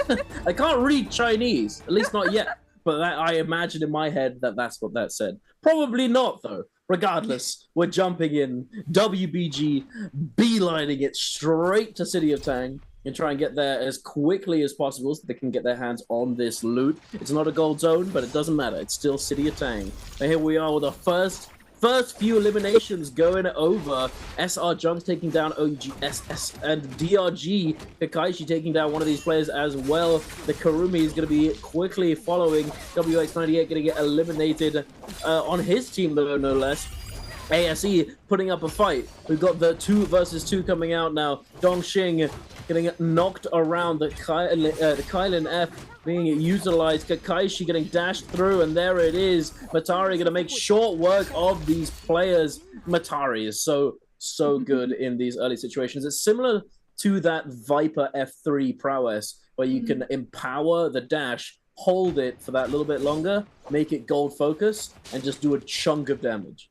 Yeah, and the dash then depositing both of those 2 player stacks on top of each other for the RMV staff scoop. That was brutal, as now we can see the underside of City of Tang. All of these players having slid through and put themselves underneath that main building.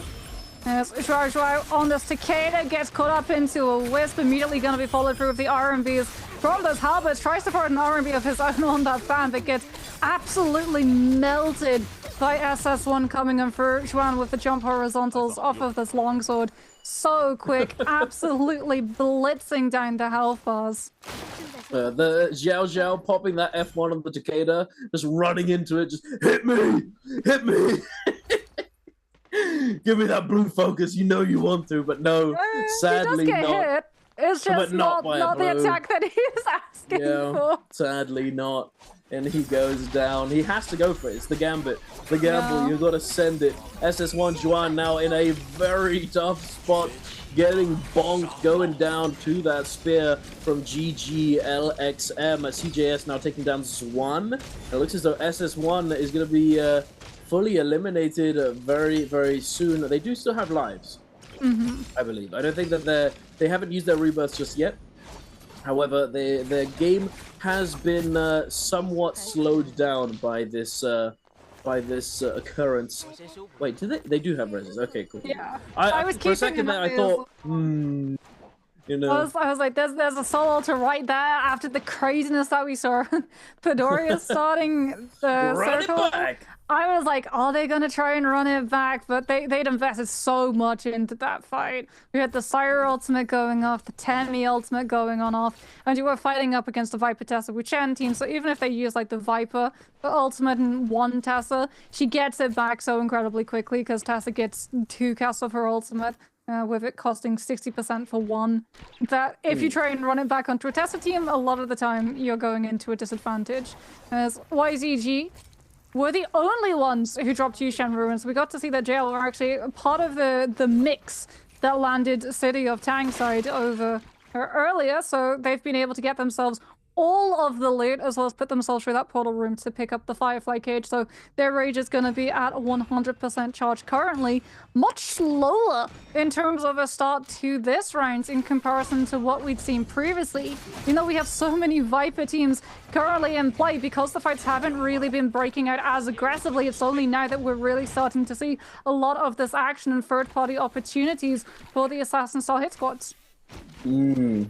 Teleport comes through. SR's on the run, but they've got the reverse bounty going. Yeran is the bounty target. They're using it to their advantage to keep track of SR, but the Moonbane coming in. Junks with that Tessa stun is going to be able to potentially first this down. The Moonbane coming through. Oh my goodness. No. WBG, they went for it. The quadruple Shadow Dash is going to lead into the auto release, and SR are ready for it. Is this the comeback story for SR? Are they going to salvage their day? Because, oh my goodness, they need to. They're now on 6 eliminations, wiping out WBG, forcing them to go back to the Shadow Realm and respawn elsewhere. But That's SR so not out of rough. the woods yet. Yeah, but WBG, they invested in this round, remember? They went for the Tianhai team. Yeah. Unfortunately, they ran into that Viper V3, and just as we were talking about, right, that Tether being able to snap onto Matari prevents the Matari ultimate from selfing you out of it, but if it snaps onto a Tianhai, it also prevents the I-Prime from coming on through and getting you out of it. And he wanted to go for it. He was directly on top of the Moonbane hit too, but he just wasn't able to because that silence was still applying to him because of the V3 charging on up. And off of the back of that one, WBG didn't have an ultimate to access to zone the other team away from or buy themselves a win condition to curveball it back into that fight. And now they'll have lost all of their loot. They'll be starting back from zero when all of these teams are patrolling the areas and trying to figure out if there's a team that's just in that same precarious position that they can punish. Yeah, exactly. And this is reminiscent of the talk we were talking about earlier when it came to Perdoria floating piles. Here in this situation, there are no floating piles, so it's going to be that much more difficult to salvage the game. WBG, especially playing Zai Tianhai, they definitely appreciate the good old scaling on their ultimates, so it's quite important for them to have these higher tiered items. Otherwise, they're not going to be meeting their peak in terms of their strength as characters. One Feng dropping down that Tumult ultimate in this scrap off. GG able to take one down. Xiao Xiao coming in, trying to salvage the situation, but it's not to be, I don't think. JL are looking relatively cooked here. Tessa ultimate is in play. Cuckoo is gonna get locked up. The combo break comes through. They're trying to go for it regardless. JL 1 HP in the 1 versus 3 are now down for the count, and I believe they are fully eliminated. Yeah. Insane. That is very rough indeed, getting fully eliminated this early on. But like we talked about, there are teams that will patrol the outer edges of that map looking to see if you've tried to revive, because you don't want to revive in the center, you want to revive on the outskirts where teams haven't likely dropped, so you can find some loot before the zone moves on in. And at this point, zone damage, it's healable for you. You don't immediately topple over if you stick in the purple a little bit too long. But teams like GG were actually the first ones to really pioneer the strategy where they would just patrol around and figure out where teams were looking to try and keep themselves out of sight, and therefore fed themselves into more danger. Unfortunately for WBG as well, I believe they're still like mid-recovery. Last time we looked, there were 2 players still in soul form, so they're being very, very careful. They've had 1 person revive to scout the area before giving the all clear, but that's now bitten into the time that they've had to be able to loot and set themselves up for a Realm of Yang. And as you pointed out, running the Tianhai, running the Zai, they need that scaling. They need a Realm of Yang win, but so many teams are currently surpassing them. Yeah, it's not looking too good. They have not been able to keep up in the scaling game. DRG now rotating over to join YZG, waiting for this Realm of Yang entrance to spawn in, as it's going to be spawning any second now. Here it is, jumping into that F ability for the Justina to essentially prevent themselves from being knocked away from that portal so they can make sure he's getting in there. And he does indeed. Now Bowder and YZG going to be going head-to-head in this Realm of Yang. We have that Tianhai grappling up. We've got 2 blue armors on the side of Bowder, not looking too spicy just yet. Going up against this very stacked up YZG team. TXG catching him on the drop down, the 1-2. XCM getting hit on the side by the dual halberds as well. Now forced to use that ultimate after having used the F. Going into that Vajra state, the jump over. He's going to try and knock him out of that Farrier mech, not able to do so. The quick 180 turn from CXZ denying the D-mech. XCM getting chopped at the toes, getting his toenails clipped by this turret, by the pole sword. It's not looking too good for him. He comes out of this form, he's not going to have any armor to work with either, as he went into this ultimate having lost all of it to begin with. And there it is, he goes down, and YZG are running this Yang. Yeah, Syra V1 still on the field. So too is Kyle on ultimate though. Those dashes looking to find a disruption, but Sleepy T gets sent into Stun Dazzle, and that is not going to allow any sort of heal and peel to be made onto this Kylan. The ultimate is done. The Kylan's health bar is so much lower. TXJs is still in full swing though. They just have to worry about winning this neutral. The numbers advantage here. The stone form just continuously chipping down all of that health. This is absolutely nothing that the Zip could have done. Turn it and you just get parried outright. YZG masterful showing up against that Tianhai, showcasing that you don't need to commit the Syra ultimate to stop the Tianhai shenanigans. That Ferio mech, as well as the Justina freezes coming through from QGG, just meant that there was no opportunity for the Tianhai to find the opening that it was looking for. That in turn then delayed the Kylan ultimate because you didn't have the confidence of utilizing those dashes, since there was no follow through.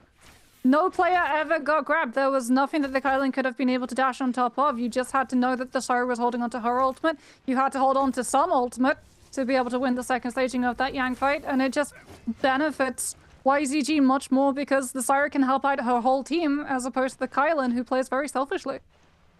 Yeah, he's that sort of main character vibe character, you know, he give me support.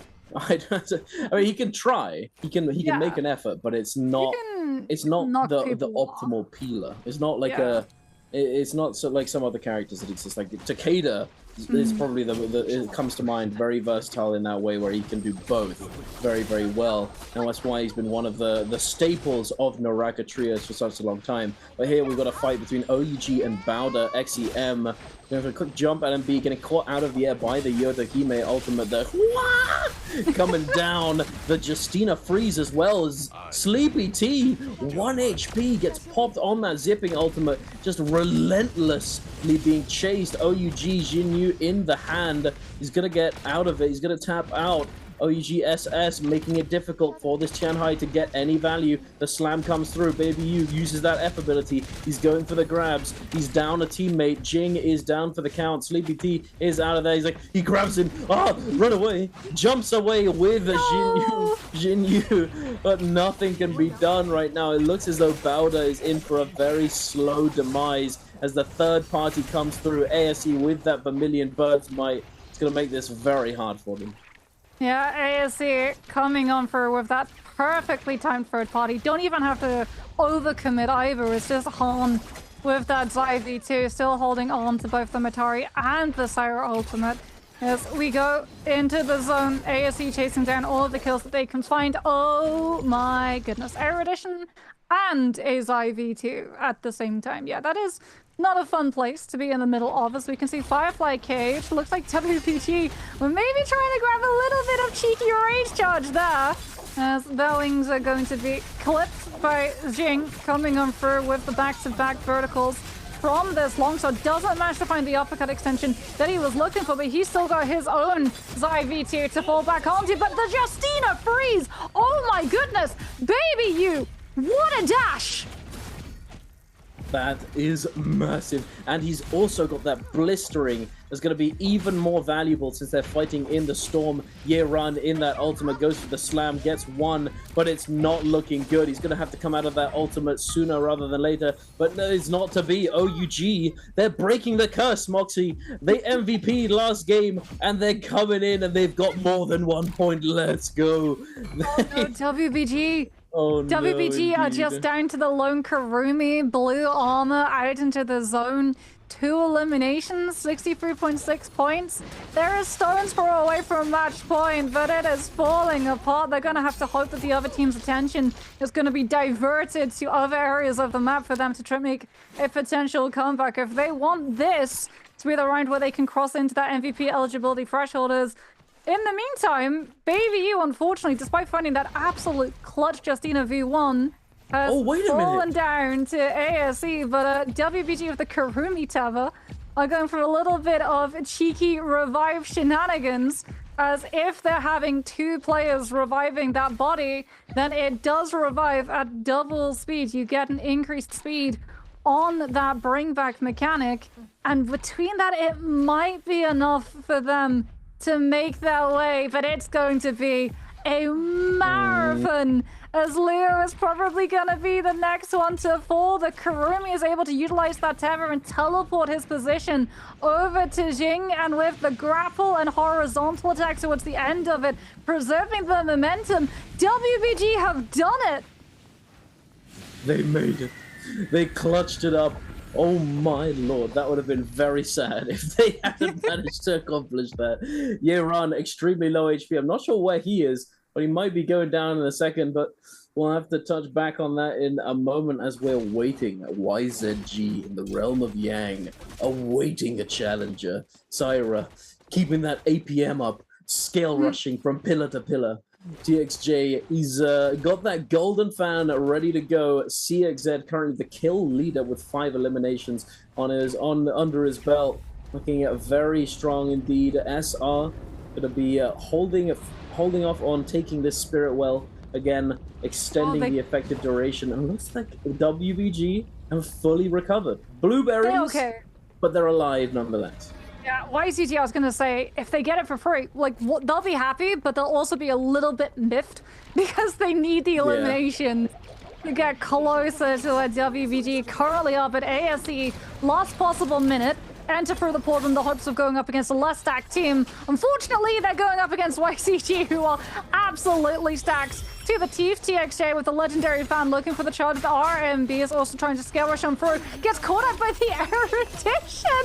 Has to burn his ultimate activation to be able to frame through that stagger, and gets the stun dazzle to connect onto his mirror. And now that the other Syra has been concussed, can go much more aggressive off of setting on up for CXE to continue to follow on this chain of CC with the Farrier Mech cannon shot. Xiao Wen put in the blender. TXA understands the other Syra ultimate can last a little bit longer, keeps up the focus onto Miss as QGG now tries to find the Justina, dashes but gets sent into the IV2, followed up by the erudition. He's out of the damage behind the pillar, but they're still hunting him down. The cannon shot peels the Zai away before the chain slice can come on through and start melting the Justina's health bar down. Really good peel comes out from YCT, but so far not a single elimination. We do have Xiao Wen down there. They're trying desperately to salvage this, having it delayed their ultimate. Oh, Hun! Oh, his ultimate expires just then and he goes down. YZG coming back. They're coming in to play this game at TXJ, QGG, and CXZ. The three-letter name crew. They are gaming right now. They have 9 eliminations, golden armor, golden weapons, and Draco Storm. They're fully set up to snowball this endgame. ASE, on the other hand, very somewhat similar composition. Unfortunately, now have Yang depletion, 9 eliminations. They're gonna want to have to find this. They're gonna want to find this fight sooner rather than later. They need to get it done. They can wait a little longer. They could wait out the Draco. Dunk, look at the hero board at the moment. Were GG cheeky? Did they try and go for a no one can test second realm of Yang portal and put a lone Tessifer? Wait. No. Only one of their players has Yang depletion. Oh no.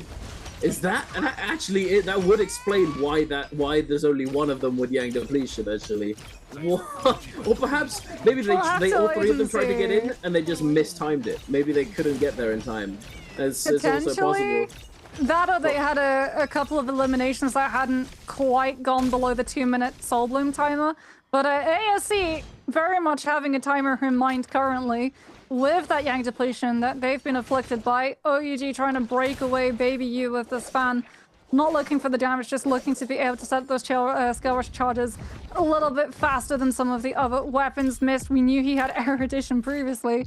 Not going to be able to find the lockdown that they need, and that was an overabundance of ultimates invested on the side of ASE. OUG also not able to get out of that fight without investing all of their powerhouses of utilities. And Baby U now, though, getting to kite. Everyone from ASE fell for the bait, and OUG's 3 players converge on them one by one. Xiao Wen a little bit behind in terms of that rotation, as now the sole remaining player for ASE, and he is in a very precarious position. Sandwiched in between the rocks. Yes, they don't spot him out, but that zone damage is already going to be chunking his health bar down. And he's shot himself. He drops down from the rooftop with an RMB from the staff. Gets a blue armor reset inside the building. Baby you, he might have purple armor, but that zone damage ignores the shields and goes directly through to his health bar. And suddenly he is in danger. It has to be the Yoto that steps up to the plate and peels for him as Baby you breaks away. Oh my goodness, they actually griefed him. He was like, you gonna do this to me? I'm gonna grief you, boy. And look at that. Jinyu's gonna go down too. OUG fully griefed by Xiao Wen. Mission accomplished, buddy. There it is. ASE taking them down with them, and OUG SS now met with the gatekeepers at the edge of the storm, forced to use the Ferrier mech, but it's not gonna help. He's going down too. And Xiao Wen, the master griefer. Actually, they were about to hit 60. They were about to hit 60 points. Oh my if they'd been able to keep themselves alive and get a couple of picks here and there off of endgame fights and scraps, then potentially that would have been OUG qualifying into MVP eligibility, but no. They get griefed out by a lone surviving Xiao Wen from ASE. Oh, that's a tilter. If I was OUG, I would not be happy about that one. But then again, they kind of can. They can blame themselves to some extent. They did greed a little bit too long. They stuck around in the zone. They went back to go shopping. You know, like you could have just gone, rotated to the safe zone and done a little bit of shopping later on. But they went for it, not anticipating the revive and Xiao Wen coming in for the grief. But he definitely made it worthwhile for himself. He can be glad that he griefed them there, I suppose. Oh, we're heading over to this Spirit Well. We have SR and OA fighting it out. Two-Tick and his teammate both getting locked down by this Tesla ultimate, and now the Viper V3 gonna come on through. Two-Tick and oh my god, Meng gets bursted down. No chance to use that ultimate or the F ability as he used it early. He wasn't able to iframe, wasn't able to do anything whatsoever. But YZG gonna be coming in with this third party, and now OA is absolutely cooked. They are chefed. QGG's got hit by this Tesla ultimate, but he's pretty happy. He doesn't really care about this one as he is in that mech. YZG looking to secure this Spirit Well for themselves. The stress I have right now, my shoulders like all the way up to my ears because that Spirit Well was still within Moonbane radius. Thankfully for everybody involved, Moonbane is merciful today and does not cut through into that spacing, but this Spirit Well still has not been capped, and all of these teams are going to be jumping into the fray. That mech has been removed. It is all up for grabs. Viper ultimate comes on through as this one breaking away. This is the V3, so everybody has to break away if they want to be able to escape that silence effect, and that's going to buy time for the dome to pop. However, the Spirit Well still not grabbed by the side of SR. YCG chiming in. TXJ showcasing the merciless havoc. Moonbane might have been merciful, but YCG very much not going to be letting any team escape the wrath of that. Souldrade coming on first. Mulch ultimate also gets invested. TXA playing directly in the middle of it. Not going to have to worry about getting sent up into those wind walls. Does have to worry about potentially getting shoved into them by the Furin coming on through from that Cicada V3, but he's got that treetop. He can clamber up into that verticality, drop down with a Syra ultimate, but we do have one set of stun hitting onto the Syra, which is going to be putting pause to that V1 coming on out. And with the zone moving away, YZG going to be the only ones in position to lock up this Spirit Well, as every single team in the area spotted that, okay, YZG have won the battle. We just have to try and run and disengage, and maybe we can win the war as long as we don't take a fight once Mystic Might and all of these ultimates now come back into the mix, because TXA, he's hunting. Oh, he is indeed. So is QGG with that Justina ultimate, having had his ultimate active when they got the buff, giving him a lot of dashes, able to chase down this player and eliminate the remaining member of OA, I believe it was. TE trying to salvage this. They don't really have cooldowns. Looks as though they did just scrap it out with WBG, but now recovering the best they can, only with 2 blue armors, not looking too good. But oh wait, 3-3-0 with the armor pierce takes down SR Junks, and now Zhao, caught up by the Tessa ultimate, is not looking good from the scale rush up. He's trying to disengage, but he's run right into the clutches of TE and quickly taken down. SR fully eliminated Moxie. This was their chance. They had 9 elims, but they're down, along with ASE, who also had 9 eliminations. And it's looking up for YZG right here. 11 kills. This is looking pretty good. If they get even more, they could very easily get into that match point threshold of 70 points. TXJ avoiding that Tessa ultimate, very nicely done, holding on to this real estate with that merciless havoc. They still have this buff for another 50 seconds though, so they need to try and keep this, you know, keep it topped up, but not fully get it until that buff expires, because you cannot have more than 1 buff at a time.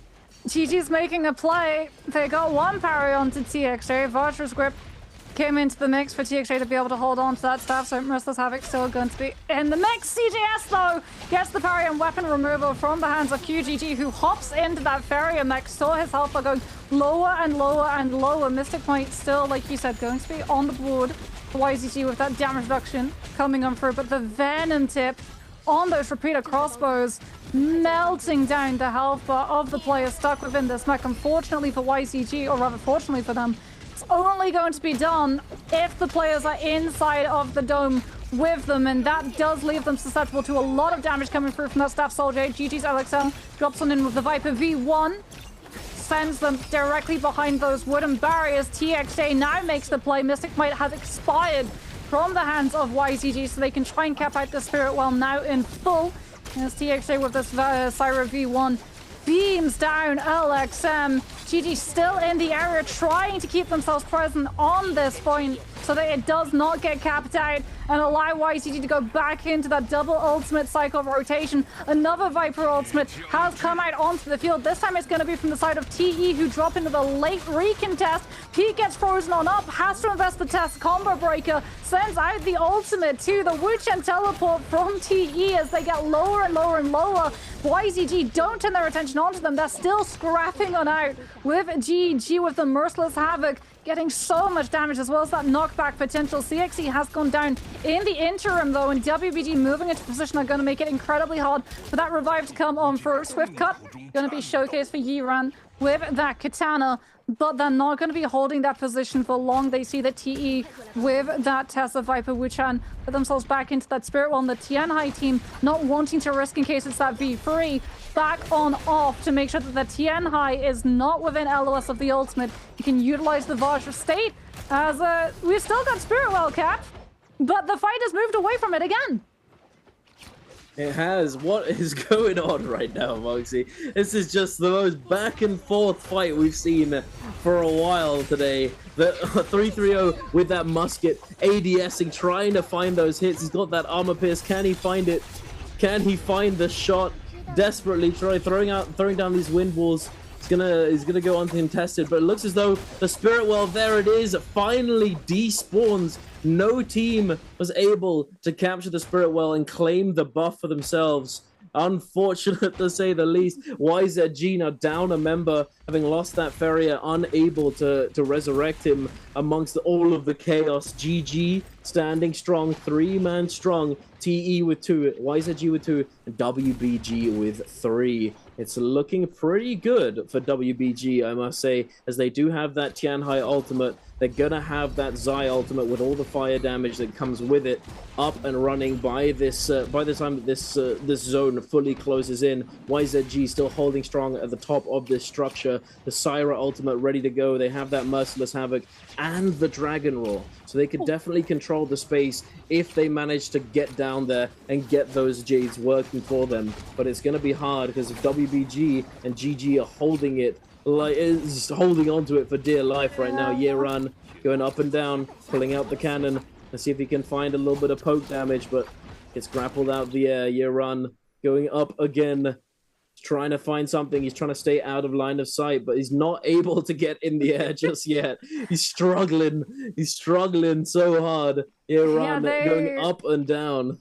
They burned the Kurumi ultimate when they moved and try and go for that last-minute contest cap of Spirit Well. It was instantaneous. WBG, though, they're not playing to MVP this game. They're not playing to win. They just need to get that last couple of points to get over match point threshold. Same thing for YZG. Currently, zone is going to close. Yiran now decides to make his move, but there's so much CC. The Tessera ultimate. Yiran walks into zone damage. The health bar gets lower and lower. The lack of the Kurumi ultimate is currently being felt. He hasn't been able to find a slam down to buy himself the health back off of the Tianhai V2. YCG make that move, a last minute play from TXJ, a Syra ultimate at the last possible moment, and that is going to be a draw. Have the teams done it? I believe YCG just jumped into first place off of the back of that one, and I'm pretty sure that they only hit 67 points. So, Dunk, unfortunately, I'm pretty sure no team was able to cross the threshold. Like, if you're WBG right now, that's gonna be a slam desk. Because, like you said, they were in such a good position. But the second that Yiran goes for his Tianhai ultimate, he's not running, he's walking into that zone damage instead of slamming, punching, scooping, getting any sort of damage off of the Tianhai VT, which would have allowed him to get that health bar a little bit revitalized, even in the absence of the Kurumi V1. And off of the back of that one, I don't think WBT did enough to qualify. No, I don't think so. So there was YZG definitely survived at the end, but there was another one. I think there was another team. There was another person who survived. That is very, very sad indeed. If there's no placement point for first place and no multiplier, that is definitely heartbreaking, because they could have done it. They could have gotten the match point and then potentially 67. The 67.6, I believe, was what I saw the score jump up to at the last possible moment. So with that kill score multiplier, YZG would have been the only team on match point threshold. That would have been huge for them. That is an oof. It's an it's a big sag indeed. But we'll see. They're certainly close though. So it's minimum going to be 7 games, I imagine, at this point. But hey, more NARAKA. Like, what more could we ask for? These Sires are gonna get so expensive though. Yeah. Like, game number 8, what are these compositions going to be? Because Syra is gonna be expensive. Kurumi is going to be probably the cheapest form of support coming on through, because the Zip is getting packaged with the Tianhai Kylan composition now. So maybe we see the Kurumi come back into the mix, but then it becomes harder because Tianhai is being used as the zipping for the most part. Here, though, is your answer for Treasure. Which hero did GG's CJS use in game number 5? Was it A, Viper? Was it B, Tessa? Was it...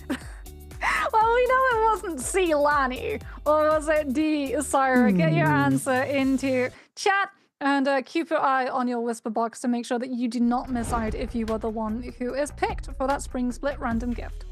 Indeed. Oh, no, wait, look! Oh, they did it! They did it! They did it! Wait, so does that mean that they're...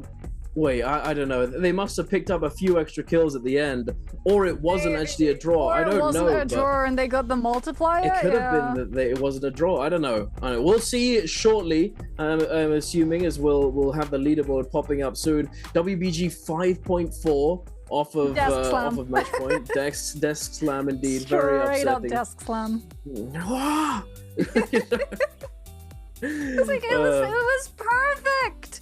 There was so many people at his feet. The second that the TNI pops that ultimate, Tessa stun, Viper stun, dead monk. And the wall, the fence wasn't very helpful either. You know, he ulted and then was just essentially suspended in the air because of that. It just, you know, you can't really scoop if you're not at ground level, unfortunately. You had to throw out those LMB, the long range grabs. But here we are. They won. It wasn't a draw, so they managed to clutch it because of that. If that hadn't been the case, then hey, it wouldn't be match point. You know, it wouldn't be a minimum of 7 games. Now it could be 6 games. If YZG pops off next game and gets MVP, that's it. It's it, done and dusted. But we'll see. We'll see. For the moment, taking a look at these stats from these players, QGG with 28,000 damage, 21,000 damage from CXZ, and 24,000 from TXJ on the Syra. The Justina pop-off. I think that's gonna be his. That's gonna be an MVP for QGG. The Justina was gaming that game. He's been gaming all day. TXJ does deserve it because he was the one who was the last standing. And without the Syra V1, they don't get the kill skill multiplier. But no, like you said, very deserving if it is going to be that Justina, because those freeze dashes, they were so good. And if, you know, Tianhai is coming back into the mix, if Farrier is coming back into the mix of teams trying to make Cannonball work again, then those Justina dashes are going to be felt doubly so for a transforming unit. As unfortunately for WBG, they're gonna be feeling that scoreline just a little bit longer. But as we talked about previously, sometimes it's better for teams when they cross into the MVP eligibility to not be the lone wolf when they do so, because now everyone is going to be gunning it for YZG.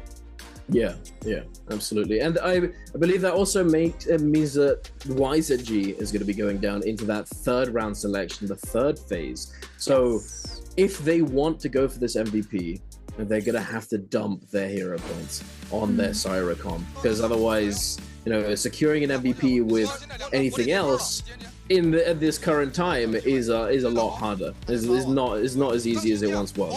But here we are taking a look at the highlights of the back of that game, sponsored by China Unicom, YZG being the MVP, and here it is for Justina Gaming running the show, dashing left, right, up, and down. Ooh, I can't remember if he caught this one. No, he gets parried. Unfortunately, I was just gassing him up, and then he just gets parried. And then just sits in the F2 while TXJ on the outside is just beaming him down with the Syra V1. Oh, but no, like their synergy was so clean. This was a freeze catch. Yeah, and then followed up as well by the horizontal swings. This was the unfortunate moment that he got dashed into a side V2 with an erudition. However, the peel comes out from the Farrier cannon shots, gets the pressure onto that side. He's got another dash. He can get himself out of dodge behind one of those pillars, get one reset before coming back on through, throws out that focus strike in front rather than into the parry attempt, coming on out from that Syra, turning in with that rampage, forcing out that Syra combo breaker. This is the moment too where the zone closed on up and we can see just how close it was, the blistering edge. We talked about the amount of CEC that came out onto that Tianhai. It was also a Justina V1, and we can see from his POV, look at this, it literally to the millisecond, the Viper was up and then just goes down as the zone fully closes. And it's not actually going to be the Justina. It's not going to be the Syra, it's the Farrier who picks up MVP instead. A Farrier MVP. Not all that common, but hey, CXZ on his 3rd MVP so far this bi-weekly. Very nice indeed. Is looking at that damage allocation, 9,000 from cannon and then 7.5 from skills and ultimates. He spent a lot of time in the aim labs. He does not skip Kovacs day. Dual halberds only with 2k, 21,000 in total. The Rupture Gale Orb, you know how it is. That's how you get that maximum cannon damage. Do enjoy Rupture Gale Orb. It is a good Jade, but we've had this conversation before, actually, Moxie. Does it deserve to be the 2-in-1 Jade that it currently is? Because originally it was 2 separate Jades. Rupture Gale with Flame Breath was 2 separate Jades, and you had to get them both to really maximize the cannon. And now, if you find that one Jade and you hit a few cannonballs, it's cooking time. You're scorching the earth. Yeah, I mean, if you find that one soul Jade, you've struck gold. I mean, it's a conversation, like you said, you and I, we've had a lot of times, we've had it with other people too. That does it, if it is going to be a combined soul Jade, does it deserve the epic status? Should it be bumped up maybe to legendary? Because, I mean, you look at things like Armor Pierce for that musket, I would argue that Flame Breath and Rupture Gale have the same amount of impact that they do overall. But we're going to be looking at the next game, whether or not YCG are going to be able to take it all right after this short break.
Hello, we are back, ladies and gentlemen. We're back from the short break. Short indeed it was. And Moxie and I were sat there chatting, about Justina and such, and we thought, no, we're gonna save it. We're gonna save it. We're gonna talk about it with you guys able to hear it, because it's an interesting thought. Like, I've always thought that V2 Justina certainly has a place in trios. The fact that it's 50%. It's not Tessa. She gets so much value from having her ult being less than 100% cast, and it's at 60%. But Justina is 50. That's literally 2 ult charges that you could throw out back to back if you so choose. It's a lot of value that you can potentially get, and with the buffs given to it, the fact that once it's down, it blocks those melee attacks. It's like a sort of AoE Yoto F3 that freezes you. It's pretty spooky, but with the synergy that you can do, we saw in that highlight the Feria turret form that knocks that player up into the immediate Justina dash into freeze into just full burst. That is pretty impactful and something that you may not be able to get accomplished with V2, no matter how rage effective it might be. Yeah, I think one of the problems as well for the V2 is it's static. Right, so like the V1, it's flexible. You can dash wherever you want to. So if you're inside somewhere like a Realm of Yang fight, not only can you keep up with the Kylan dashes, but like you said, you can go for those setup plays wherever, because the Farrier cannon is going to point wherever the Farrier is looking. The Justina can dash wherever she wants, as opposed to the V2. Once it's down, it's down. If the fight gets kited away from that location, you're not finding any value. Like, think back to old school Kurumi Circle before she had recast, right? And how lack of impactful that ultimate used to be, when all of the teams would just be able to beta Kurumi ultimate and then move the fight away from it. V2 for Justina suffers the same issue. Yeah, that's true. It can be extremely good for dealing with certain things, though. It's essentially the opposite of V1. It's the defensive version where you can combat a lot of these enemy abilities. If you throw it down next to your teammates, Kylan can't get through that. He'll try, but he can't. He'll get frozen. If you're up against a Feria that's about to go into the ult, or if someone's put down the pillar and you put just the V2 and you're ready to throw it down as soon as somebody goes in, if you throw it at it the moment the the player gets into the Farrier mech, they are immediately frozen. You can burst it down so quickly because of the buff that it received a long time ago, where freezing transformers actually extends the duration of that freeze just a little bit, and then as soon as they come out of the mech, they're instantly frozen again. It's just, what do they do? Same thing with monks. Like it would be a solid counter into the Tianhai Kylin composition, because you just sort of stop it dead in the water. You know, the monk will get frozen twice if he gets frozen at the initial cast of the V2 and then stays inside it and gets hit by the second part at the very end. There's definitely something there, but until the day that it finally gets picked up, I don't think we'll actually see its interactions, but perhaps that day will one day come. Who knows? We'll see. But Billy Justina with the V1 dashing like crazy is a lot more popular, so. Yes, true. Very, very much flashier as well in terms of the highlights that you can pick up with it. We're going to be waiting to see as well whether or not it's going to be YZG who are going to be able to have a highlight of their NBPL season so far and kick things off with a winners. They're the only team currently sitting on that MVP eligibility. But as we've talked about, that comes with a thorn attached to the crown that places upon your head. And that is that there's no other team that everyone has to look at and target. Everyone is going to be tracking down YTT, and you can see the coaches, they've got their binders out, the notebooks are being consulted. Who is going to challenge YZG? Because you can't allow them to hit the ground running. No, you certainly can't. You need to slow them down, cut them in their tracks, and they've definitely scouted out a lot of information on all of these teams. So as you said, the binders of destiny, they're coming out. They've got all the plans. They're ready. YZG, I'm sure they've got contingency plans for this sort of thing as well. The amount of time and work and preparation that goes into trios teams and trios like as a game mode in China is crazy. They have plans for everything. The protocols are in place. They know the drill. They've been practicing them all day, all night for months and months. It's like they're not getting as much sleep. You see CXZ yawning, it's like, oh. I mean, GG. Remember, like, back last season, whenever it was a long day of bi-weekly final, GG would always catch, like, little naps. They would always be snoozing on their desk for, like, 10 seconds whenever they could. So we're going to be cutting over to look at GG's POV. No sleeping at the moment, very much in discussion with their coaches. They understand this is going to be a very important round. It's going to be game number 6.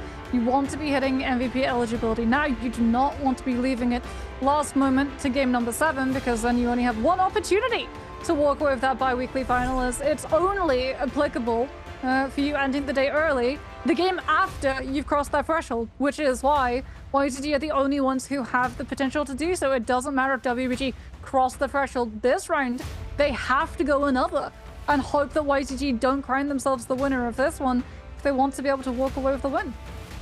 Yep, exactly. And let's see what they're gonna pick. What Syra comp do you think they're choosing, Moxie? I mean, they burned what, Syra, Justina, Farrier was what they were playing previously. I'm trying to think, did YCG play the Yoto at all to try and save on hero points? I don't think they did. I'm pretty sure that they've been cashing out a fair chunk of currency every single round, as it's going to be SS1 picking up Sand Siphon Syra variant. SS1 has one hero point left. Yeah, it's rough. That's rough. It is rough. Baider anticipating this one going another round. Woo! Syra just seen a Viper, and JL picking up Matari, Syra, Zai, so Syra variant of Xiphon. Are we seeing... It looks as though it's not going to be the case. We have hero points, guys. It doesn't look like they want to spend them. I feel as well like they're going for third-party compositions, because like if you third-party enough fights, chances are you third-party one fight that YZG are part of, right? It's just the full assassinate lobby, find YZG. Find do not YZG, let them win. Eliminate Fret. If that's gonna be the case, if they go Matari, is pretty big brain. Mm. Or they could go for Viper, dump the hero points, and then try and like hide amongst all the Vipers. Hide amongst every other Viper team. Yeah. If they go Tianhai, then have a fun time. Like straight up. If Surely I they see a don't go Tianhai Tianhai. pop up right now, it's not going to be good. You can see too that they're running low on hero points. Ooh, Matari. Okay. Zyph and Karumi. So we're going to have the F3 with a damage reduction, which is going to be tasty for YZG's players. It's definitely going to make that side a lot tankier in terms of Realm of Yang fights. So the full counter, the counter to the lobby is what they're going for. Definitely a respectable choice, as opposed to hiding amongst the other Vipers, hiding amongst the herd. We're going to be going into game number 6, ladies and gentlemen. It is commencing. I'm hyped. Wait, no, it's not game number 6. No, it's game number 5. Wait, no. What's wrong with my brain right now? It's game number 6. It is game number 6. Wait, because I thought for a second there, wait, Morris? Wait. Brain is not braining as We just had right game now. number 6 pop up in bold, bright white text. I'm too focused on thinking about the game itself. My brain is not braining on other things. Regardless, we're going in and we're checking out these ability choices. It looks like nothing is out. Oh, wait a minute. Leo, as opposed to going for the V3, which is much more common on Tumult, is instead going to be going for the V1. So no Wisp resets for Leo on WBG for that Tumult, interestingly. Look at the amount of V3s on these Vipers. Oh my goodness. Like, YCG might have got the read on the fact that there's going to be a lot of Viper compositions, but those V3s are going to make it so hard for TXJ to ult his team out of safety. This is going to be difficult, absolutely. But it is Morris, and it is it's definitely the OG map, the tried and true. They've got everything mapped out to a T. I mean, they've had Padoria for a while now. They've probably got that one mapped out as well. But still, this has just got that little bit extra, the little bit extra finesse that they might be able to pull out the bag and come in. It might come in clutch for them. We have to kind of hope that the top left of the map is not where the zone goes, though, because that is going to be Viper heaven. Having all of these crazy tall trees going to be perfect for the Viper drop downs. So we have to hope for their sake that that's not going to be the case. However, I think that already isn't the case, considering that Mines is open for drop. I think that's not going to be where the zone goes, but we'll see. We'll see how it goes from here. But here we are, game number 6, ladies and gentlemen. This is make or break YZG in amongst the chaos. All of these players packed into this tiny little spot. There isn't enough loot here for all of you guys. What's going on? Yeah, I mean, YZG, we talked about it. They got lobbied. DRG, oh my goodness. JL, they all drop good directly onto YZG. And I mean, JL, they had TXJ as a teammate formerly, so OneFang probably knows the guy's drop locations by heart without the binder needed. And it is paying dividends. YZG immediately, all 3 of their players, not a single elimination to the name, sent off to the Soul Altar. What a warm welcome to Morris Isle. Indeed, a warm welcome. Here we are in Celestra OA. Oh my goodness, Toothpick. We swapped to him and he's immediately dead. PP eating that EU soul break. OUG just sending them, just fully releasing right now. Wu Chen caught out of the air, getting juggled by the staff, and OUG making quick work of this team. OA down for the count. They're going to have to go and res elsewhere. Now, moving over to SS1 and GG. Zwan extremely low health, but he's still fighting to the last, and he actually clutches it with the Soul Bloom pickup as CJS goes down. Beautiful parry coming out from LXM, might be able to turn it around, but 1 versus 3 situation, it's not looking good. And I believe he doesn't have a melee weapon. Slap them! It's not gonna work. That is Oh, that's rough. unfortunate. Yeah, so one thing that we didn't talk about because of the amount of Viper Tessa Wuchen teams, the kills are going to be so split. Like, this is another thing that teams can do to cover their backs, right? If all of them squirrel away kills to make sure that there's no team that's top heavy in the lobby, they remove the chance of YZG being able to log enough eliminations and get MVP.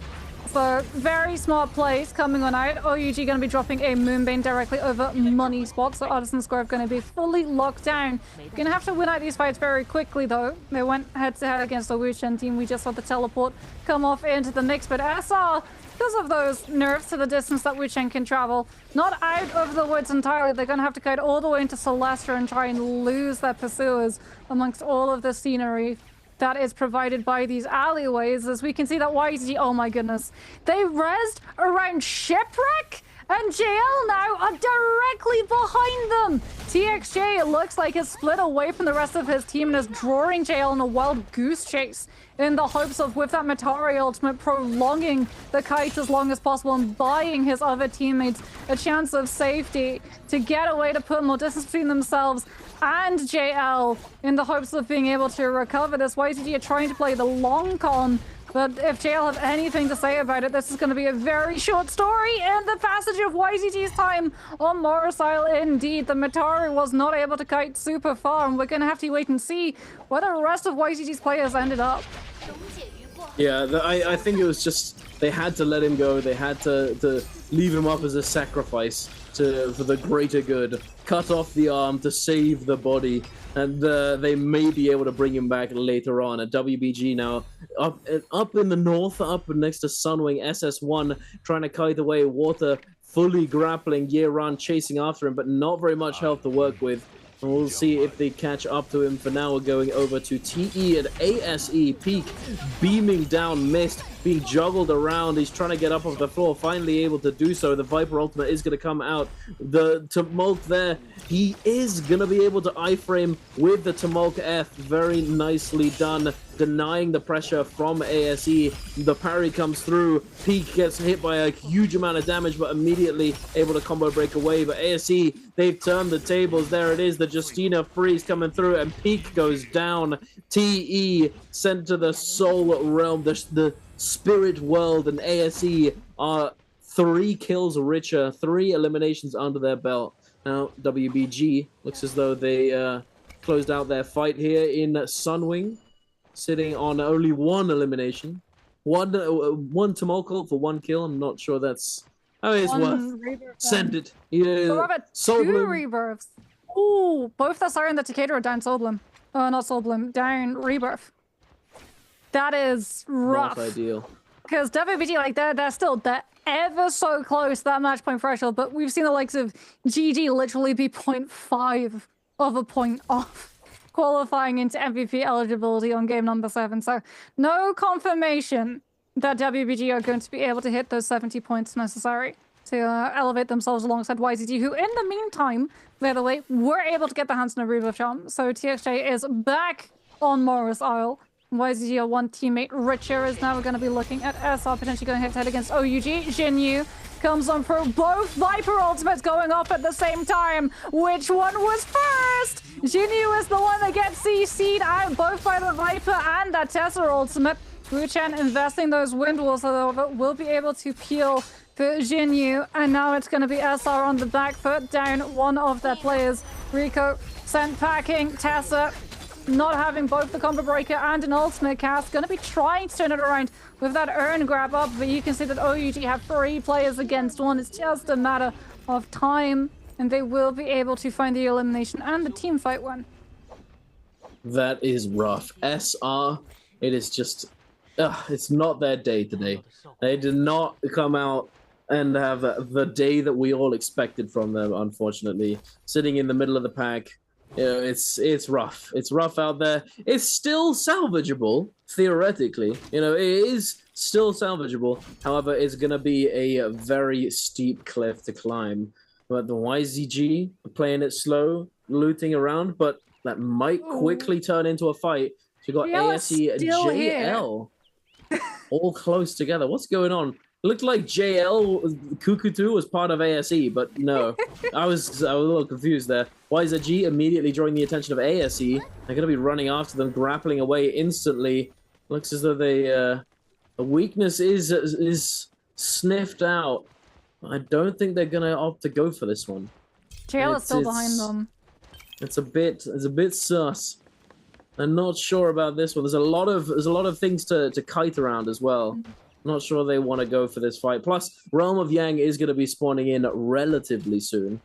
And perhaps they'd much rather go and prepare for that one instead. Yeah, I mean, ASE also running that Justina Syra, even with a Viper, 100% wanting to boss trap for Realm of Yang. Like, Justina and Syra as a combo together inside that Realm of Yang. Especially, like, because Viper, like Tianhai, right, struggles into Realm of Yang because of the pillars. But if these players are forced to hide behind the pillars to dodge out of the Viper stun, then it forces them to have to hold those positions into the Justina and then the Syra follow-up. So it's always a rough position for you to be into, especially if the Viper understands that you're not going to find the eliminations of your ultimate, but much more so put a pressureful position that the enemy team has to run into. YZG, though, they're going to understand that the reins are a little bit looser now that Realm of Yang is going to be spawning on up. You can see, too, like, they go over the bounty scroll. They don't want to be reverse bountied with their position being given away, but now that a lot of the stronger teams are going inside those portals, they can relocate into places like Eventide and hope to pick up some of the loot that they're lacking. Yeah, they definitely need to get scaled up sooner rather than later if they have a chance of MVPing in this game. WBG up against JL in the Realm of Yang here. Yeran scale rushing in, looking to find an opening. The RMB comes through, immediately consolidating onto the Matari, but Matari, able to get that ultimate off, is responding, dashing through them all. Yeran now in the ultimate, going to be setting out the beams. The Tomolk ultimate gets committed, trying to save Jing. The Takeda getting immediately focused down now with that ultimate, is going to be chasing down these players. Matari is again the focus. Kukutu trying his best to prevent them from doing so, but it's not that easy. Syra is versatile, but is not the peeling machine that other characters can function as. Xiao Xiao, though, with that Zai ultimate, looks as though he's going to be taking up that role, having it cut down Leo. It's not looking good. JL looking pretty strong right now, but as I say that, Yeran takes down one of those members. One Fang goes down, and now the 2 versus 1. Xiao Xiao is going to be able to close this out, I believe, but Jing is just... there's nothing he can do at that point. The gold focus hold in your face, what do you do against this? This is just, yeah, unfortunately not able to do anything. That's really rough as well for YZG, because, like, JL have been the team that have pursued them the most. They have been relentlessly chasing down YZG, and again, part of it could be the fact that Wan Fong was on a team with TXJ. He probably knows how TXJ likes to try and recover his games, the paths that he likes to take to rotate. So having that understanding of the way that YZG are likely going to be playing, because TXJ is a very good IGL to listen to, is going to give JL a very good insight into what they can do to circumvent any momentum that YZG want to be able to pick up. And now that they've got their hands on a Vermilion Birds Might, they're going to be getting incredibly aggressive for the next 2 minutes or so. As we can see that, unfortunately for WBG too, they didn't find enough eliminations off of that Realm of Yang fight to be able to qualify into the match point threshold either, so they're going to have to revive on up at a Soul Altar, go head-to-head with another team, and potentially get knocked out of the lobby without hitting the 70 points. That would be really bad for them. They need to salvage the game. So does GG, you know. Yeah. Well, I don't know. JL taking them down in the Realm of Yang, that's really rough. Considering that JL is currently sitting at the bottom of the leaderboard as well, it's just the scrappers at the bottom came out to play. You know, nah, you guys ain't getting a match point. No, sir, not on my watch. DRG looking at pretty solid, 4 kills, not too shabby. But the Vermilion Birds Might, triple purple armor going through the rotations, and it looks as though YZG is just very happy to just chill. I think the last we saw, they were sat in a bush, just bush gaming, tactical bush gaming, as they do not want to get caught out in the open during this time period. During this time of the game, we have 3 teams with Yang depletion, 4 teams with buff. including the buff from the Spirit Well. So if you don't want to risk anything, you really have to just stay out of sight, out of mind. Otherwise, you can immediately get lobbied. So the worst thing for YZG right now would be if TE came upon them with Mystic Might, because that would instantly give away the position. However, we can say that Mystic Might was picked up a little bit before the Realm of Yang wins, since it was off of a Spirit Well, so that has since worn off. And now it's going to be a kite coming on through from OA. They're not held within the scrutiny of having that Yang depletion, so they don't have to stick this fight up against JL, and knowing that JL had that buff, they did not want to take it against them. GG, unfortunately, not going to be unbound by that contingency. They have to take this no matter how undergeared they are, and that's a lot of undergearing. That's blue armor still on your Sire. 330 is potentially going to get melted until he can get the stun dazzle off onto Cuckoo instead. JL suddenly understanding they need to lose this fight and quickly, otherwise Vermilion Birds Might will have worn off. GG at the perfect opportunity. Roll up onto a JL team who could not afford that fight to stretch out and had to take it on the chin. Damn, that is clutch, to say the least. GG, very happy. WBG, not so much. I believe that they still, it looks as though they're going to be allowing themselves to go down in the zone here. I mean, giving the money to the rest to that one survivor. But what's going on here? Are we all three going down? Oh, no, okay. Thank God. I was going to say, what's happening right now? Did we forget what's going on? Yeran having that ultimate is going to be able to survive. I was very worried for a second. I mean, still cause for concern. SS1 are very close nearby. They are, actually. I think they know what's happening. Oh, they saw the Sire Beam. Oh, no. They saw the Sire Beam. They know that the Sire ultimate is not on the table. And this is just going to be relentless pursuit. There's the grapple. It's the Temi too. If he throws out a Wisp, which just commits the ultimate, Euron is done. He just has to try and make it into Celestra, but he's got Fist Blades, not a fan. So he's going to be going so slow, and he gets trapped. There's the F1 invested, puts him to the rooftop. But unfortunately, he's still absolutely surrounded. He's schmoving. He tries to break onto the wall, but he doesn't have the speed to be able to hit the scale rush in time. And he is going to get absolutely smacked down. And unfortunately for WBG Dunk, we said it could be the worst possible case scenario. It was the worst possible case scenario. You don't need to be good at maths to know that 64.6 plus 2 does not equal 70 or a match point eligibility. Yep, that is... that's rough. We're gonna go next. It's still winnable, right? Still winnable. Just keep that mentality. Still winnable. Still winnable. As long as YZG don't win now. Yeah, as long as that does not happen. But considering that they haven't really done all that much during this game, that is feasible. They haven't gotten the ball rolling. I don't believe they've gotten any kills so far. And so it's only looking like a possible eventuality. We've got a bit of a scrap off over the Spirit Well currently. No team is really opting to go for the Realm of Yang contest right now. It's as though no one really wants to risk anything at the moment. So OUG getting spotted out. Oh no. Ooh. JL gonna be on the receiving end of that one. Always T-Tick comes on through with the massive CC. And they have been able to instantly get back another Viper V through because they had another player stick the landing and cap out that Spirit Well, but we were looking at T-Tick's POV. And now everyone who's close nearby is going to be a very dangerous position indeed. There's the Viper V3. It's going off at the same time as another one. Everyone breaking LOS behind the tree so they can still throw in those skills and ultimates. The Tessa Charm comes on into the mix as well. RMD comes on out from T-Tick with that Hangshot, doing so much damage to those health bars, as well as looking for the F connection. JL lose another player. DRG are able to find that one off of getting a free Realm of Yang, considering everyone else was on the Spirit Well. And to that point, I wonder if it's because they knew that, like, if YTG were behind, the way that they would look to recover that game would be looting up from the Spirit Well, as opposed to Realm of Yang. And so everyone was much more focused on that position and griefing YZT's potential comeback instead.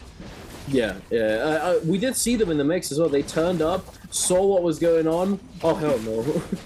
Yeah, they noped out. Didn't need a Wuchen teleport to disengage that fight. They just about turned and walked the other way.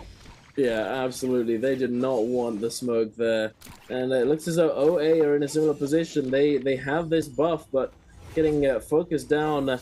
DRG coming in, they do not want to fight this out. DRG, having gotten that Realm of Yang for free, picking up the Draco Storm, very happy to just get in there and fight anyone they can, but haven't really been able to find that much value just yet. YZG now, having picked up one elimination, I think they were able to pick up one from that scrap close to the Spirit Well. What is going on? Look, when you're waiting for endgame, they're just keeping themselves entertained at the edge of the zone. Entertained, yeah. Yep. They get spotted out though. Oh no, it's DRG! They get spotted out by DRG! Oh, this is the worst possible scenario. Because that's a Draco Storm team, and you can already see WX98 moving in on that flank, potentially looking to cut off YZG. Wait, OA's here too. Wait, they don't want it. They don't want to fight. They're looking for OA instead. Wait, what's going on? I'm so confused. I think perhaps because it's the mirror of very similar composition, they don't want to saw one person and thought it was maybe the team that was running from them, maybe? No, I think because when they saw YZG, I think they're like, okay, it's the same comp as ours. It's Trio's family meta, essentially, right now. Or perhaps they already knew who their target was, and they were chasing after that person and realized that that person was not part of this team, and then kept looking and eventually found them and then took them down. Either way, YZG, that is a huge sigh of relief coming through from them. The power, like the panic that must have come through in the comms when they were just like minding their own business, picking up their silly Darktide coins, and then you run into a Draco Storm team. Ooh, I would not want to be a YZG player right then. But apparently, it looks as though they have no interest in fighting them. Yeah, DRG gonna be moving on over to see whether or not they can scout someone out. I mean, even if they knew that it was like YZG, right? They've also been able to keep a track of the kill feed. They're the only other team running this composition too, so they would know that YZG are down so many eliminations currently that they're not a threat. So if they were YZG, then they don't have that threat to them of potentially having an MVP in this round. Or at least they're not in a good position to do so. Which means that DRG don't have to worry about that one. They can just continue to make sure that they're focusing down with the similar 7 eliminations that they have.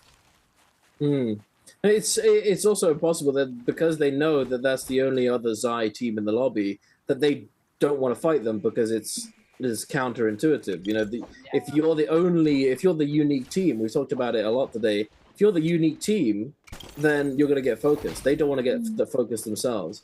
So yeah, it's probably a mixture of a few different things.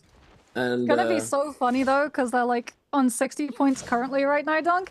If they let YZG live because they want to make sure that there's another Zai that takes the heat off of them, and YZG start coming through eliminations late in the game, and MVP, and end the day, ooh, there's gonna be some teams that aren't happy with DRG.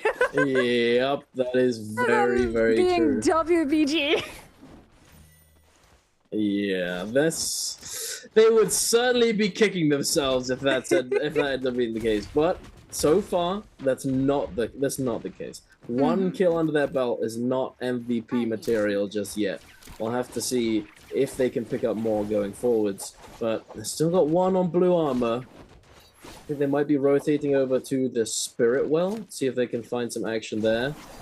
All of these teams looking to do exactly the same thing. Not very explosive right now. We still have 24 players left alive right now. And this could spell a rather packed endgame unless everything just goes boom right now. Which, oh my goodness, because of that Moonbane, could very easily be the case. Oh no!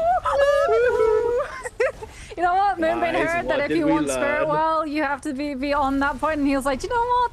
I'm gonna treat myself today. I want a set of legendary ammo. Oh my goodness. Triple Moonbane AoE covering the Spirit Well all at once. SR are currently playing a bullet hell.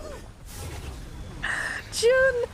Oh my. The amount of damage that SR almost took.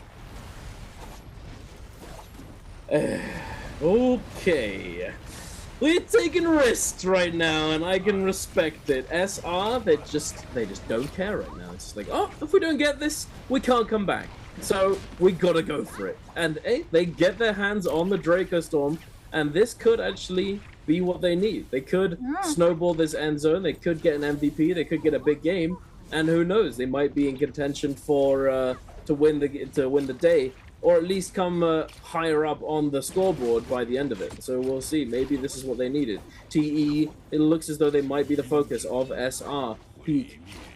Ooh, wait a second, Jianan. Are we going to catch him? The Tumult F has already been utilized. Junks goes for the silence but doesn't find it. The Tessa ultimate is going to come through. The Syra ultimate to respond though. The Tumult ult now as well. Jianan gets charmed up by the Tessa ultimate, but no follow-up. Unfortunately, Peak is doing an excellent job of peeling. However, Youth is also peeling, so they have 0 ultimates. TE now been put in a very dangerous position. As soon as these ultimates expire, they are going to be very vulnerable. So they need to try and put as much distance between them and SR as possible. Heading over to this tower, they might be able to use it to kite around, but they will likely be falling soon if SR continues this chase. And considering the storm is moving in, they can't continue to use it. Yeah, always actually able to pick out one of the players from TE. In the meantime, Jin still going around the back of that ballista tower on a grapple into the safety of the zone. Also has another Viper V free to pull the cord on if he feels the emergency arises, or if they want to get aggressive. There it is. All of the players have been chased out into the open, away from the trees, which were a little bit too close to the edge of that zone, so there is nothing to break LOS. You can see off in the distance, Forbidden Seal has been popped, and so the ultimates will be barred from play over that side. I can only imagine it was popped by YCG, who wanted to have a little bit of cover to put between themselves and the team that picked on up that buff. As we can see, everybody is trying to take cover into the safety and security of this Forbidden Seal. Handshake very much in play. It doesn't matter what composition you're on, as long as you wait out Draco Storm to be done. And that's where we're going to be starting to see these teams getting much more aggressive than they currently are. YCG burning that Karumi tower too, also putting themselves all the way out towards the edges of that zone, not wanting to get spotted on out. They've been able to pick themselves up 2 sets of purple armor. Still having 1 blueberry though, and that's instantly going to give away the state of this team, that they're down in terms of that scaling and vulnerable to any team that turns onto them. And when you're a team like GG and you're this close to match point threshold, you're going to be looking for every vulnerable target possible. SR now the target of focus, coming on through from the cannon fire and the longsword verticals from the side of GG. Moonbane in play. SR with no choice but to put themselves directly into the midst of it and kite over towards where that spirit well was, so they could get the armor reset and keep themselves in this lobby. As now that that's done and the next spirit well spawns on up, here comes the scrap yet again. Indeed it does. Here we are. SR, SS1, DRG, YZG. Every team is looking to get a piece right now. Dongxing going to the sky with the meteor. I'm going to try and make a little bit of space with that golden armor and golden weapon. He's going to be doing a lot of damage if he pulls the trigger on that ultimate. But for the moment, he is biding his time. DRG, WX98 trying to make a way in, but immediately getting sent packing by this Syra ultimate. SR now trying to consolidate on the spirit well. They haven't made much progress with the capturing, but they might be able to hold on to it for a little bit longer if no team comes back up to contest them. We do have so many players right now, 18 people all packed into this very goofy terrain situation endgame, and it could go in any direction at the moment. YZG currently holding on to that high ground, the ultimate high ground at the moment. Perhaps the best spot for them, but they need to get some kills if they're going to hope to try and end the day off of this game. They need to go in and they need to get something happening. Otherwise, they can't win just off of placement. It's not going to happen. We have SS1 on 10 eliminations, SR on 4, OA on 5, DRG on 7, and GG on 3. They are sitting on only 1 elimination so far, so they need to get a minimum of 10 points and win the lobby, or potentially get 12 kills and come second. Otherwise, it's gonna be very, very. It's just not gonna happen. We will be going into a game at number 7. Question is, how many teams are going to be accompanying YZG alongside that MVP eligibility? GG and DRG are going to be hoping that they can clamber up into that position. Both of these teams wanting to be able to control that Spirit well. 3-3-0 with the Pulsar charging and recharging up that Scale Rush. Just threatening all of that space out so that no one tries to collapse onto the players of GG. There's the Scale Rush attempt directly onto DRG as we've got a Tesser ultimate coming in off. YZG got spotted on the low side of that cliff and are now going to have to clamber themselves up onto that mid ground. Look for these eliminations. QGG comes on through with that Zai VT. The Matari ultimate also going to be popped, not just to refresh the Comet, but also to navigate outside of that Viper ultimate that was attempted to control the spacing, which then teleport gets forced. YZG still having the Zai ultimate in play as they look to try and grapple up and figure out where that Wuchen teleported up to, but unfortunately it doesn't seem like they were able to make up the distance, and with the zone moving them further and further up towards this cliffside, as well as moving further and further away from that Spirit well, DRG have been able to get their hands onto it. The ultimate cycle and the tempo is all in this team's control. They're so close to hitting that match point threshold. Just a couple of more eliminations will do. There's one onto SR's Rico. Potentially there's the second onto CXE, but no, it gets stolen away by SS1's Water. DRG are not going to be happy about that one, but Dunk, it's looking like DRG might be able to contest SS1's play for MVP, and I feel like we're going another game for sure. We absolutely are, Moxie. There is like, it's non-zero, but it's very, very close to being zero chance of YZG coming away with an MVP this game. As I say this, QGG getting caught by that Tumulk Sand Wisp in the air and just getting shot out of the sky. Now alone TXJ healing up on the cliffside is going to be tasked with just a mountain of a task to try and clutch this up, but I don't think it's feasible whatsoever. DRG looking to try and run this lobby. The Draco Stormer doing so much for them. The Zai ultimate still in play. This is the second round of Zai ultimate. Zhao now going down at the edge of the zone, getting knocked into it. The fire damage as well. GG sitting on the high ground, sharing it with SS1, currently trying to stay as far away from the Draco Storm as possible, but they are going to be forced to move any second now. OA 2-Tick being falling down to the bottom, DRG contesting it, going up to the top ropes. 2-Tick only with the V3, not that threatening at this point. There's so much going up and down. SS1 trying to hold on to the last along with GG, but the DRG waiting at the bottom of the cliff. The blender, the dragon smoothie is about to be engaged. Here it is, Kakaishi going up. The Syra ultimate is ready to go. Oh, wait a minute. If he doesn't get it off and he goes down, this could be horrible. But no, I believe he is all right. The Syra ultimate being held until the very last second is looking as though and no one's going to get that first place, Moxie. Yeah, 69.6 points picked up for GG. One more elimination and they'll be able to put themselves into match point threshold. YZG make a last-minute play to come on through with a couple of eliminations and deny some of these other teams from crossing that threshold. GG were able to find it. DRG, ooh, that was an exhale. I believe they picked up the MVP.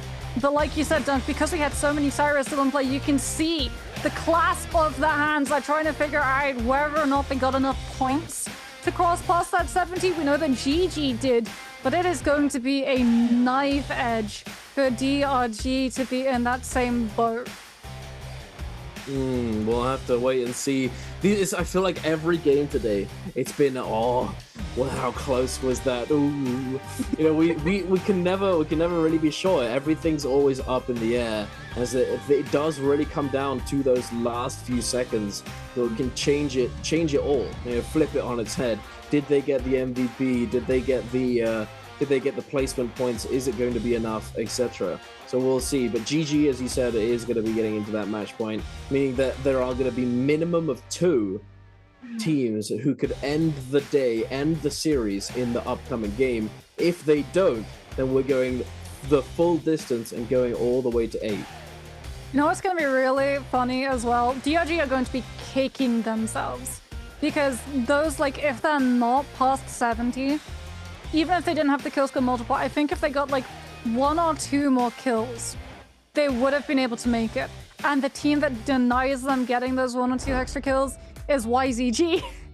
We talked about it, that there was a potential that YZG came through and griefed them, and that some teams might not be happy when the fact that DRG saw YZG, saw the state of loot and lack thereof that YZG were currently under, and decided better of it to preserve the team so that when we went into endgame, there was another potential costume change. That they wouldn't immediately be picked off the second that they went for those ultimates.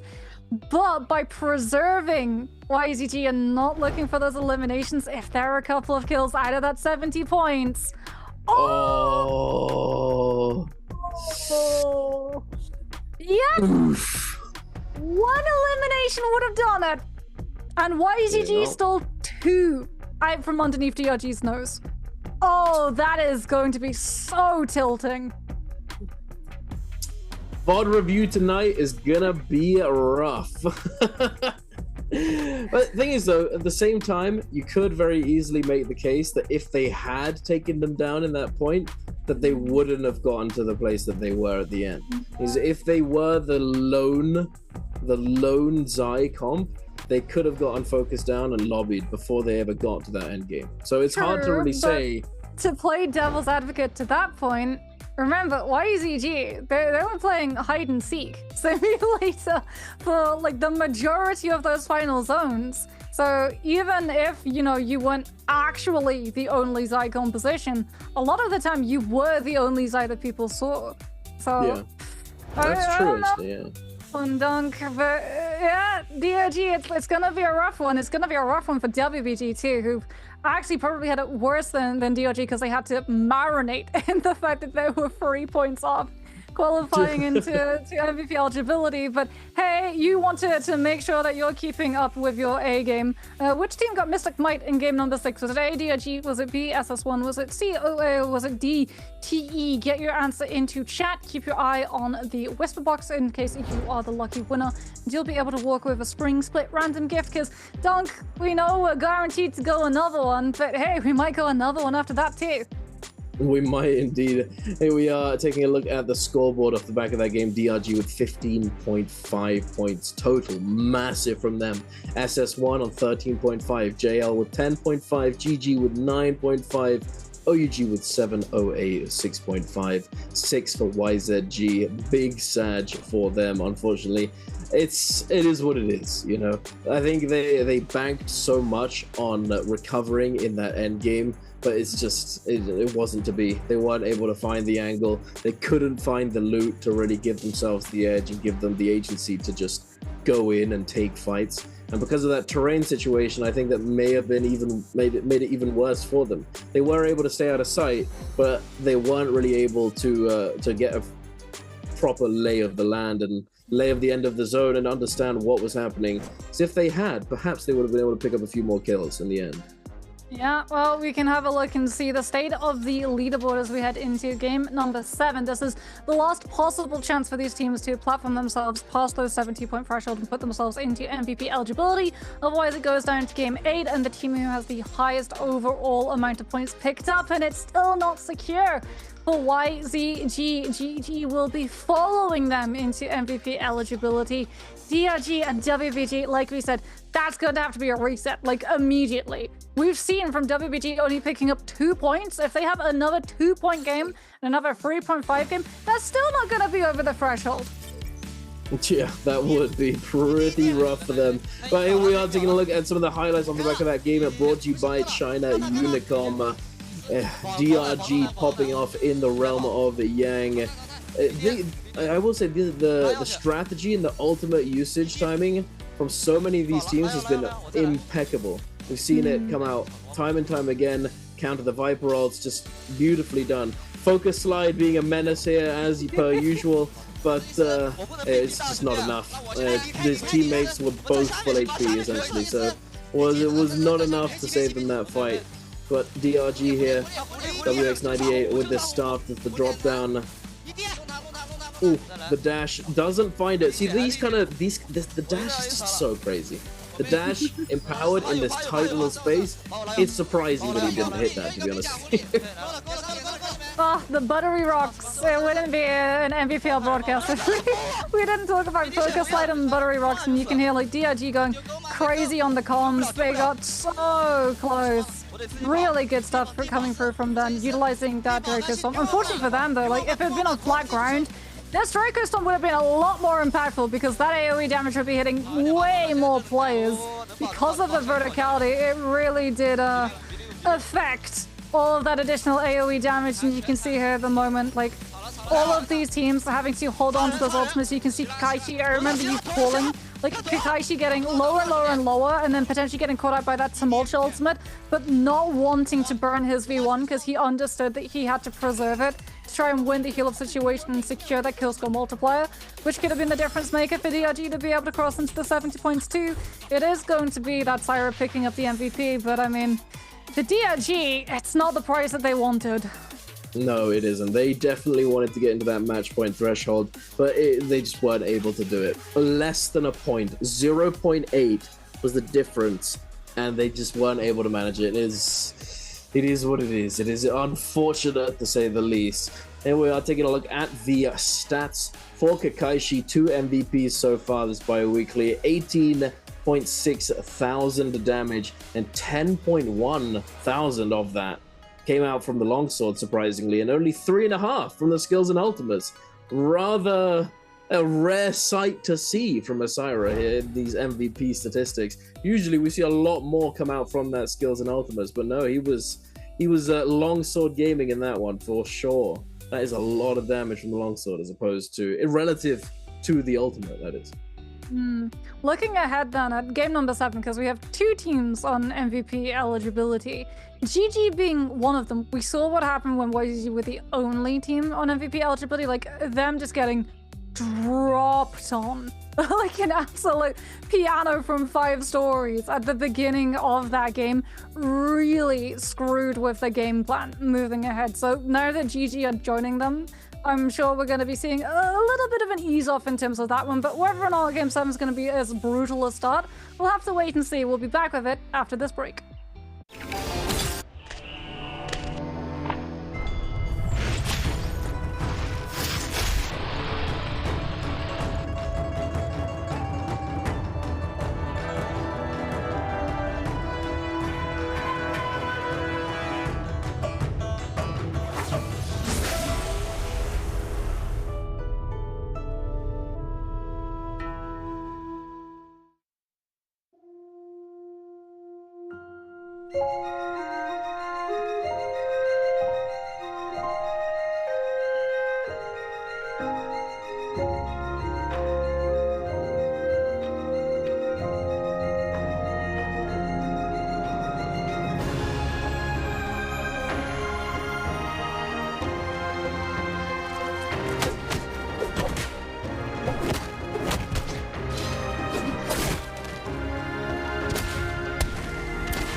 Hello and welcome back, ladies and gentlemen. We are here for the NBPL Trios Plus, the finals. We got that a little bit extra for you. It's not only 6 games today.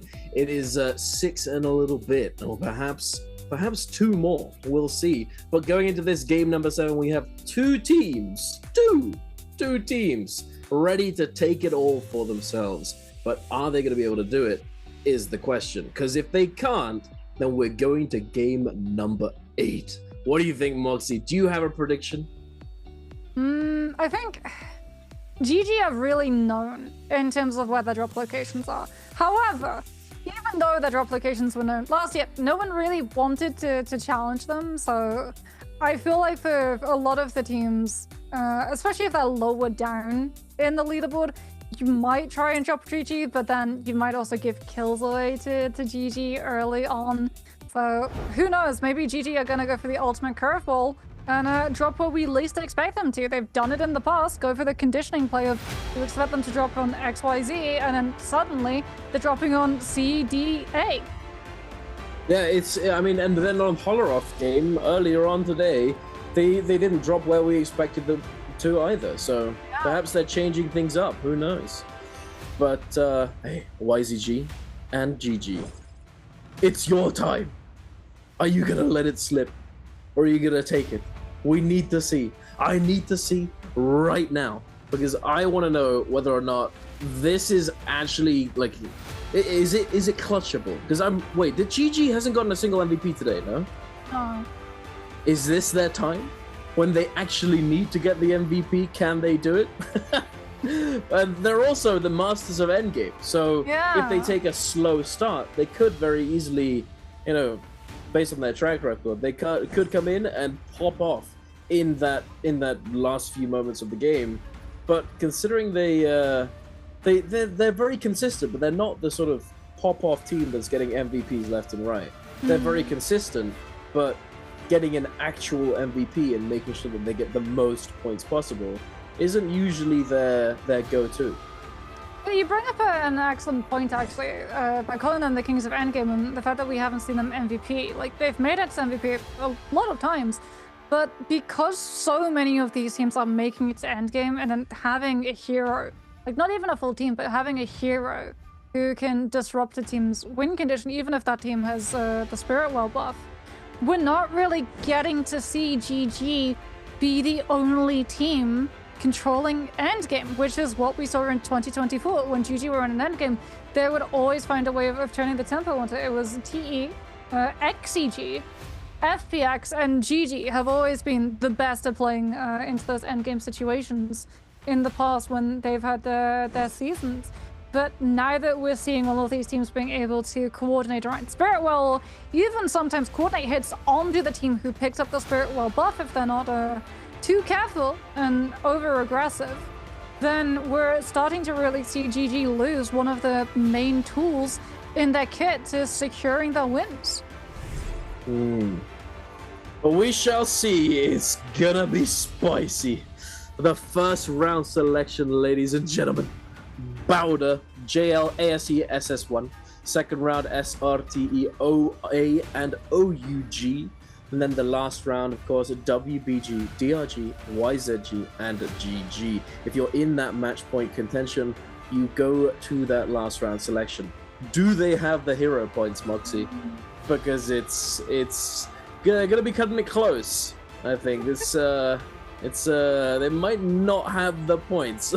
You will see. I mean, if you're WBG and DRG, you throw any hero in and get just the couple of kills necessary to hit into that 70 points. And you save and hope that you can survive into game number 8 as here comes the first phase selections, and ooh, that's not a Syra lockout.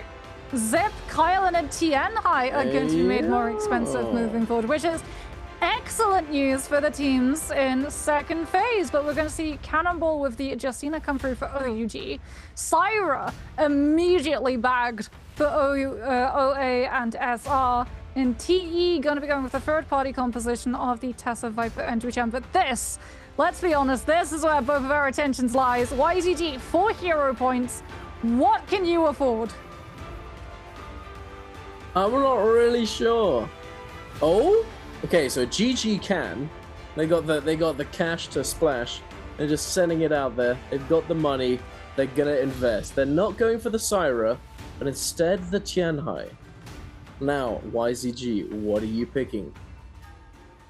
Syra's more expensive. Yeah, Kylan's more expensive. Zip's more expensive. It is. They had to. They had to go for Viper Tesla Wuchen. There's not a lot of Viper Tesla Wuchen teams either, Dunk.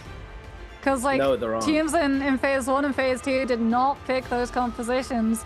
The only other team who really filtered towards that were one of the teams that we expected, DRG, who understand that like they need a couple of kills. Like they literally just need one elimination and they're through. So of course you buy up the composition that gets a lot of kills early in the game so that if you get griefed, if you don't make it past first realm of Yang, you've still done what's needed and hit into match point eligibility.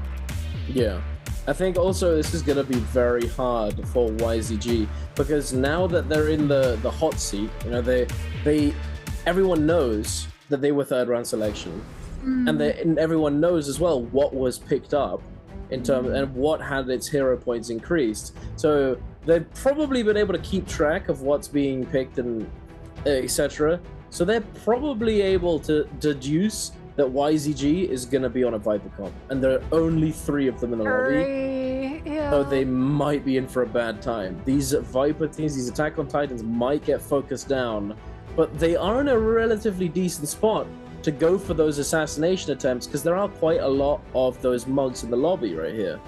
And GG is one of them, which is surprising, right? Because we talked about the fact that GG are very predictable. And where they drop on Holoroth, it's always up towards Imperial, up over towards Waterfall. And the Kylan and the Tianhai, they both take time to be able to properly hit into the ramp up of that damage spike, right? Tianhai needs the scaling, Kylan needs the scaling. You are very, very vulnerable at the beginning of these rounds if you can even get an ultimate off before you get chopped down. That's why the Tessa Viper Wuchen composition is so good early on, because you hit your ultimates before the Tianhai has his to be able to iframe through them. So we can have a look and see the spread, and yeah, there it is, just as we expected. GG not sticking true to form. They land somewhere entirely differently to where they have in the past. No one knows. They're going in blind to where GG's location is. Yep, SR, they were willing to fight them off spawn, but no one is there. No one at all. So they're going to have that entire northern portion to themselves to be able to loot up. YZG and GG all pretty close to each other. We've got TE, JL, and ASE to the south of them. OUG going to be going for that podium, for the puzzle to get their hands on that golden weapon. This is going to be spicy. This is going to be, we're going to probably know what's going to happen at the beginning of the game. I think pre-first Yang we'll be able to tell whether or not it's going to go to game 8. I mean, it's Starry Night Holoroth too, which means increased Firefly spawn. YZG right off of the rip yet again get dropped on by 2 teams. Have to try and find any elimination that they can. TXJ doesn't want to take the fight just yet. Just getting a scout of what composition that they were up against before being able to buy the space for that team to start looting on first. We can see ASE also in the area, as GG not going to be clean in that drop location either. They're going to be running directly into WBG. WBG here already got their hands on 2 weapons. Going in 2 versus 1 against this Tianhai with that pulse, and you can hear the stone form ringing on off, and with the ballista coming into play as well. So often GG are the ones in that hot seat, but now they're the ones getting inflated by the fire tick. And it's falling apart at the start for GG. This is what WBG needed. 2 eliminations, soon to be 3. And that should get themselves over the 70-point threshold if they continue with this pace. Indeed, and you know what I saw in the kill feed? YZG taking down a member of TE. But it looks as though CXZ got caught down below, up against the wall, not able to escape, and he himself goes down as well. YZG now going to have to try and salvage this. JL and ASE all scrapping it out atop this this little formation right now. This is a lot of people. This is ASE, JL, TE, and YZG all in close proximity, but I believe YZG taking that kill and then losing a player have just pieced out. They do not want to risk anything, because if they have their game sort of cut short or slowed down, they don't really have a chance of getting MVP. Yeah, I mean, good decision. Very smart, considering the play that they lost was that Wu Chen. So if they'd lost over the Viper or the Tessa, Wu Chen would not have been able to be there and teleport them out right now from a situation like the one that One Fang is putting these poor players from T into. Double grab comes on through from the Tianhai in that V2. This time around, it's just a single onto ASE's Han, but it's into a bow shot follow through. Now he's gonna go into his own V2. One Fang just behind that tree is going to have enough cover until now. Grab comes on out. JL going to try and make sure it doesn't go into a double grab. We can actually see that Miss with the Kylan ultimate is going to be putting the pressure out onto this Tianhai too. Fong going lower and lower, or rather this is ASE's Miss with the Kylan ultimate being able to keep a track and follow up onto ASE's Hans Tianhai ultimate, and it looks like JL, just like YZG, decided to cut their losses and run. But one player go down, then the entire team, as here comes TE, who returned back to the crime scene, see that the Tianhai ultimate is down, and convert into absolutely fatality. Oh my goodness. Missed, unfortunately, cannot do anything about this situation, as Xiao Wen in the distance, already disengaging.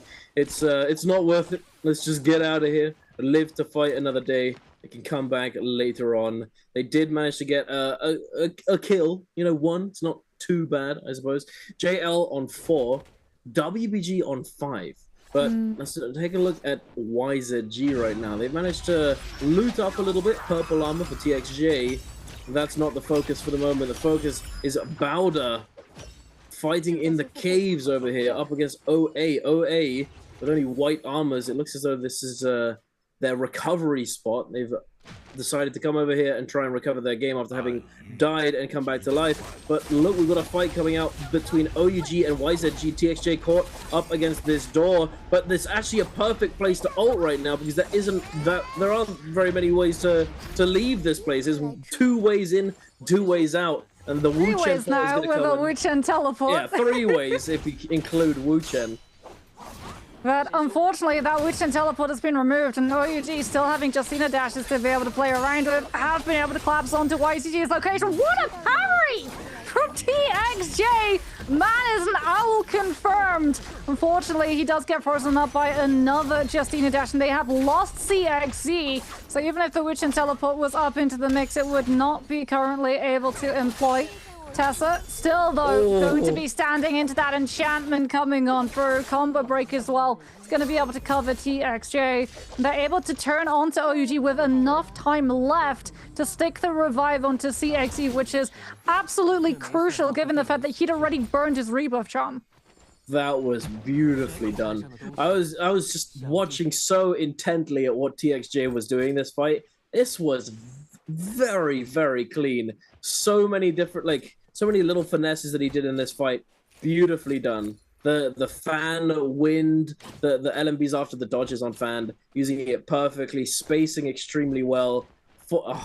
That was beautiful NARAKA play right there. It's not like a flashy highlight, but it's just really clean NARAKA. Lovely to see. And if that's that's setting the tone for the rest of the game, I could definitely see YZG coming away with the MVP in this lobby. And speaking of, here they are engaging onto yet another team, DRG. The Tumulk, I believe, getting absolutely cooked right now. Forced into a very bad spot. No, it was a Tessa. What did I say? Tumulk.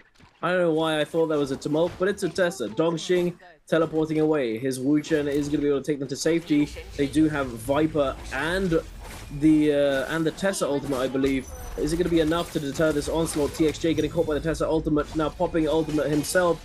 Is he going to be able to cleanse it? No, it is too far. He's trying to find some kind of damage, and there it is. WX98 does go down. They are going to be able to clutch up the situation. Kakaishi in the 1 versus 3, there's nowhere to go. And YZG pick up another 2 kills. Moxie, this is massive.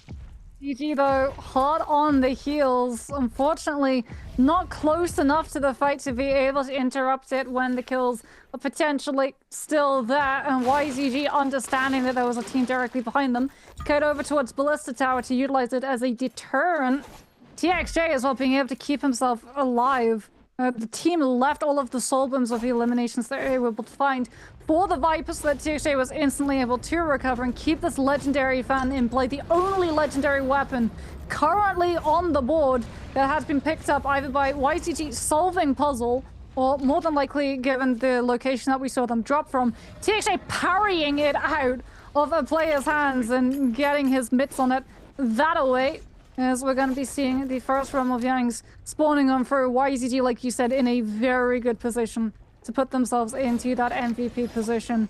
6 eliminations, but WBG not going to be making it easy for them. TE as well, also going to be splitting the eliminations between them to try and keep it out of the hands of YZG. For WBG, they do not want this round to be ended with a YZG win. They need it to continue into game number 8 if they want a chance of walking away with the bi-weekly titles. We're going to see YZG go into the Meteor Storm coming on through. Yes, they do a lot of damage if they hit you, but if you go into those baubles, you also get a lot of rage charge back, which is going to allow TXJ to come on through with that next V3, as well as getting to loot through all of the tropes that when a weather effect afflicts one of these areas in Holoroth, it refreshes all of the tropes in the area. So even if players drop there originally, you can go back and pick up loot that wasn't there previously.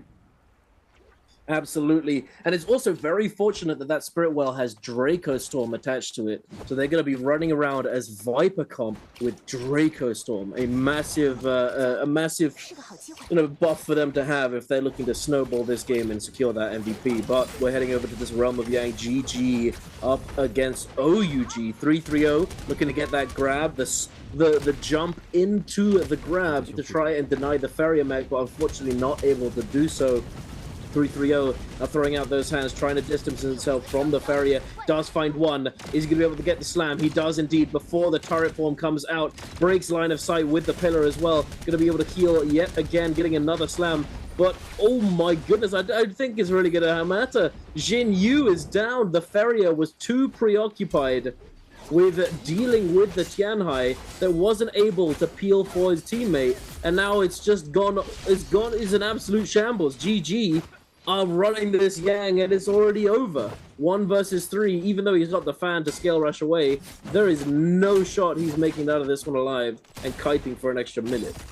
Yeah, GG gonna be getting their hands on Vermilion Birdsmite. At the same time, we saw in the kill feed YZG getting eliminations onto JL with the Draco Storm that they've been able to pick up from that Spirit Well. So both of the teams MVP eligible popping off at the beginning of this game of Holoroth. YZ also deep in the midst of another fight ongoing just outside of Achilles' Crest. We're going to see TXJ with the fan scale rushes trying to set up all of that movement to pop out of the Syra damage coming in through from that V1. After the ultimate is done, YZG can move back in for the kill, trying to start things off with the Tesla ultimate, managing to find the connection onto that Cicada. As we can see, the Peel attempted to come into the mix, but it's not going to be enough. Jin goes down, and YZG walking away with even more eliminations. They're about to hit 9 before we even see a second Realm of Yang spawn. I mean, if they keep going at this pace, we might not, Moxie. It's 19 people are left alive right now. However, actually, no, wait. No, it's more than that. There's 9 people in soul form. In soul form, okay. Yeah. Okay, so I was going to say, this, that would be crazy. There's 29 people in total. 29 in total. 9 players currently in soul form, having not resurrected, having lost the Realm of Yang. They're still waiting to try and find an opportune moment to resurrect, find themselves a third-party angle, perhaps. We'll have to see. GG on the rotations, spot out YZG with that Draco. Decide it's not worthwhile and go the opposite direction. TE in Plumed Castle might find themselves a fight with YZG right here, but no, let's take a look over here at WBG chasing down SR Junks. No ultimate. Oh, wait a minute. We go from one fight to the next, and it's getting ugly over here. We've got GG. Who are they even up? I can't. Up against Bowder. The grab comes through. LXM extremely low HP. The ultimate comes out. They do have the Vermilion Burzmite for a while, but they want to get as many kills as possible. Oh, there's one grab. And it's on the Syra too, so he's not even going to go for the Slam. He's just going to hold it for as long as possible so that the V1 doesn't get to melt down the other players from the side of GG before going for that throw. Now he looks for another onto Sleepy T. Partial State has been removed. Bowder could potentially answer on back, but the Kylan ultimate on the field is going to be making it increasingly difficult for them to be able to organize themselves. CJS does get put into the chokehold, and here comes YZG with the third party. TXJ spotted his little opportunity and comes on through with the Viper V3, and you can see body after body popping off those Vermilion Burzmite wings as YZG pick up elimination after elimination. The scale rush up into the drone. Oh my goodness! The fan followed on up by the F2 silence. Oh my! If he'd been able to find that onto the Wu Chen, then that teleport would not have allowed TE to get out of dodge. As it is though, that beam up in the sky gives away the location of the teleport's distance, and YZG now track them down. Tesla ultimate is going to connect onto TXJ, as is the RMB from that staff, and it leads them directly into OA for chasing so aggressively onto TE. They almost fell prey to OA, but you saw the state that OA were in. They could not have the confidence to keep that fight going. They're there, they dissuade TXJ, and then they move swiftly on. Oh my goodness, this is an absolute banger of a game. YZG, 15 eliminations! 15! We're at 16 and a half minutes left on the lobby, and this team has 15 kills. That's crazy. That's crazy. Unless, if they were to die now, unless a team actually beat that scoreline, they'd win, which is crazy. There's nothing even close to them. The next highest kills is 8. So that's 7 behind. That's absurd. That is actually crazy. YZG came to play. TXJ, the GOAT, he's fully locked in. He's turbo locked. Oh my goodness. What a game to watch. What a game to behold. GG also looking as though they're in a pretty decent spot. They've scaled up. They got value out of their Vermilion Burzmite, but only on 4 eliminations. They're going to have to put in a bit more work if they want to catch up to YZG. Oh no. And, that's another Draco Storm! Inside a meteor shower as well, again. Yeah, I mean, did they input the cheat code in the... like, what's going on here? Silver Lining, they're going to have to contest SS1, who did manage to get their hands on one of those legendary weapons, have been drawn in with the prospects of that Draco Storm coming on through. GG at the Tianhai, though. They want, with this Transformers composition, to go into a Realm of Yang fight so they can all in their ultimates without the worry of getting third-partied, especially because of the trauma, probably, that was induced by YCG dive-bombing into that fight and just absolutely cleaning up with the Viper V3 previously. Now, they're going to have to go, head-to-head against SS1, the team that could have contested YZG on climbing that spirit. Well, yeah, everything's coming up YZG at the moment. It really is. Then we're on the Realm of Yang here. GG up against SS1. 3-3-0 dropping down. Both Tianhai ultimates coming out. What's the frame one? The right click. He tries to jump away, but not able to do so. Not in time. The jump in doesn't deny the slam. 3-3-0 getting knocked back again. He's going to look for the jump in. Oh, he tries to find the grab first. CJS getting caught by the monk. He gets the slam back. Juan getting caught out mid-air. Insta slam. Dropped down. Water now kiting away slightly. Looking for these grabs. 3-3-0 jumping in. Gonna look for the right click. Tries to hop over it, but does it too early. Juan now getting juggled by the Kylin. 3-3-0 and the opposing monk now out of ultimates. Water getting juggled by the Kylin, forced to use that F. 3-3-0 does have advantage. It's going to try and chase down any of these players. The wind slash coming down from the air. The water with a huge parry. LXM forced to try and kite back, looking for a reset, but he's going to be denied. The blades, the dual halberds coming in. SS1 lose a member. Water now in the along with his teammate in the 2 versus 3. A beautiful parry though. 3-3-0, no combo break. Gets cooked against the wall, and there it is. 2 versus 2 now. LXM coming in, trying to stay on the move. CJS having taken the time to heal up. Water getting fried by the focus attack. We do have the ultimate back online though, but that's going to leave his teammate all on their own, and now it's just a matter of time. Water, the lonely monk, nothing he can do unless GG just stop pressing shift. They should never lose this. You might try and time it out. I mean, if he gets one grab, then he gets a heal off of that V2. And GG are very much aware of that one. We're down to 9 seconds. If Water can grief GG into having Yang depletion, that would be huge for YZG. They're investing. Look, it's out of Vajra. The Kylan dash just hits before the gate times out. And oh my goodness, GG are given a second in the round. Oh my goodness. How close are they gonna cut it? This is crazy.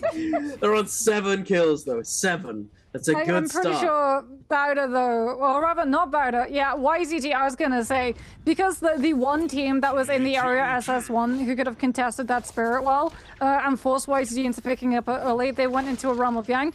They've literally just been camping the buff, so now they have it online chilling. When all of the teams with Vermilion Birds might, or not Vermilion Birds, like the Realm of Yang win, come out with their own Draco Storm, so YZG don't have to worry about theirs expiring before others in the lobby. Yep. But I will say, I would like to note that Bowder is now going up to 12 eliminations, and they have Draco Storm. They've got that. They got themselves that Realm of Yang win, and they might be contenders right now to stand up to YZG and their ridiculously fast-paced, huge kill game. But they've got Syra too. Is the thing, like YZG don't have the means of winning heal off. GG do. They've got both the Tianhai and the Kylan, who can use their ultimates to cheese the heal off situation. However, Bowder have Syra, which we've seen be much more effective in that situation. Syra is good. That is definitely the case. But who knows? We do have TXJ is locked right now. He is locked in. If he secures those silences on that Syra in those endgame situations, could deny it completely. That's the prowess of Viper. If she's able to make it to those endgame situations, she can be an absolute menace. Absolutely, but we'll see. I think their main objective is going to be to try and get as many more kills as they can, and I believe that's why they're scouting at the edge of the zone at the moment to try and pick up stragglers and not have to take a 3 versus 3 that's potentially third-partyable by the Yang depletion teams and the other Draco Storm. As we can see right here, 3 versus 3, this team has Yang depletion along with the opposing team. Both teams have Yang depletion. They need to fight, and that's why it's happening. Yeah, here's GG with the third party. Yep. They can sense blood in the water. They're looking for elimination so they can match wits with YZG's absolute bank that team is sitting on. YZG found another straggler themselves too, so they go up to 17 now.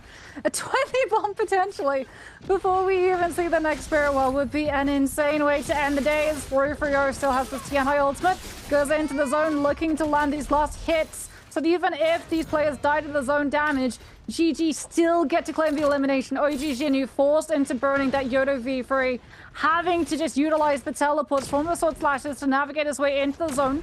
Close towards the Farrier mech drop coming on through, and he'll utilize those boosters to clamber his way up that cliffside. But the longer this fight goes on, the more likely it is that YZG starts showing up on that mini-map too.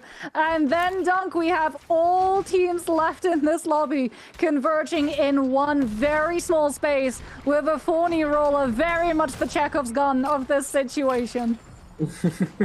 I think I can see it happening. I can feel it. I think YZG's on their way right now. They've been rotating around, and they're gonna be pretty close by this point. If they've continued along the pace, they should be close, unless they cut across the safe zone and went the complete opposite direction. But I doubt that that's the case. We'll see in a second. GG. They're still rotating. They're still gaming. Bowder, they managed to. He's just playing.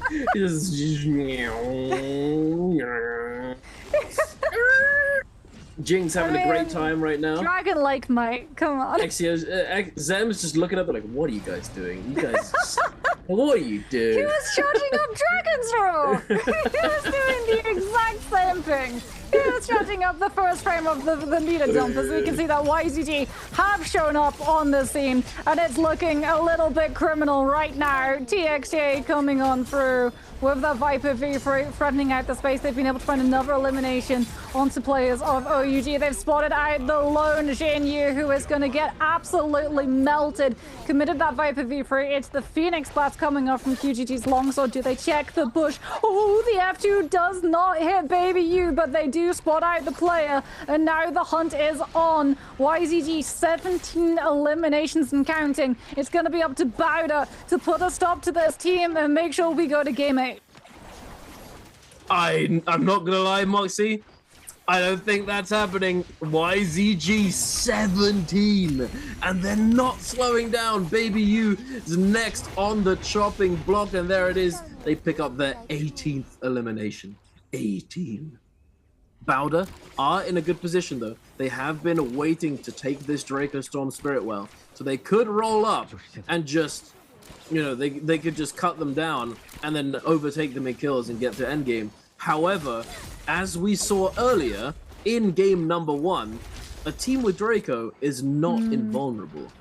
It's funny that TXJ, YZG actually were the example of that. They had Draco Storm and it all fell apart for them. And right now, this is sus G to me right now. They're taking this fight at the edge of the zone. GG is not looking too happy about the situation. Bowder came in, forced out the ultimates, but they're looking to continue chasing. Where's YZG? Nowhere near this point. They are chilling on the other side, waiting, biding their time. That's exactly what they should be doing. Well, GG are given grace in the form of a Meteor Storm so that they can get those ultimates back. Peripherio is going to need that Varsha state if this team wants to be able to live, because Bowder is still very much in this fight. Peripherio goes in with the F1 trying to cover for his teammates, but he's not able to pick up the baubles, which means he's not getting his ultimate. The Halbert's coming through the RM Beast, but the Furin shoves displace the Tianhai, and he has to be careful that he doesn't go into the Bane's Breath AoEs at the same time. Peripherio is moving, trying to grab every single bauble he possibly can to get this Titan state back into table. As we can see that off of the front of that Moonbane, actually, GG have been able to cut it between themselves and Bowder. As we can have a look and see what YZG is up to off on the other side of that wall. YZG and GG so close to each other. Bowder also directly in between them. Both of these teams could honestly, with the amount of players still left in this lobby and that kill score multiplier, claim the MVP. Granted, the stakes are a little bit higher for GG and YZG, but Bowder could very much grief out an MVP win for either team. They could indeed. But I will say that YZG is playing this very well. Calm and collected. They're not pushing the issue because of the fact that they got so many kills early. They don't need to keep getting kills. They just need to survive. They might be able to come in at an opportune moment and third party their Spirit Well situation, but again, it is still risky. If they do so and then it goes wrong, that's it. It could very easily be over. And considering that Bowder and GG are both willing to contest this, those are the teams that they need to be watching out for. OA is the other full team that's currently left alive, and then a singular player on the side of WBG, a lone Syra, who's probably hiding in a bush somewhere, gonna try and stay as inconspicuous as possible. But why is it? They do this. They're not sticking around. I think they're going in, testing the waters, and they're checking how charged up it is, and then disengaging. They're gonna keep going in, coming in and out. Yeah, they're getting everyone's blood boiling. You know, ooh, get in there. You deny it? Yes. Do it. Use more abilities. We will come for you in a moment. GG CGS pulling the trigger on the Kylan ultimate, but the Tumult ult is there to slow him down, literally. OA coming into the mix. Oh my goodness, the benthic descent catchy CJS. He's still invulnerable. He's not going to die just yet, but that is a very spooky. TXJ going in, taking full advantage of it. XCM goes down. Oh my goodness, Bowder, they've been cut down at the knees. TXJ with a huge Viper V3 silences the entire lobby. CXCS falling lower and lower and lower. That Wuchen teleport is going to be much harder to pull off safely, and we can actually see that OA picked up the Spirit Well, which means they have Draco Storm. And worst case scenario, GG and Bowder were both the team's closest and then bleeding players. YZG with a very wise disengage before OA capped are out of the source of danger for the most part, and will be able to break away as things die down. GG down. One player are going to get spotted on IPP. No. Comes on for the horizontal swing of that pulse sword, clearing out the invis bush. YZG also waiting for their opportunity to come in for the third party and steal away these kills. Free Frio with sliver of HP manages to pull the V2 just at the right moment, and will be able to find one grab for the wind walls from the Wuchen, blocking the potential grabs coming on out from that Tian High, and he's not able to find anything. Does get a grab onto CX. He doesn't manage to complete the slam. His health bar going lower and lower. He doesn't have a teammate to be able to cover for him, and YZG just might have this in the bag dunk. It's gonna be a cherry on top. The Viper V3 looking to finish things out. They hit the 20 bomb, and this is just the curtain call for YZG. They just have to stick the landing, but that Sire ultimate is beaming. It's over, Moxie.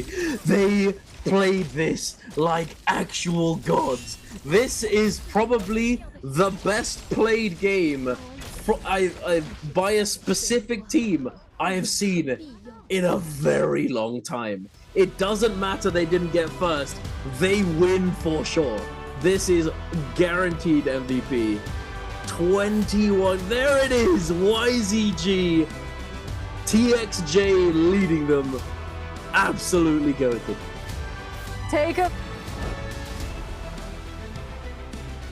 双周3排周冠 Let's 军 congratulations 2025 Spring Split, the first championship of Biweekly Final. YZG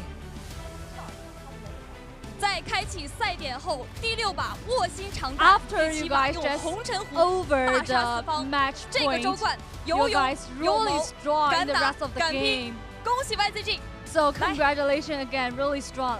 Let's welcome to the center of stage. 当然也有请 YZG 的教练 Also, 一起来 we would 到 like 舞 to 台中 welcome 央。 the 先问一 coach 下吧 of YZG ，20多个击败分的红尘湖啊，钱滚 First 滚 of，all, 这 I 个周 would 冠 like to 拿的 know 爽不爽？ QGG, your hero combination 这么 in 没有 the 底 latest 气啊 game have！ 哎，我问一下， over 你觉得这个周冠 20拿下的 kills 决定因素是什么？ how you feel? 运，又是这个运，一个 I 运 think 字 I'm really 贯穿 lucky 全 today. 局。谭旭杰拿下这个周冠，此时此刻有什么话想对大 I 家 would 说 like to know anything you want to say 周 to 冠 us. 只是开始吧，那肯定最后目标 I 的话 think 肯定 the 不仅仅 biweekly 是周冠 final 目前 championship is 还 just 要 a 继 start. 续努力吧，为最后的 So 目标 for 努力。 us, our team still need to 陈先知 working hard 拿 in 下 the 这个 rest 周 of 冠 the 有什么 season. 话想对大家说？挺开心的吧。 CXZ, anything you want to 挺 say 开 to your 心的 fans?。其实今天的这个周冠拿的非常的有意思啊！我先问一下卡 That 教， the, 第 the 6把 this 的这个季 championship 家 for 桃 you is 是 really 怎么去考 meaningful. 量的？ I would like to know, so our coach, the last game we know in the game 6, so why you let them choose 当时 the 选出这个阵容的时候， combination? 你觉得其他队伍有猜出这个阵容是 YZG 吗？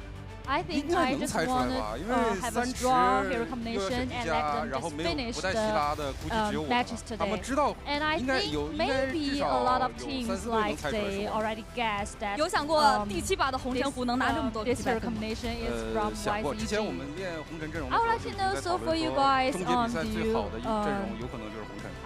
do you 有什么 just 话想送给 imagine 队员们？ that this hero combination 开 which 始 is 开始 Viper and 好的 Wuchen，当然， and 其实这个周冠 yeah, 对于 and YZG Tasha 绝对只是开始而已， help you 毕竟这是我们赛季的 to 第 get 1 this 个周冠军。 I think 想问一下钱滚滚， maybe 拿 a 下 little 一整个 bit. 赛季 Yeah, I 第 think 1 they're 个 really good 3 at 排 this 周冠 hero 有什么样的 combination. 感受啊？ QGG, anything you want to 没什么感受。 say? 当然，我们也是要请上李小姐送上属于 YZG 的冠军卷轴，由 YZG 派出一个队员来在自己的卷轴上印下属于自己的冠军印记吧。 来选一个 Welcome our Seal and Zero. 选一个。OK， 来。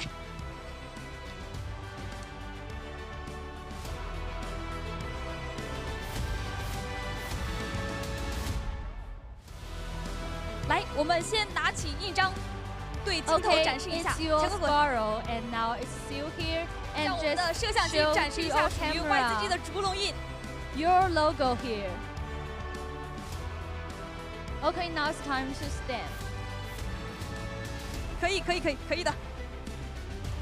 让我们恭喜2025 Nbpl 春季赛第一双周3排周冠军 Biweekly Final Championship Team YZG.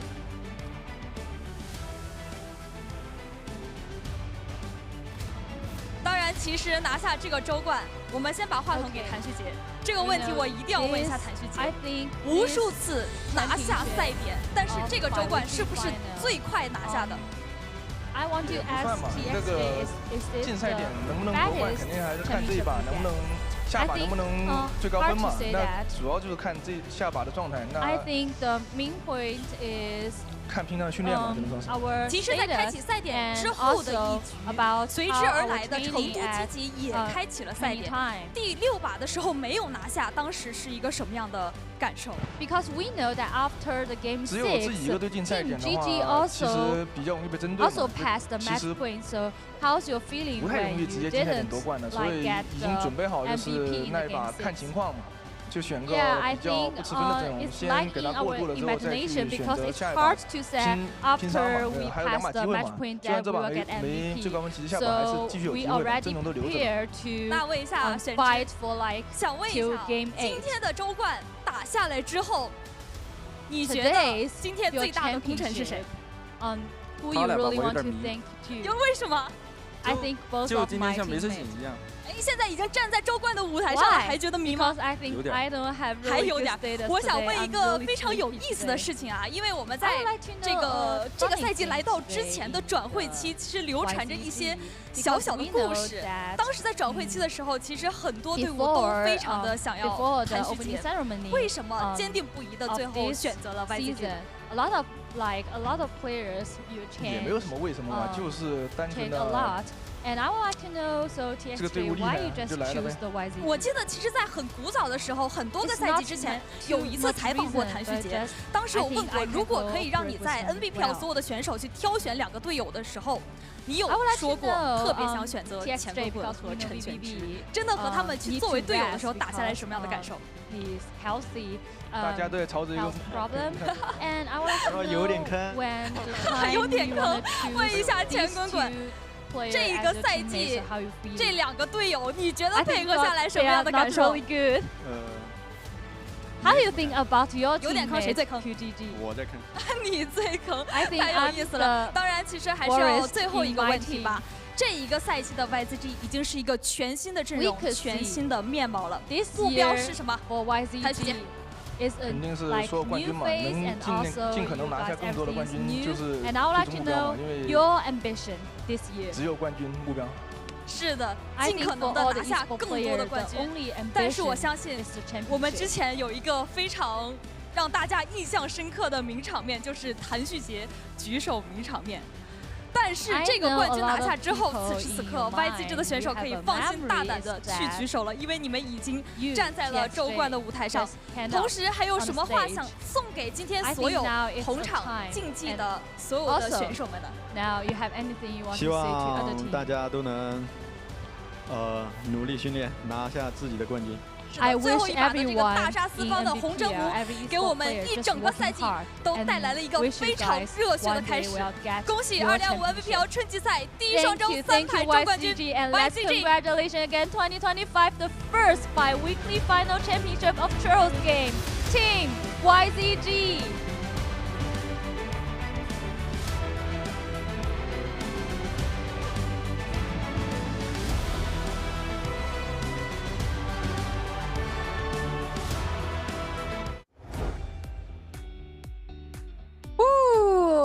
Dunk, that is probably the craziest way to end NARAKA BLADEPOINT Pro League bi-weekly fun. I thought it would be so hard to top the Wolves 4-game win, but that tests the Viper Wuchen game of Holoroth. Like, they played it legendary perfectly. That is the best we've ever seen that composition played. Like, every single Tesla ultimate was huge. The fact that they picked that composition on Starry Night Holoroth too, so we saw 3 rotations of Meteor Storm, which meant 3 extra rotations of 2 Tesla ultimates and 1 Viper ultimate to constantly third party into all of those situations. It was just aggressive from beginning to end, but the aggression that they had and the timing that they chose was so thought out and clean cut.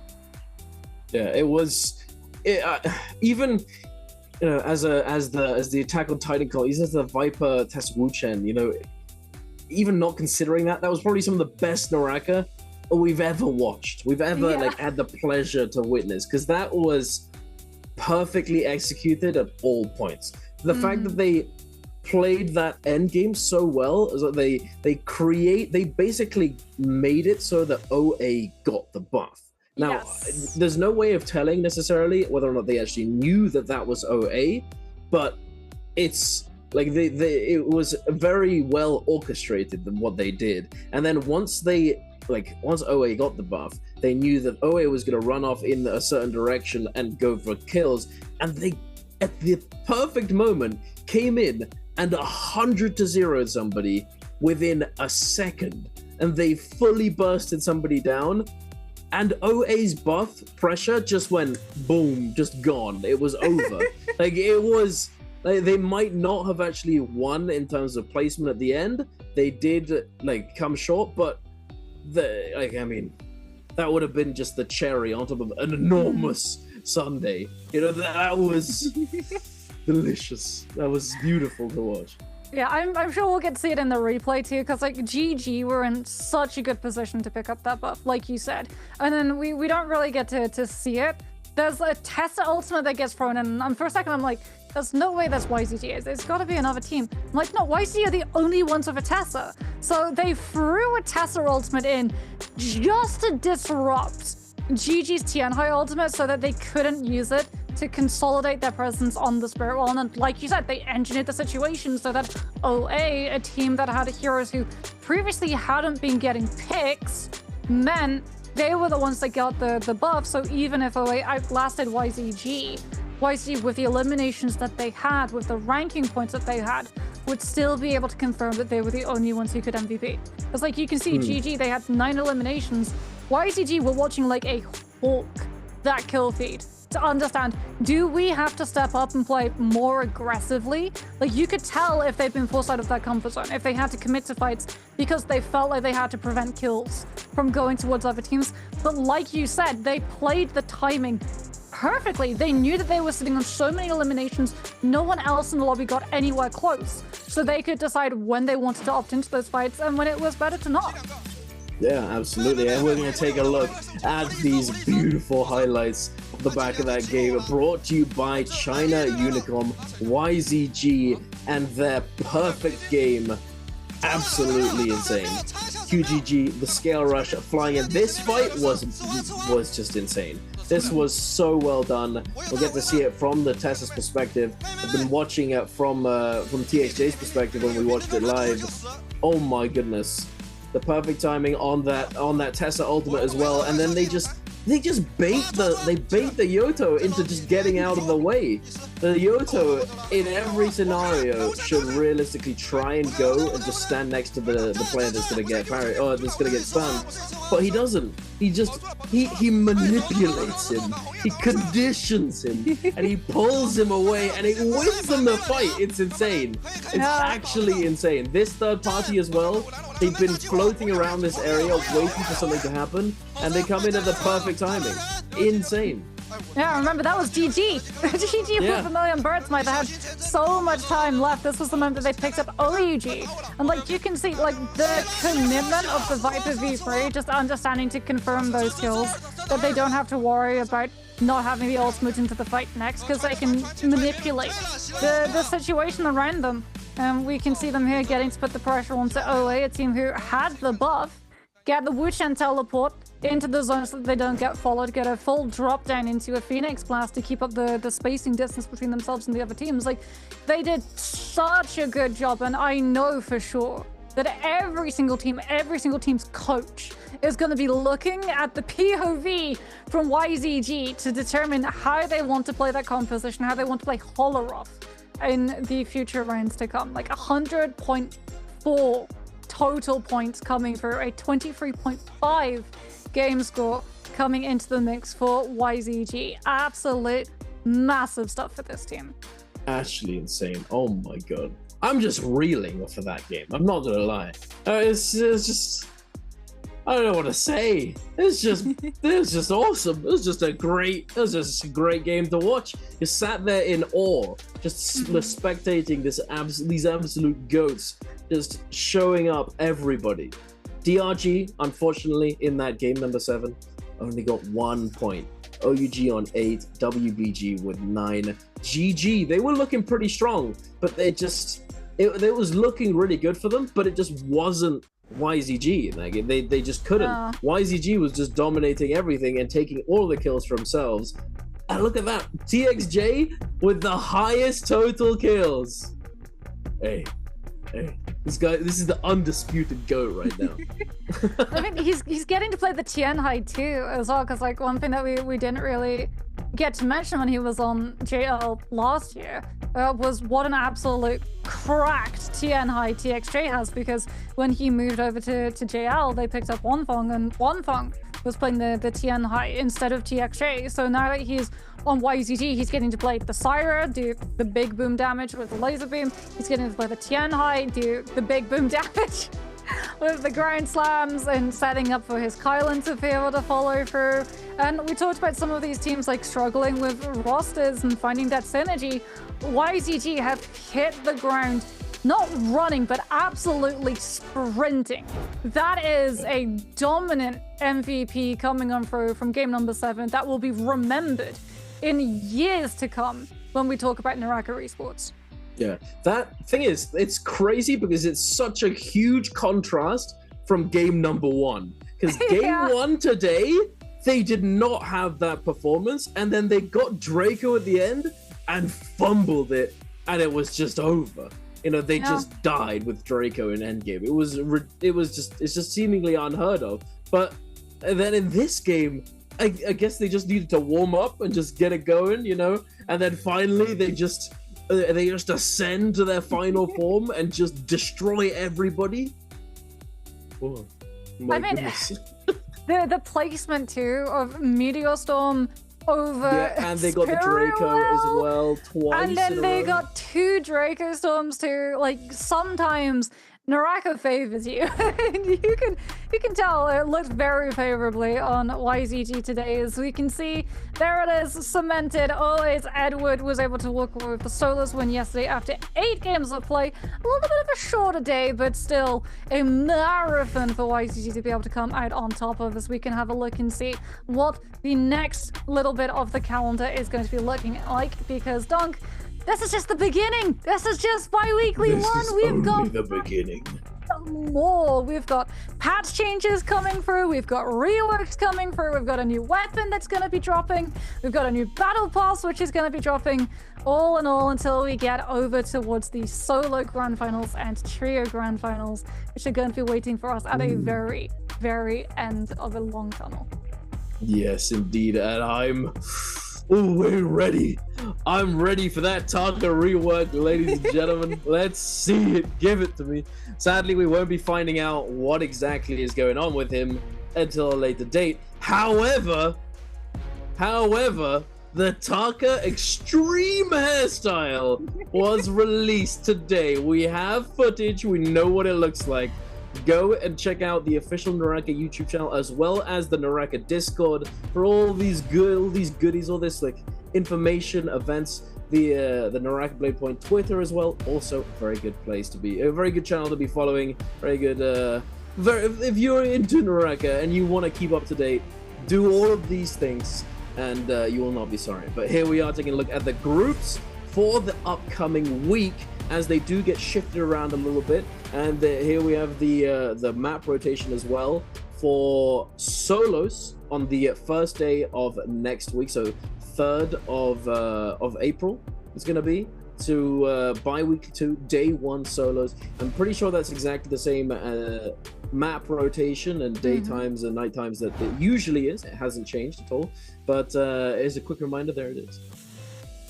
Oh, that's going to be a fun one, Dunk. It's going to be back to the 6 regular games as well. And now that there's been a little bit of dust settling and these teams have figured out what exactly is meta, still seeing a little bit of discussion floating around Lani, whether or not the V1 is better or whether or not the V2 is better. We've seen very good results from both, and Mike utilizing the V1 is definitely a major discussion point in the favor of that particular ultimate loadout. But then again, V2 has proven to be capable of picking up some MVPs as the zone closes in too, as well as being devastating as a combo extension inside the realm of Yang. So who knows, maybe that one is still particularly up in the air, as is the circumstances of Balder, because she's definitely full, which was a huge surprise, because heading into the season, a lot of players were saying Valda was up there. It was Liam, Sheol, and Valda, but that has proven to not be the case.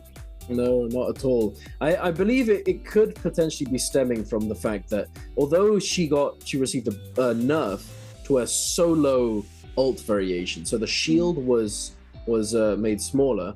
Yes. For solos exclusively. The trio shield stayed the same, but there was a ratio change when it comes to the zone damage and how it works with the shield. However, we can talk about that at a later time. For now, it is time to say goodbye. Thank you all so much for watching. I've been Dunky Donuts, joined by the lovely Moxie. Take care, everyone. We will see you next week.